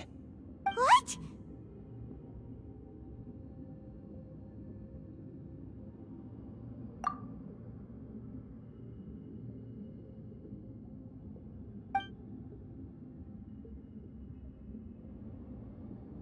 Not to worry. Focalor has already managed to deceive the heavenly principles.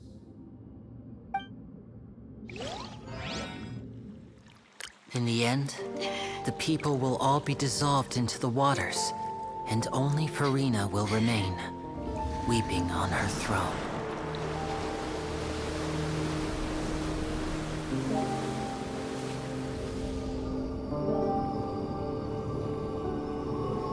Only then will the sins of the people of Fontaine be washed away.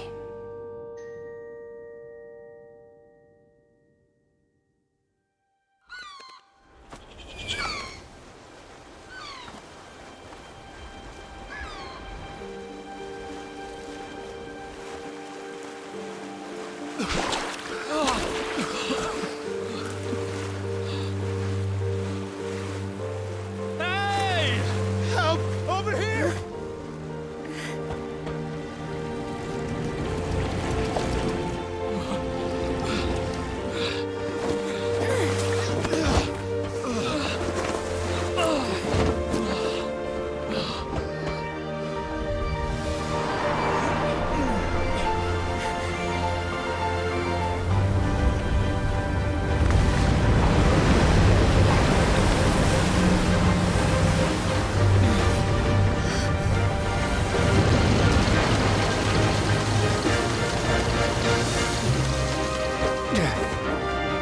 Guardians initiate emergency rescue!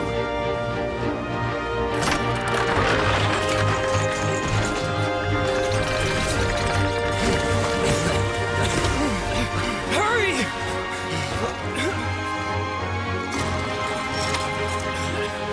Hey, lend a hand!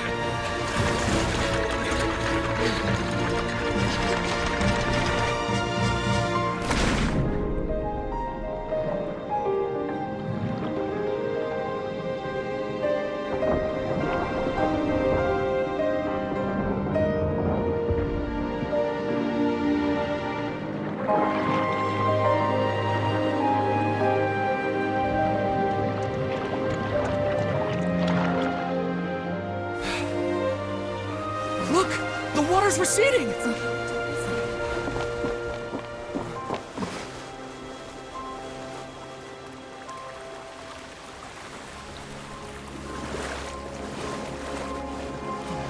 It's a miracle! Water's receding. We didn't dissolve. The prophecy was wrong. The prophecy was wrong.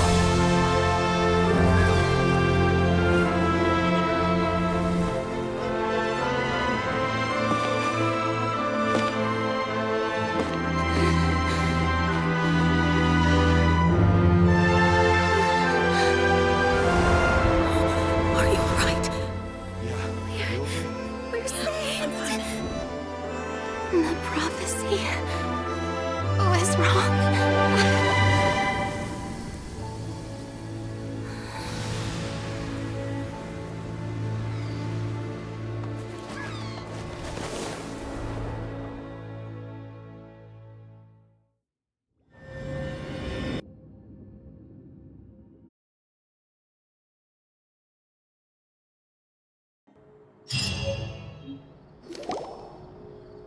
The soil renewed.